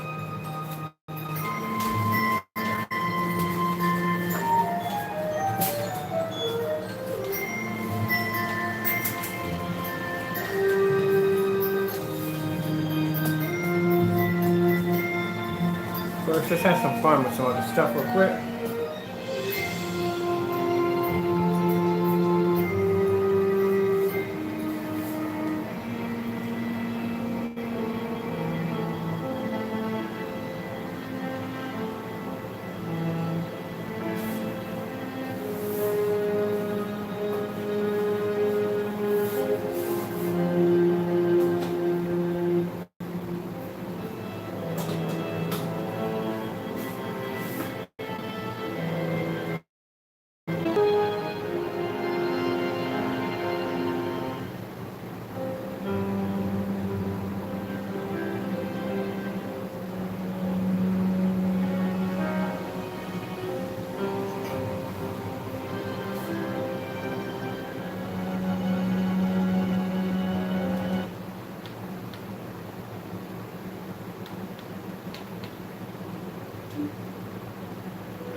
Just to let you know real quick, we are going to setting on your projectors. We did that demonstration already.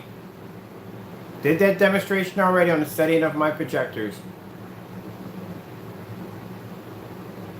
Yep, did them already. Did the demonstration on a, matter of fact, when at the end of this video, check out the links below. We did the demonstration on the Casio projector. My settings on my projector was actually minus 128 in eco mode level 5 versus a black screen.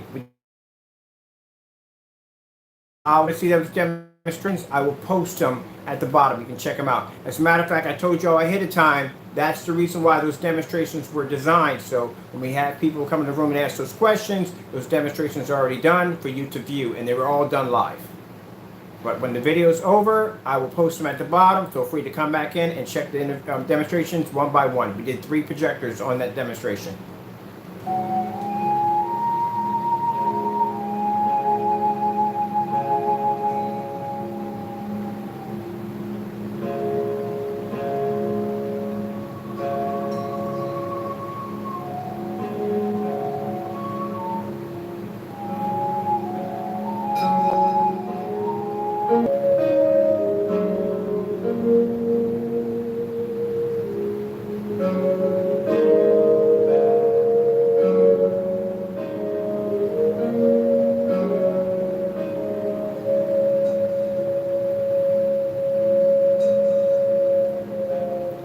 Now, if anybody else feels free to see those demonstrations, like I said, when the video is done, come back and check in the comments section. There'll be 3 links there showing the demonstration of the contrast. Actually, actually taking all 3 projectors and bringing the contrast level. We did it on auto level, the highest we can, doing the demonstration on our technology versus a black house paint showing white levels. That our screen is able, even at the lowest settings, can still produce a higher, brighter level than black paint. All right, let's grab this one right here. I think we did this one already. Special K knows only real strawberries taste this good. You can't fake delicious.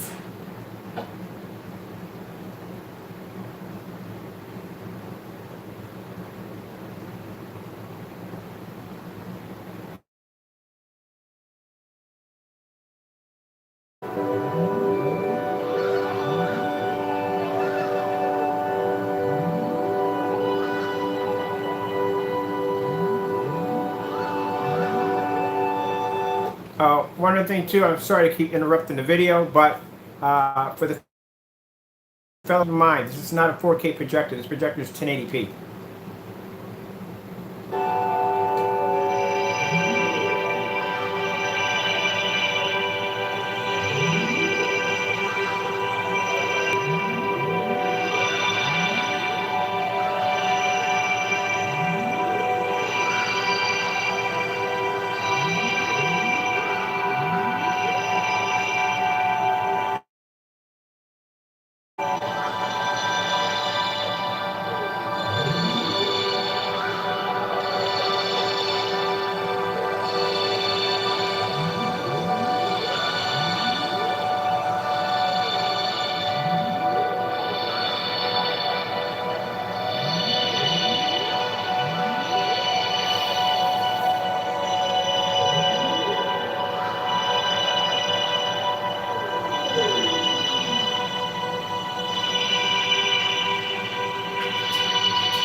plug my charger in for my phone died.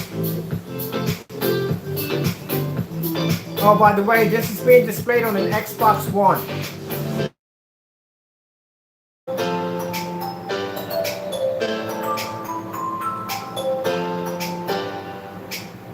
So imagine what your gaming's gonna look like on this thing. Woo, man.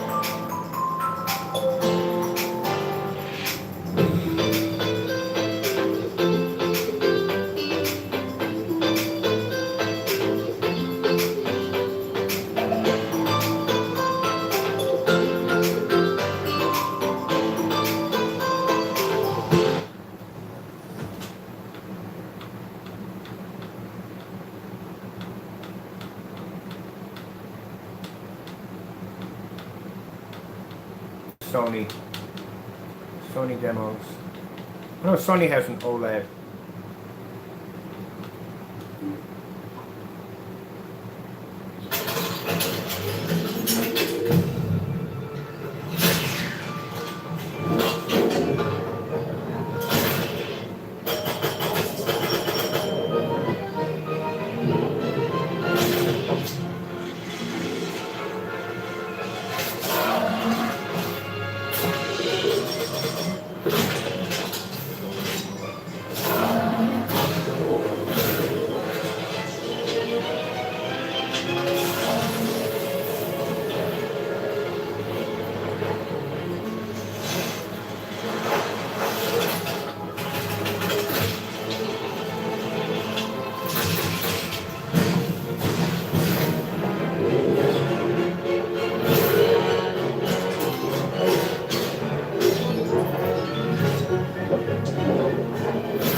Oh yeah. I don't know whoever went to burning the screen. I feel sorry for you on that one. I really do. That's an expensive TV. You get dead pixels in your screen.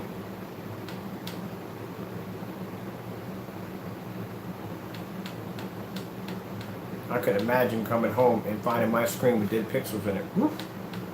No.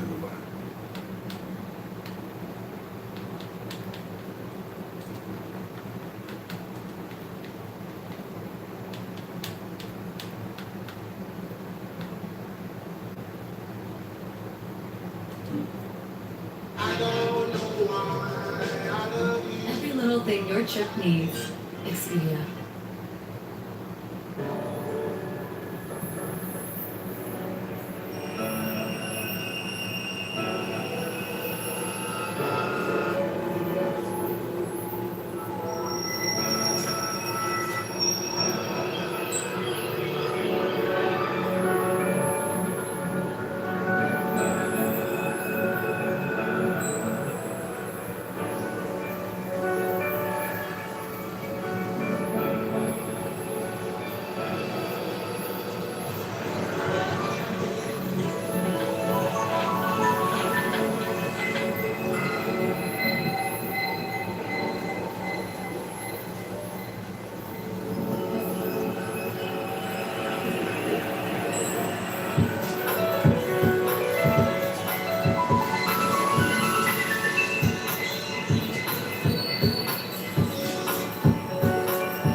Yeah.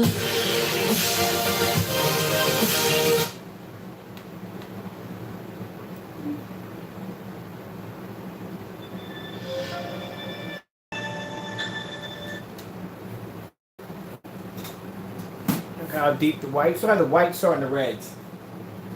Keep in mind, when it comes to Supreme 8s, we don't calibrate projectors over here. You don't have to. You know, one of the things when the guy was talking about, and not to go, and thank you for asking the question about the settings on the projector. I don't mind that, you know, because that's I like a challenge. But I'll put those posts in there for you to see because we've done those the last stream. How much ambient light is in the environment, because as you can see the corner, everything in the environment as it should be. Projector sitting back around 12 feet 5 inches from the screen. Keep in mind some demonstrations are using 4K projectors, and the 4K projector is sitting about 8 feet from the screen. Now, also too, you gotta look at the fact that the screen is pulling up amazing contrast levels, but white levels too at the same time. Let's grab our black house paint, which I like to use is a black house paint. And also too, I did this demonstration over here. That right there is my, you see I own several projectors. There's the Optima GT 5600. But I did that projector over there is 1600 lumens. It's a 1600 lumen projector with a, actually 1500 lumens with a 1500 to 1 contrast. And I did that demonstration earlier today on that projector. Right here at the bottom, see that projector right there? That is a Sony projector, very, very old. That projector comes in, a projector was manufactured in 1999. It's so old it has a 4.3 and it has a 200 to 1 contrast, 200 to 1 contrast, 1100 lumens. That projector cost me $45, that's it. I'm gonna do the demonstration on that projector also too. You don't have to worry about pulling the settings down on that one. That projector is old, it's very old. All right, so let's come over here. And let's put up our black paint. All right, everyday black paint. And there you go.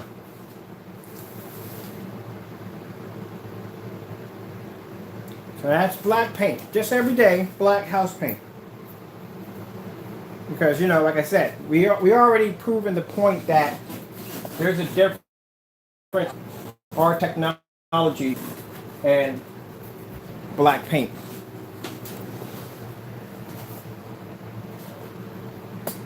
That is everyday black paint. When you get up on it, it's black. You see your flesh tone right here on the powder? It's black paint. Now you would think that this would pull up a higher image because the projector I'm using is 4300 lumens. So the black paint would be able to pull up a very bright image, right? No. It's black paint because it has no white levels. It can't pull black. It can pull contrast. It can't pull white level. That's the problem you have. And that's a lot of people think when it comes to a black screen paint that yes, it's got to pull contrast, but it has to be able to pull white level. If it doesn't pull white level, that means the images, when it comes to natural colors like different tones of white, come out dirty. Comes out muddy. Comes out dark. That's what you don't want. Let's go back to this demonstration.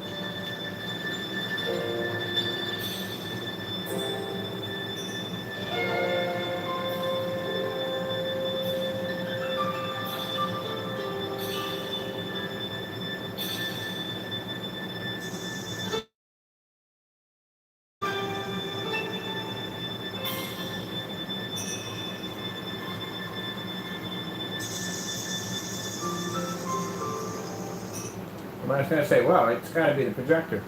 4300 lumen projector, not necessary.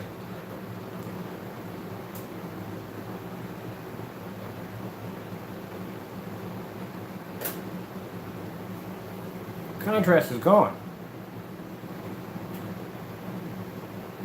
So if you had 20,000 to 1, you're not going to pick it up.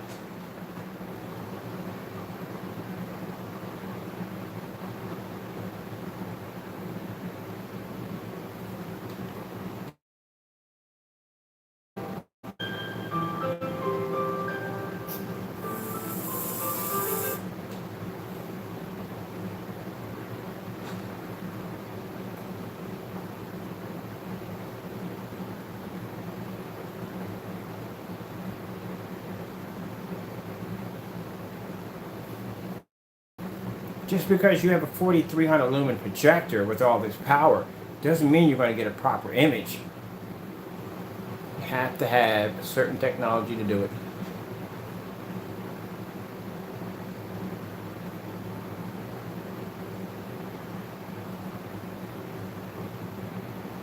This is why our technology gets back to the home theater setup. Gives you the better, you get the most from your projector. What's the point of spending all this money for this projector if you're only going to get 50% out of it? What's the point? Just go buy a knockoff. You know what I mean? Pretty much you're just doing the same thing either way.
I would love to have that on. I want to get a much bigger wallpaper screen. I really would like to get one. I would like to be able to display that maybe on a 200-inch wallpaper.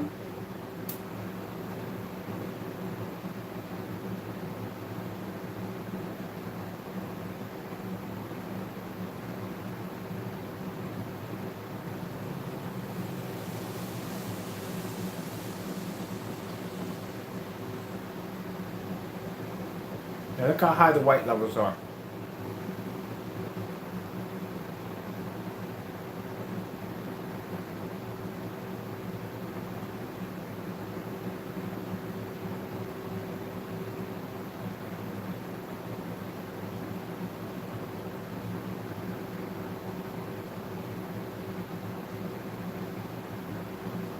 If our technology was so dark, we could not display that image. It'd be virtually impossible to display an image that bright.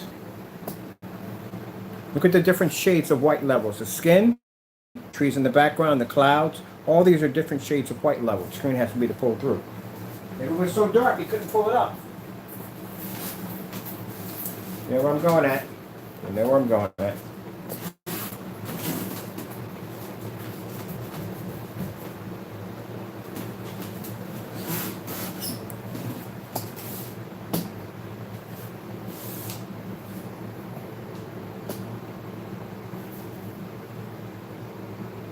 Doesn't make a difference. Now you want to talk about my projector settings. Like I said, we can back it up. But even with the settings on what my projector is sitting on, how come the black paint, how come our paint is not performing the same way as the black paint?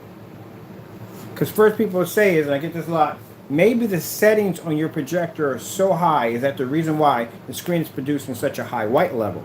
Well, it's producing such a high white level, shouldn't the black paint be doing the exact same thing as our screen? So what's the difference between the two? Why is one performing a real dark, dirty image and the one's producing a high light image? Both are being hit with the same projector. Same amount of lumens, the same settings. So what makes one different from the other? Because one has the ability to pull white light when one can't.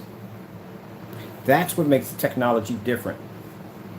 That's why when you see me doing demonstrations on the 42 by itself, the first thing they'll come in and say, and not to put anybody down or disrespect anybody, the first thing they'll say, and probably out of curiosity, maybe it's the settings on your projector that's making the screen produce such a high white level. But when putting the screen next to a black house paint, both screens are being hit with the same amount of lumens, as I said, same amount of resolution, same amount of contrast, white levels, whatever. Why is it that one screen is coming out darker than the other? Because it can't produce white light. That's why. Same thing when you're dealing with a gray screen can't produce contrast.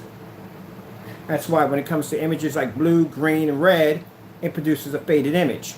If I were to show white, the screen can produce a white image, a bright white image, but cannot produce a bright color because it has no contrast. Therefore, the image fades if any light hits it. The only way that screen can produce an image, unless you're sitting in the dark.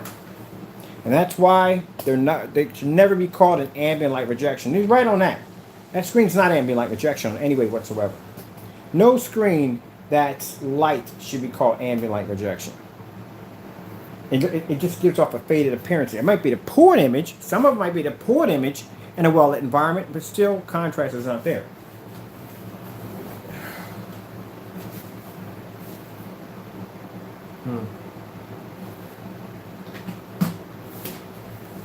You gotta be careful about going around calling people's technology not working. That's why I love YouTube Live. I can come on here and show you what you're really getting. This is black paint. So anytime Mr. Crow or Jamie shows off a demonstration where he's showing off a product saying it's ours and it's dark, you know what it is. It's black paint. Because if it wasn't black paint and our product did produce a dark image like he said, it should have matched that black right there on this nice white pretty level. I should have been a lawyer. Well, speaking of lawyer live, we didn't forget about that. No. Just right now, we got business to take care of right now. I have to make sure before that 9 and 10. Keep in mind, those of you who want to say, "Oh, there won't be a patent," you trust me. It's going to cost me a lot of money to patent those two screens, but it's going to be worth it. 9 and 10 will be patent screens. I've been telling you the name is Supreme 9. It's not a Supreme 9. No one knows the name of the screen. It's a nickname for the screen. The reason why you don't know the name of the 9 and 10 is because there's copyrights being designed for that technology. That screen will be fully protected. It has to be fully protected because it's not just going against it. Because we're going to put that screen against the black diamond. Well, it's definitely going to happen. That screen, it's not going to be a paint. That formula is strictly designed for customized motorized projection screens. Yeah, you heard me. We are coming out with our own motorized projection screen, fixed frame screens, a whole lineup of home theater screens. And that coding is going to be applied to it. And before you think, oh, well, is it going to... No. This is going to be different. I'm going to invest a lot of money in this. Actually, you know those machines they use to custom paint cars? That's what our screens are going to be used to be coated with machinery like that. This is going to be all professional. It's locked in. So if somebody decides to do something, whatever, well, you know the story behind that one. Like I do demonstrations, like I said, against Elite Screens and other companies, but I'm not going to go out there and call them scammers and call them trash and this, that, and the other. It's just a simple side-by-side demonstration. My technology versus yours. If he pulls up better reds, who puts the blues and whatever, keep it fair, keep it by the book. Everybody has to go through the same stress test.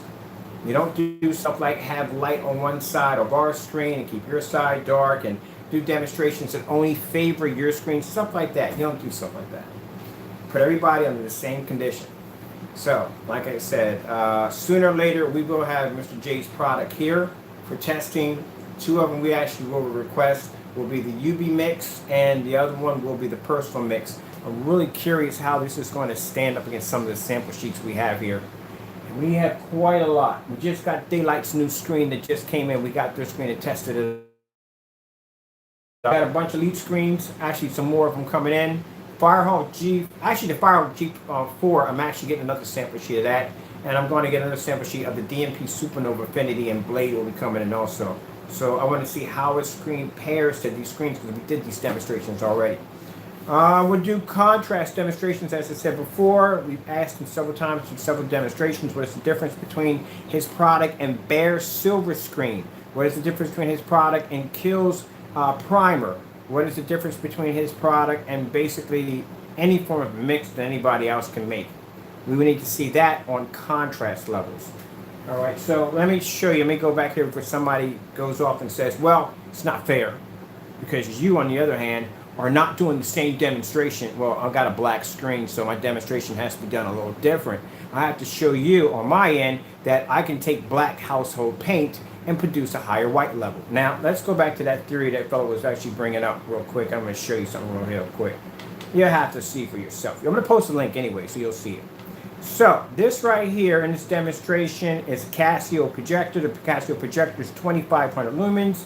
I think it has 1800 to 1 contrast, not much on it. It's my laser and lead hybrid projector. Now, usually on the 43, if I bring down the contrast and bright levels on a 43, at 4300 lumens, it's still more powerful than a projector of 25 or 28. But so that's why I got the Casio. So let's clear this first out of the way. And let's go pull up. Let's see if it'll bring me up, which it should.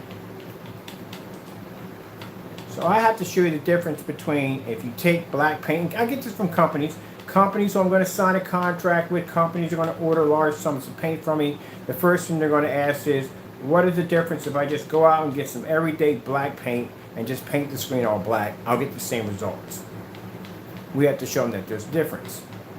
Now, I actually will thank the person who first came up with the idea of asking us for the settings for our projector. That was a challenge. I enjoyed it. Thank you so much. Not to be sarcastic, I actually really enjoyed the challenge. I never thought about actually doing that. So that was a good one. I was curious myself.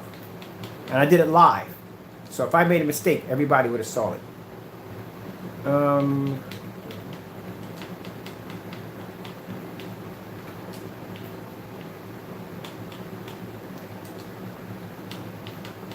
Thank you so much for that.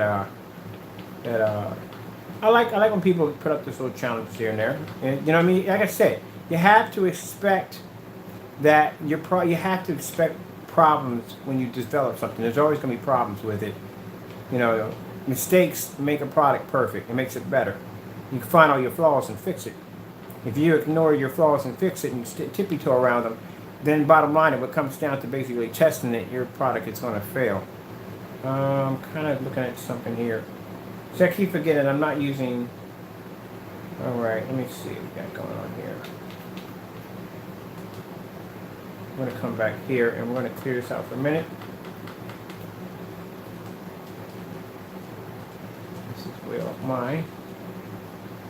Keep in mind, this is on the Xbox, so I don't have my account here on the Xbox.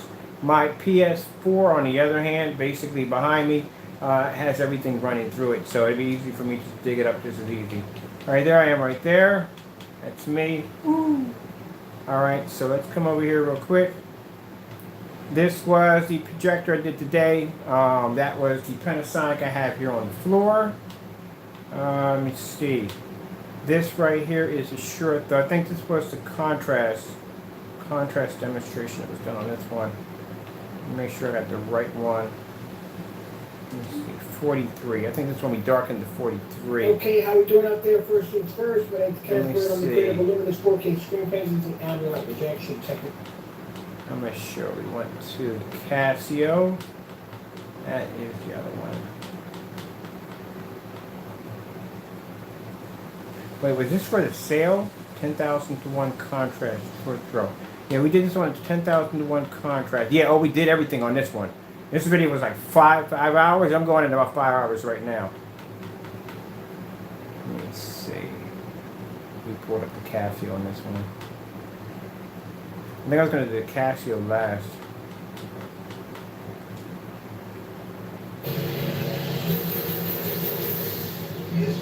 No, that's the promo. That's the promo for the Rich McCall. That was a promo for that projector. Let me see. Maybe this one. Okay, how we doing out there? First things first. My name's Kenneth Bird. I'm the creator. That is a plexiglass with something I'm working on. Something else I'm working on.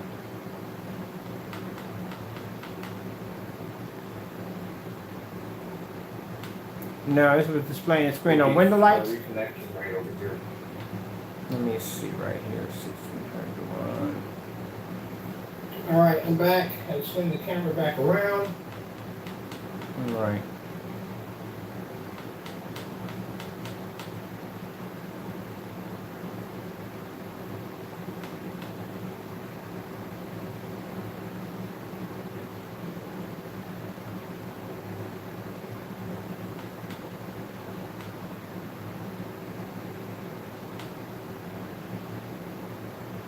A lot of demonstrations.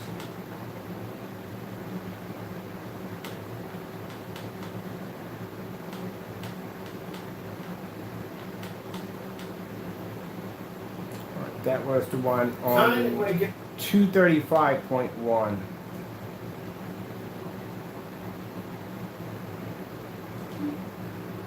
okay. How we doing out there? First things first. All right, let me see. We got this one, PJP. Lights off demonstration. Good gracious, I was talking for that long. I'm talking that for that long right now.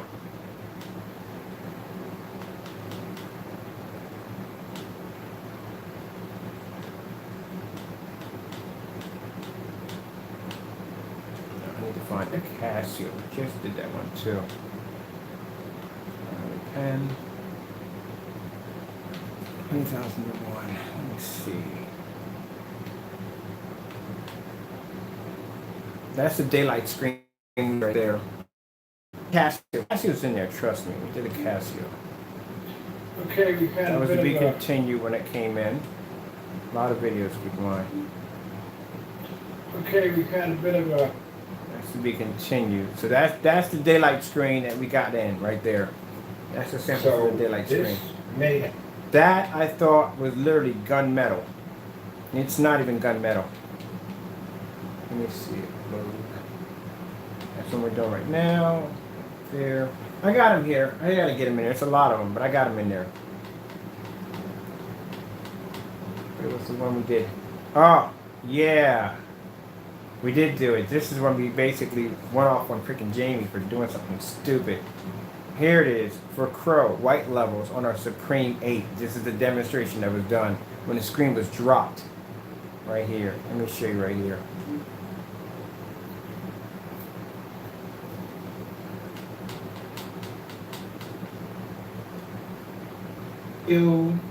I'll show you my projector right here.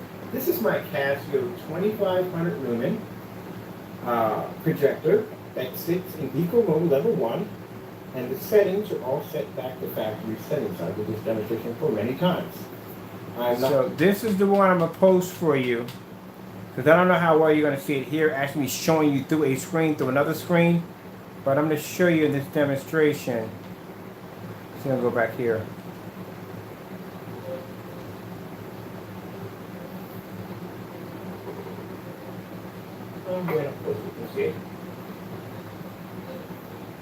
And that's me darkening the screen on the projector, pulling the settings back. You basically try to claim our product is this dark. That's the contrast level. That's when the projector was put all the way back. There's 3 of them. I'm going to put all 3 of them on there, because they're going to put all 3 of them on there. I want you to check out that demonstration. And you'll see where we take the projector, especially the Casio. Casio goes all the way back past 0. It goes back to a minus 128 on a Casio. It was at equal level 5, and we had the contrast set back to 50. 3 demonstrations are going to be in there. Check them out for yourself, and you'll see basically factory settings. We did that on a black piece of a painted piece of black cardboard, showing that even when the screen was so low, even when the screen looked gray, it was able to produce a white image against that black paint with no problem. That's why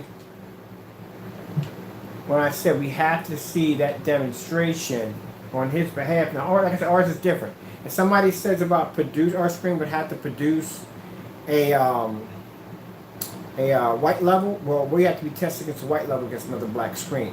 I told you already before, if a black screen will never have the ability to produce a white level as high as a gray screen or a white screen.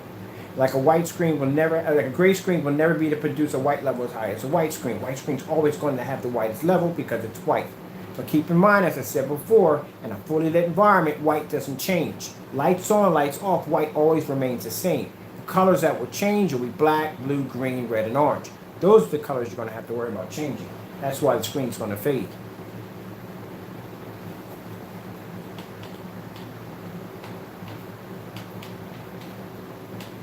So let's see. If we pull up,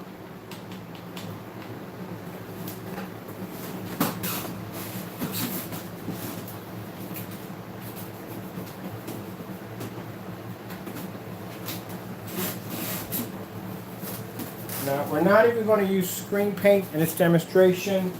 Let's make it a little harder. and we'll just use a Gray Cinema 5D by Elite Screens. So that's the difference between when we do demonstrations, we test our stuff on just about everything. Everyday screen paint's not going to test their stuff on this kind of stuff. They're not going to do it. Because they're afraid that if their screen's going to fall, it's going to wash out, or basically the screen's going to outperform it. So you can't basically, what's the difference between one of these screens or one of these screens on an everyday light gray screen paint? You'll never see that demonstration because they're terrified that the screen's going to wash out or the screen is going to outproduce their screen. And it is. Any one of these screens will outproduce a light gray screen easily. So this is the Dark Star 9. This is the darkest screen. 0.9 gain on a Dark Star 9.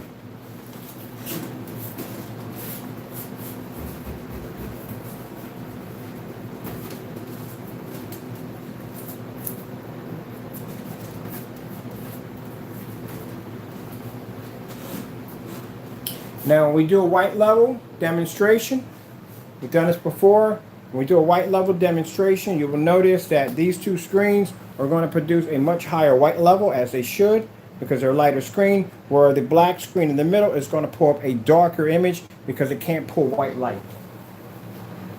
Get this out of the way.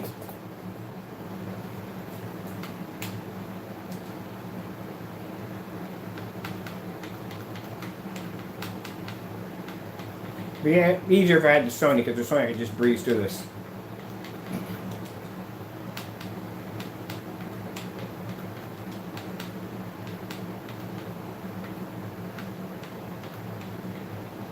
Let's see. As a matter of fact, let's do this a little faster. Is my Sony still hooked up? Give me about a minute. I'm going to switch these out real quick. We'll swap them. I'm going to take this one out here. Next one's off. And Sony in instead, because my Sony has everything set up in my account. It'll be easier for me to get through that one.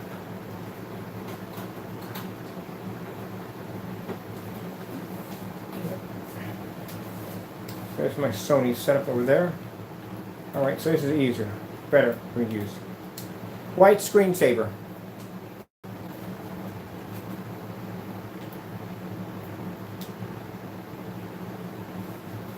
There you go, just like I said. Now, as you can see, the black screen is going to pull up a darker image. These two images are going to pull up a brighter image. These are Elite screens right here. Now, you would think because the screens are pulling up a much higher white level that they're going to pull up a brighter red, a brighter green, blue, whatever. No, this is a bad sign. And I'll tell you why it's a bad sign. Because the screen is producing too much white light, and one's actually producing not enough white light. Actually, not enough contrast, and one's not producing enough white light. So this is what happens when we switch it on. Now, you've seen the white levels on our technology. It is extremely good. But like I said, it will never be able to compete with a screen that's lighter, because the screen that's lighter is going to have the ability to be able to produce a higher contrast level. I'm sorry, higher white level. All right. Got something else here, too, I want to show you, which I think you're going to really enjoy. On our white levels, on how bright our white levels are. Let's keep that. I want you to really look at that. Drink that in. Take all that in. I need you to see how bright those white levels are on those screens. Take it in. Hold on for a minute. Real quick.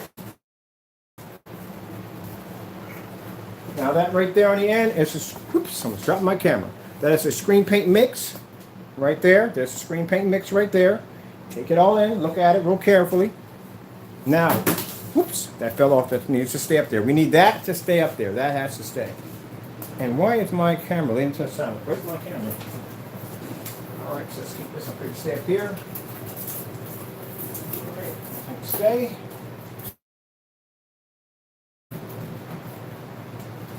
All right, let's get that to stay up there. All right, here we go.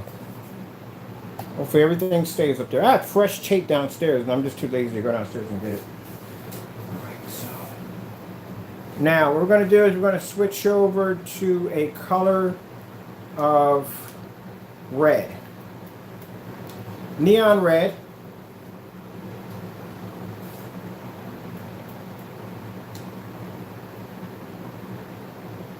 There you go. Done this a million times, too many times to count. I told you before that they're going to produce a high white level. That is true. But they can't, when it comes to color, it's going to fade. White never fades. You have white with the lights on, white with the lights off, it always remains the same. It's a neutral color. The problem you're going to have is when you're dealing with blacks, blue, greens, whatever, those are the colors you're going to have to worry about fading. Now, if you look at the black screen is coming up too dark because it can't produce a white level. So that means images come out dirty. Just when I was showing you demonstrations on the black screen of white levels of skin tones and stuff like that, how dirty it was coming up, can't produce white light. We turn the lights out, no difference. It still reacts the same way. Those of you who have dedicated home theater setups, there you go. The reason why you can't see this is because you don't have our black technology in your theater room. That's why you can't see it. You're using a gray screen. Now, if you're using a gray screen, that means any one of these screens, these high performance screens, are going to be to outperform a gray screen easily with no problem. Any form of cheap mix, any one of these screens, DMP Supernova Firehawk G4 Zebra 81.3 will easily outperform a gray screen paint mix. Easily. But behind black technology, whole nother story, whole nother ball game. Let's go over and let's grab some blue. What about some deep blues? We'll throw some deep blues in there. Again, like I said, look at the black screen. It comes out too dark. Take the lights out. Same thing. When someone said it has to do with the same amount of ambient projector by itself with nothing on the screen, the first people think is, oh, it has to be the settings. That's why the screen is so bright. But now we have all these screens lined up on the screen together, and they're all being hit with the same amount of ambient light, or not ambient light, but lumens from my projector. What is the excuse? Why are they reacting this way and our screens reacting that way? Because our screens can produce both white light and black light at the same time. Even though the images look dimmer, when it comes to being, when somebody does a demonstration, look, it's a white screen against this screen. Look how dim the colors come out. That's going to happen either way. It's a black screen. It's going to produce a lower white level. But next to black technology, well, this stuff is actually freaking amazing. Any black screen, black bid sheets, black blackout cloth, black paint, whatever you put against it, even another black screen, it's not going to be able to compete with it. And this is an 8. A 9 is on the level by itself. A 9 is more superior than an 8. Never seen a 9 and an 8 side by side. I have seen it because I developed, pretty much put the nail on it. That's what a 9 was designed to do. So Mr. Partey, your screen is going to get destroyed by a 9. And I mean obliterated. I custom built this thing. This thing is amazing. A 10? 10 is a little more higher than your screen. But see, the 9, which I found interesting, I'm going to show you what the 9 looks like. 9s are different. 9s can alter and change to light. So the screen looks, you can't really tell what it is. Now, Mr. Jamie made a serious mistake, and I'll show you how. I'll show you in the video. I'll show you what a 9 looks like. It's a weird looking screen. It's not your everyday looking screen, and you'll see why. They look black, but they're not black, but they are black. You'll see what I'm talking about. Let's go pull some more colors real quick.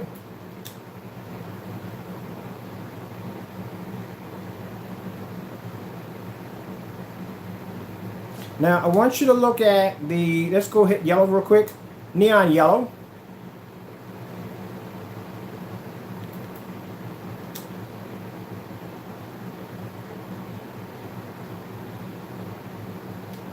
Now watch this.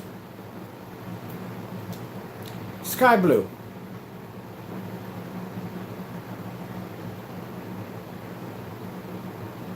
See, we're stuck there for a minute. So let me see, if you want to polish you just put up sky blue. Sky blue screensaver. Let's see. We need something deeper than that. The color is sky blue.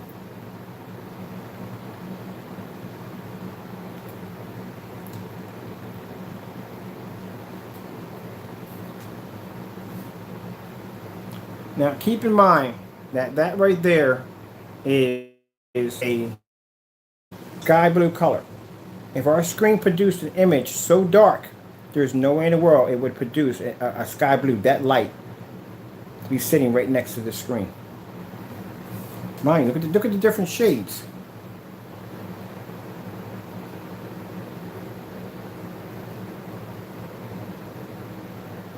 Look at the black screen.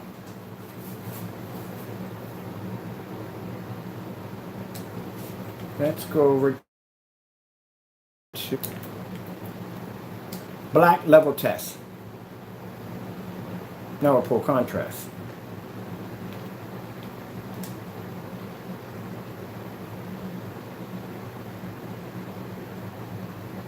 Black screen's going to pull contrast. Any black screen's going to pull contrast. That's going to happen. But it's going to pull up a dirty image.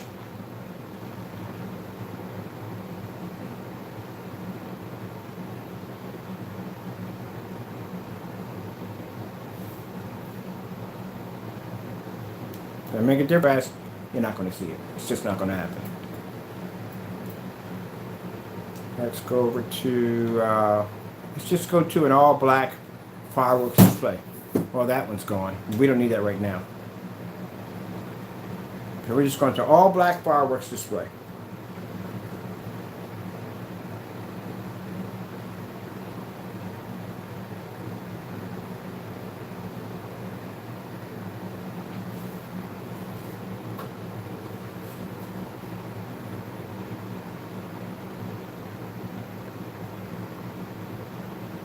So keep in mind, without the black screen behind it, you think that you're actually seeing gray or seeing black. You're not seeing black, you're seeing shades of gray. The darker the screen, the darker the shade you see. All right, let's go here. This is one I like to do. I get hit with a little problem for this one. Flower.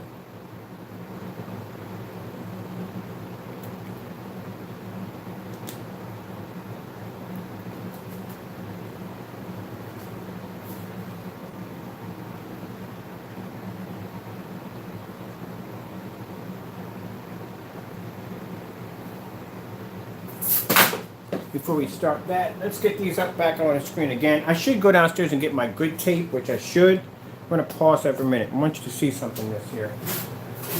All right, we'll take this, put this right here in the middle. All right, let's just stay up here. There we go.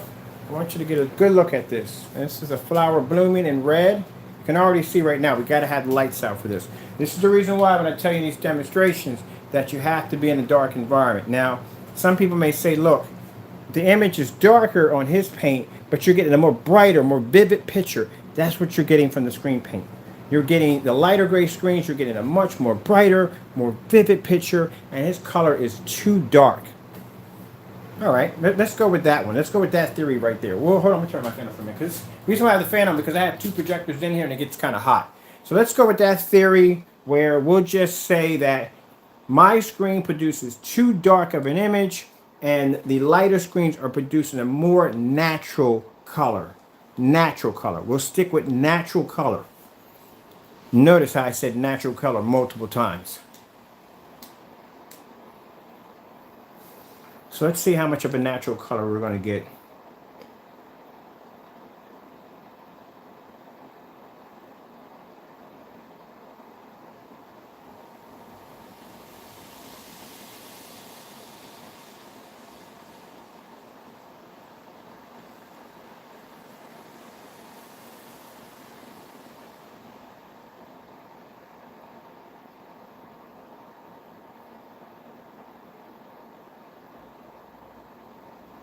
When I see people leaving the room, that lets me know that we got people in here that don't want to see this because I've proven you wrong.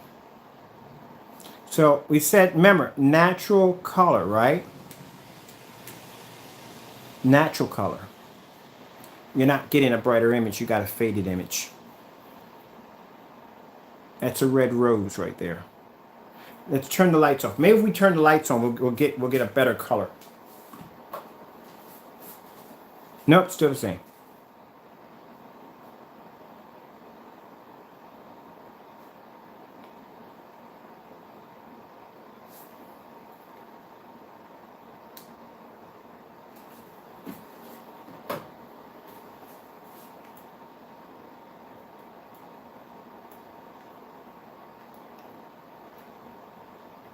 All right.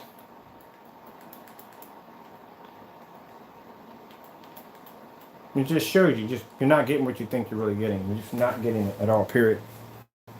Even 4300 lumen projector, you're just not getting. You have to have that contrast there.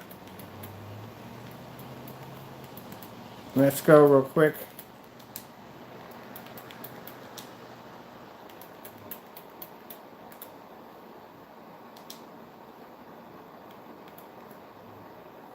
We'll do the LG fish. Now we figure if we do the LG fish, we'll take out all the lights, we'll get a nice dark environment, and we'll be able to see a better image, right? I think the fish is going to come up bright red on this one. Or let's do the jazz. The jazz got a lot going on, you know what I mean? Maybe we can camouflage it better in that one. They do lean toward the jazz demonstrations, but keep in mind, any areas in the jazz demonstration that show up black will come up tan.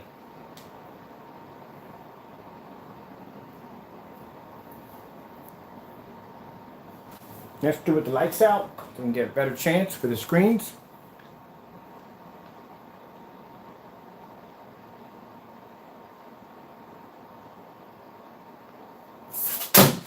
Well, that one came off kind of quick. We don't need it. It's just screen paint. That's all. Just regular cheap paint. These are the ones that are actually more interesting to test because these are elite screens.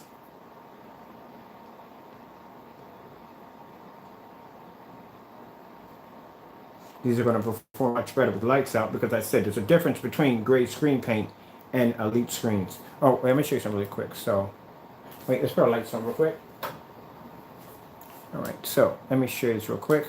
Now, what I want to show you here on the rose, I almost forgot about that one. We'll go to the rose real quick, the red rose, red flower. We'll hit that real quick, and we'll bring that up. I want to fully expand that flower all the way up, all the way up, all the way up. There we go. Let's bring it right to about there. I'm going to come over here. I'm going to take my camera away for a minute. Now, for those of you probably thinking, so why do you push the camera away, Mr. Bird? Do you have something to hide? I'm a very, very hideous human being, and two things will happen. If you see me in real life, you either take up a drug problem or a drinking problem, or basically you just go nuts. And I'm not a very pretty man. If this was actually mid-century, I'd be a troll on a bridge and you'd be crossing out and answering your riddle. That's basically about it.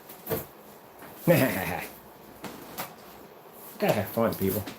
If you can't poke fun at yourself, then life is gonna suck. Gotta have fun. Don't be so serious about life.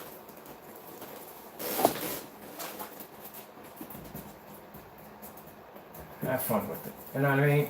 Shit, I'm 51 years old, man. 51 years old. I had somebody tell me, go out and get a real job. Stop doing this. I actually, to tell you the truth, I got several degrees. A lot of people don't know that. I went to culinary arts restaurant school, became a chef, went to Paris and studied, or understudied over here. I did IT for a while, and kind of give that up because bottom line is that's.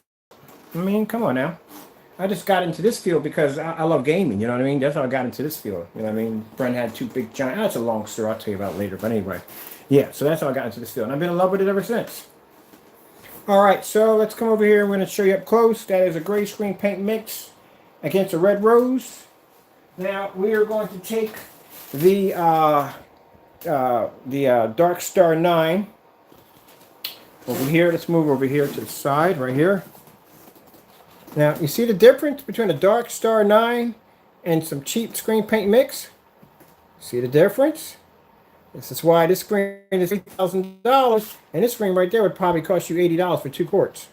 There's a difference between the two. Now, the reason why the screen looks different, because people know basically regular screen paint. No. This screen is much more advanced than cheap screen paint mix. Yes. As you can see, it produces better color, much better color. Look at the detail that pushes up on that screen. Look at that.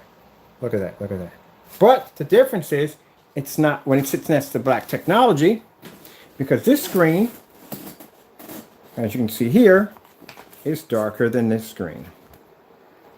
Pulls a much better image. See? Much darker. But it's not black.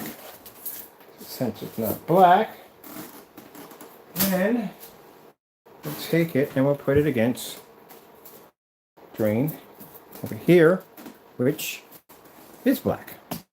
$3,000 screen, or a screen for a 100-inch is $488.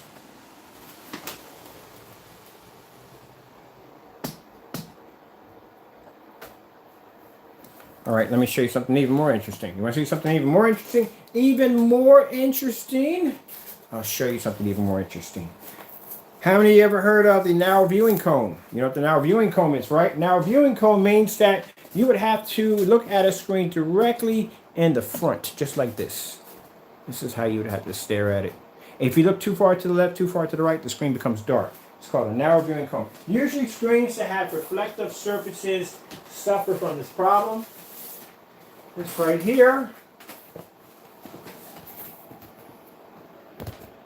It's not to put anybody down or the technology in any way. It's just how it reacts. That's all to it. Some screens have narrow viewing cones. They can't be viewed at angles because they turn dark. Now, like I said, sometimes it could be from ultra short though, because some screens are not ultra short though compatible. Some screens don't work with ultra short though and short though projectors. That could be it too also. That could be a problem right there also. Some screens have to be aligned with the projector, which means they have to be aligned with the projector. The image just come dark. So we'll put it right here for a minute. I'm just going to lay this right here to the side, like so. All right.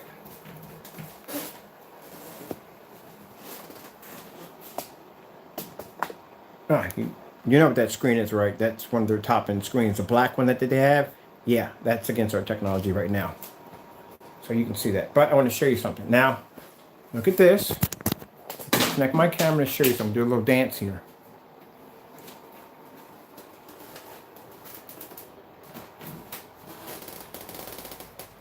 Do it nice and slow so we can all see this together. This is called the narrow viewing cone effect. So what it is some screens have to be viewed right in the front. They have to be in line with the projector. So what we're going to do is we're going to try to line the screen up with the projector so it basically hits the right perfect tone. So let's see what we got to do this. Maybe we have to bring it down a little lower. So let's try bringing it down a little lower, about right there. Put it there, right? And we'll see what happens. We'll move it around the screen a bit. We'll bring it back, see if we hit it. Nope, didn't hit it yet. All right, let's try to move it. Let's see, let's try to move it. See if I'm standing here. Let's try to see if we move it a little farther up to the top. Now, keep in mind, as I'm doing this, you have to understand that you're going to have to line this with the screen, with the projector and screen just right in order to get it to hit right. Let's back up again. And still, and we're in the middle. We're in the center of my screen. Let's see if I move over here a little bit to this side. Maybe we can get a better color. All right, there we go. There we go. Hold on. We're getting there. We're getting there. A little bit more, but I got to be on the angle to do that. So it has to be in the front. Let's bring it this way. Just a little bit more. Now, see, and if we go on an angle, we turn on an angle. This is where we get, the image looks really good there, but then again, it's going to start to darken. I have to go on an angle. Right there. So let's try this. We're zooming from the front, from here to here. We're going to adjust a little bit. No. See, I find it impossible. This is a long throw projector. See, if I was using short throw, then I'd say, okay, there's a problem there if you're using short throw. What would happen if we took the Dark Star 9 and put the Dark Star 9 against the other screen? What do you think would happen? Okay, let's try that. All right, so what we're going to take the Dark Star 9 right here. We'll put it in front and see what we get.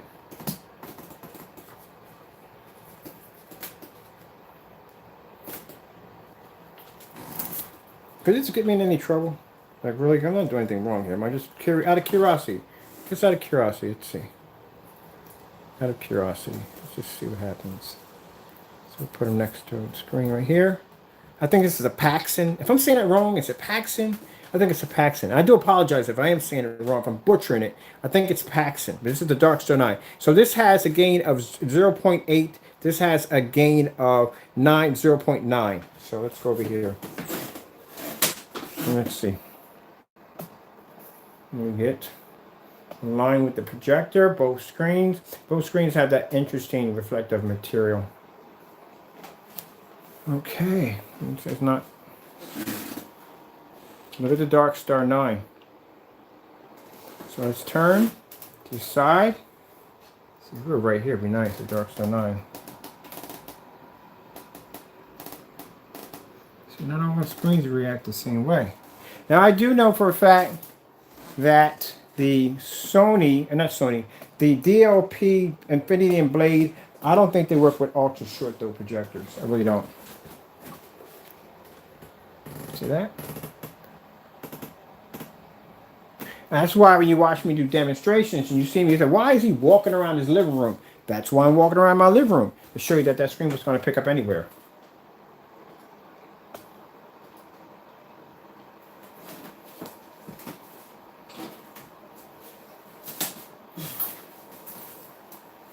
Interesting. Well, I'm kind of curious about something here.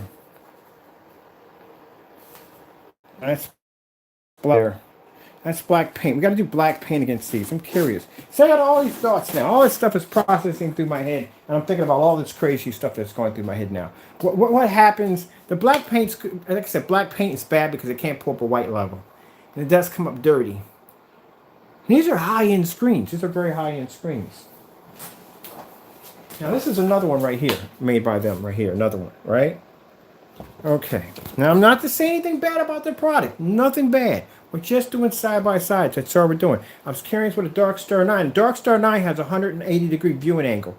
But like I said, a Dark Star 9 on our screen looks kind of faded because our screens are black and we have a black screen. All right. Well, let's take this one right here and let's put it next to this one right here.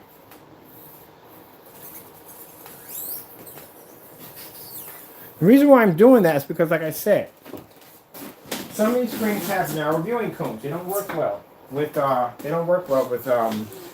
screen. The screen has a reflective material. They come out dark. Okay, so let's take this off altogether. Amazing white level. Let me show you right here, so you can see this for yourself. You can see it for yourself. So you can see what this is. I want you to look at this screen first. I'm gonna lay it down on the floor, right? So that's what it looks like on the floor, right? Now, if I were to take the screen and I were to pick it up and I would put it to your eye level, you would think it was a dark gray. See how beautiful that looks? Without our screen, but our screen's not even in the picture, right? Look how that looks.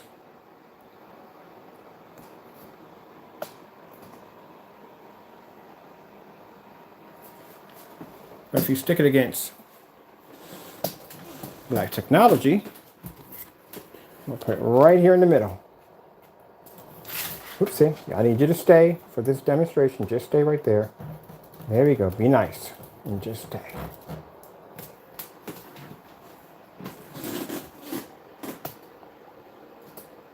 You ready?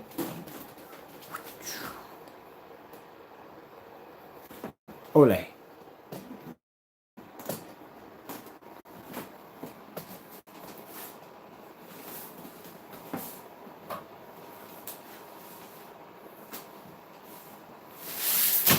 Oh no! Let me go get it. Oh, that didn't bend. Yeah, expensive thing. It fell off. Yeah, it didn't bend. But yeah, that's just to show you. That's to show you. Okay, lights out. You know what I mean? Reflective material. That's why I don't do the reflective material.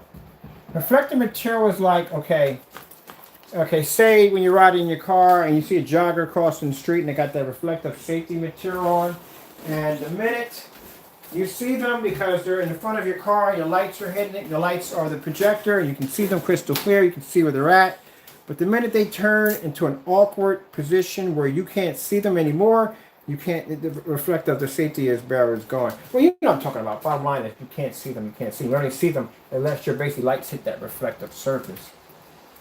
Alright. Try to get this to stay. Okay, we're going to try to get this to stay. Alright. This is the daylight screen right here. Try to get this to stay. Lights off. We'll pull up. White screensaver.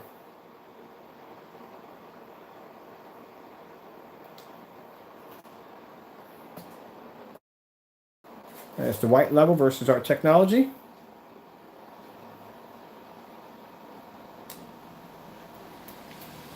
Blue screensaver.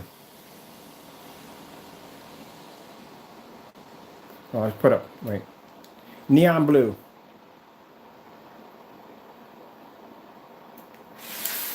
Oh, let me go get the tape. Let me stop being lazy, go downstairs and get the tape, stare at the screen, I'll be back. Let me stop being lazy, let's grab this tape. It's going to keep falling off my dash, my sample sheet.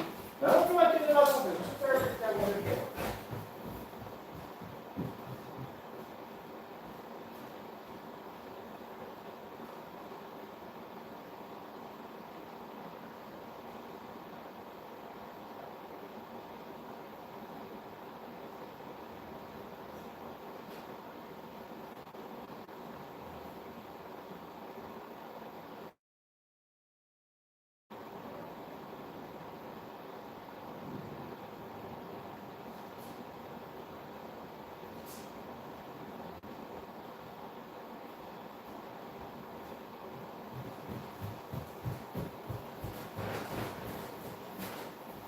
What you have here is the power to juice.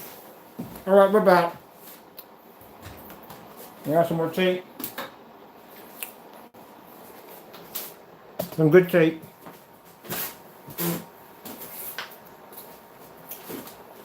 Well, it stays this time.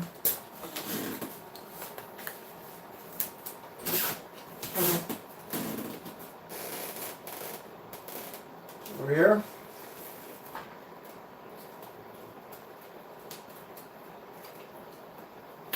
There we go. I keep falling off, it's going to damage itself. I'm trying to keep my samples in mint condition. So, I think I'm going to go order the Firehawk P4. I actually got another one, I'm not sure.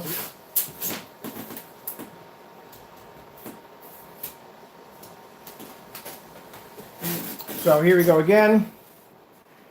There we are. That is the Paxton, I think Paxton. If I got it right, P-A-R-A. I don't know if I got it right. Hold on. Let me get another one here. Spelling is not that good, people. Don't criticize me. How dare you. There we go. There we are right there. So, that one has a 2.3 gain. 2.3 gain. 2.3 gain on this one. This one right here. 2.3 gain. I want you to look at the reflective surface first. Look at it. Alright, nice reflective surface. Woo! Let's walk in front of the camera for a minute. Can't see me, I'm Batman, darn it.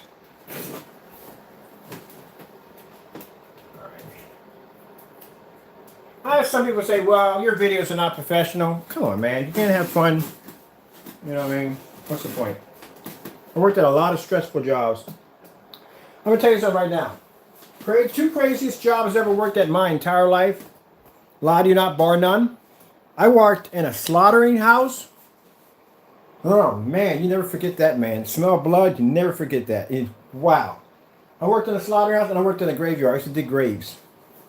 I can tell you some stories that make. Oh, I can tell you stories in the food business that you will never eat out again. I mean, never eat out again. I can tell you some stuff that. And I'm not talking about mom and pops. I'm talking about expensive 5-star restaurants.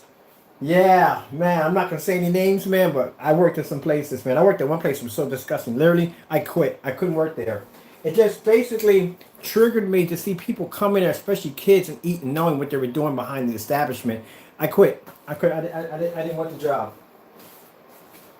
I seen some stuff, man.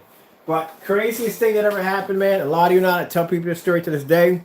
I had a job. I got a job when I was in 23 digging graves at a graveyard, and you hear some. Of course, when you're going in, you know what I mean. You hear some weird stuff. You know, the veterans will tell you all kinds of creepy stuff that they seen, like a wedding dress running through the freaking graveyard with no body, you know, crazy stuff. You know, just to mess with you, know what I mean. But the thing about it is, every once in a while, you get some weird stuff that comes through, man. Some real creepy stuff that comes through. And we had a John Doe coming. It was an old guy who came in. I really shouldn't be talking about this because I'm in the house by myself, and I kind of get freaked out over stuff like this. But yeah, we had a John Doe come in. There's this old guy, and long story short, before we get on to this, long story short and true story, I, I know it's kind of a dumb thing to do. Mind you, I was young, okay? So people you do dumb stuff when you're young.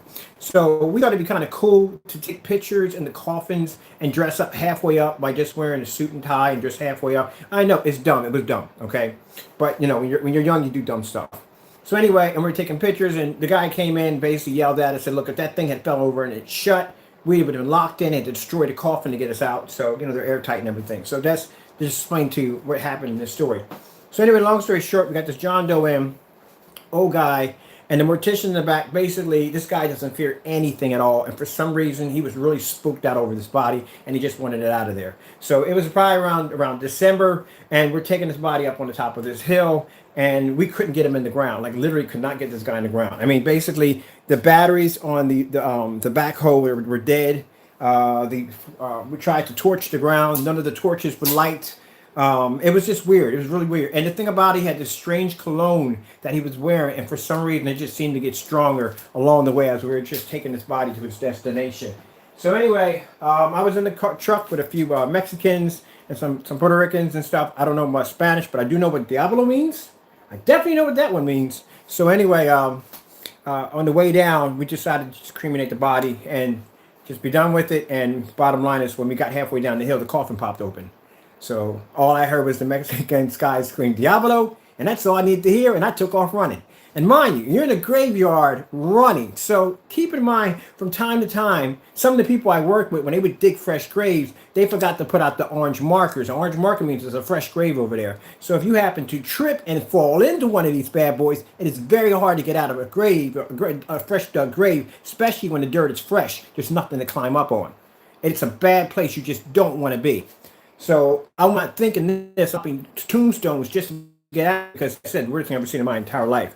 But other than that, I never want to check. I never talk to these people ever again, and that was the end of it. So that's one of the creepiest things that ever happened to me when I was basically working jobs, trying to figure out where I wanted to do it in my life. I was working on these crazy jobs. The other one was literally a slaughterhouse. I was working at a slaughterhouse. Sometimes you got to do things to get money. You know what I mean? You got to eat. Everybody's got to eat. You know what I mean? You can't be picky and choosy what you want. You know what I mean? I had to decide right there and then, after working a couple of really bad jobs, that I had to get a career. I had to do something with my life. I wasn't going to do it. So yeah. Screens up here. Let's get this to lay flat. I want them to lay perfectly flat because they do have a bit of a reflective surface to them. So they need to lay as flat as possible. Because anything that flips up is going to cause it to basically disrupt the picture quality. We don't want that at all, period. We don't want disruption to the picture quality.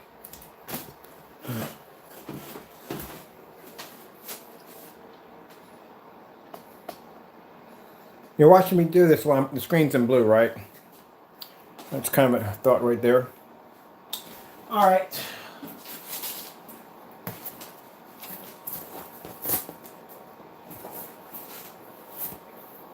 I can't wait for the summertime to come up. I'm on a front and rear projection screen, maybe a flexible screen, 120-inch flexible wallpaper screen that's transparent, something used for the poolside. I think we're going to work on something like that too, also too. I can't tell you too much about that one. There's something interesting about that screen you're going to find really interesting.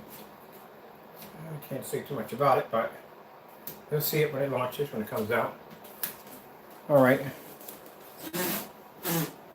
All right, so we got both of them up there, and we got the black the screen does produce. I don't want it to be where some people are going to say, well, it's not fair because the screens you have up there are lighter than your screen. But then again, that's kind of what I'm trying to show you, how bright the white levels are in our technology, or how bright the screens are and how they produce a good contrast, which is contrast is everything. Or, well, in this one, the black screen don't want too much contrast.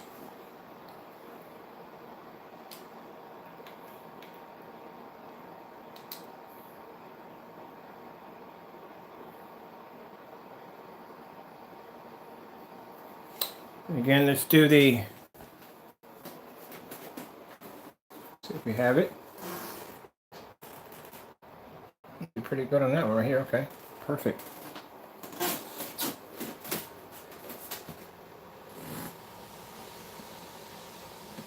With the black right there. That's black house paint. Black house paint doesn't even have an angle gain. Oh, period.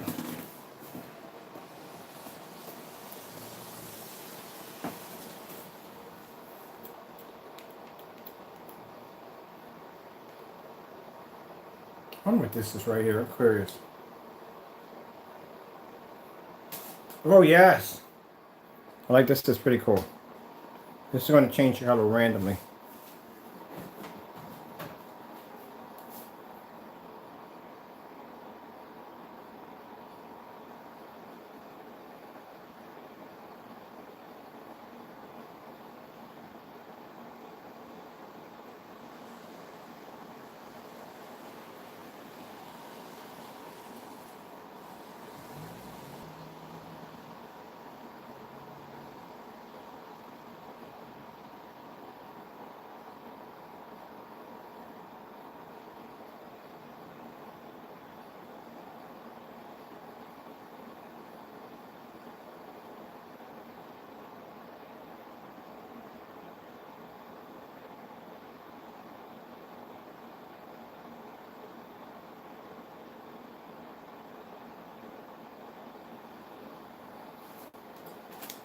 Like that. This is supposed to be. Keep in mind when I called daylight screens about these screens. These are supposed to be the darkest screens that they develop. They are supposed to be with ambient light, to take on tons of ambient light. So, see, I don't want to push it. I don't want to go back and show their demonstration and show the demonstration I'm doing. But truthfully, like I said, that's what they're claiming, that the screen is supposed to be to produce very good contrast. I guess it's supposed to be darker screens, but as we're seeing here in the color changing, look at this. We have the lights out. We're at 4,300 lumens, so we have plenty of lumens.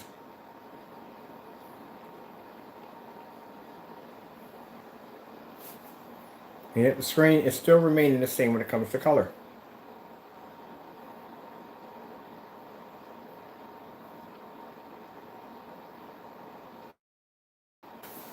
I'm going to clean my room up a little bit. I'm going to let you stare at this while I go through cleaning up my room, getting it straightened out. And maybe you can figure out you're seeing something that I'm not seeing. But those are the two screens that they have, which are supposed to be the best of the best of what they have out of their collection. And as you can see, they're not picking up the reds or blues or greens. They're picking up white with no problem. They're just not picking that up.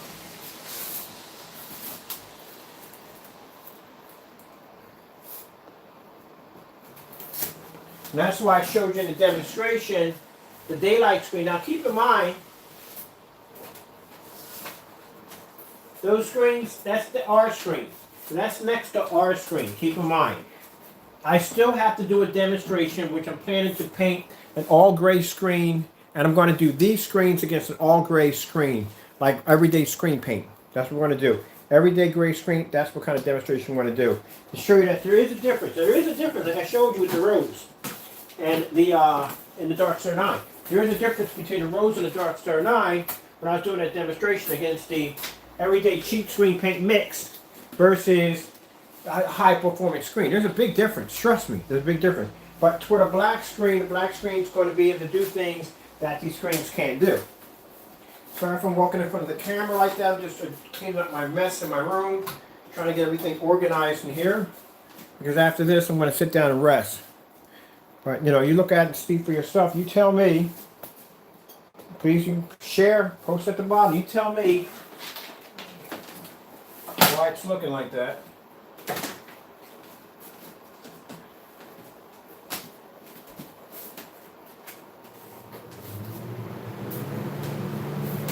Now keep in mind, the fellow called Tristan, I think Tristan, whatever his name is, I think he did a demonstration with with Crow screen paint, my screen paint, and against daylight screens. Now I don't know if he had these right here. These are the top of the line models. But as you can see, Supreme 8 is producing the image with no problem whatsoever.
Fly me to the moon, let me wave all the stars. Let me see what spring is like on Jupiter and Mars. Let the world hold my hand.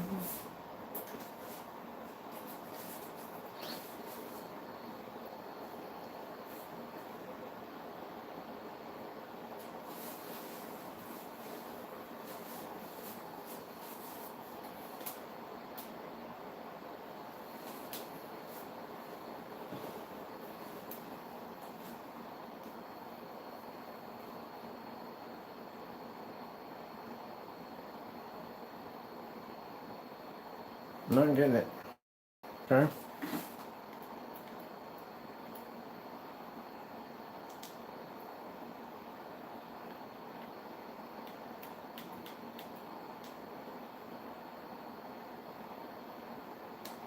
Cool.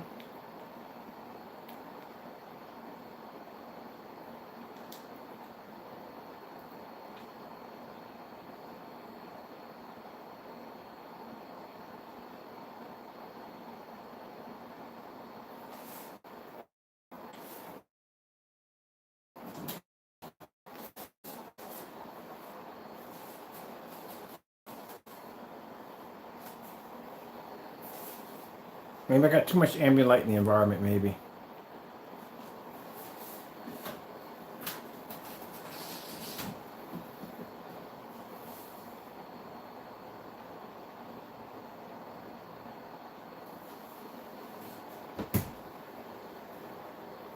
That's me opening up my door.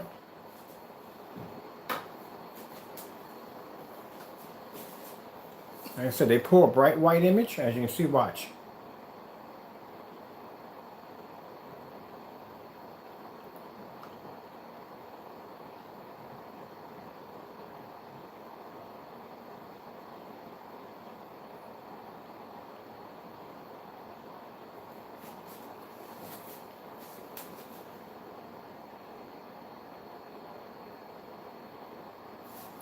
All right, I'm done. I'm finished. I think I finished up here. Not too much more I can do today. I'm going to get some rest. All right, thank you all for your time. I got to go.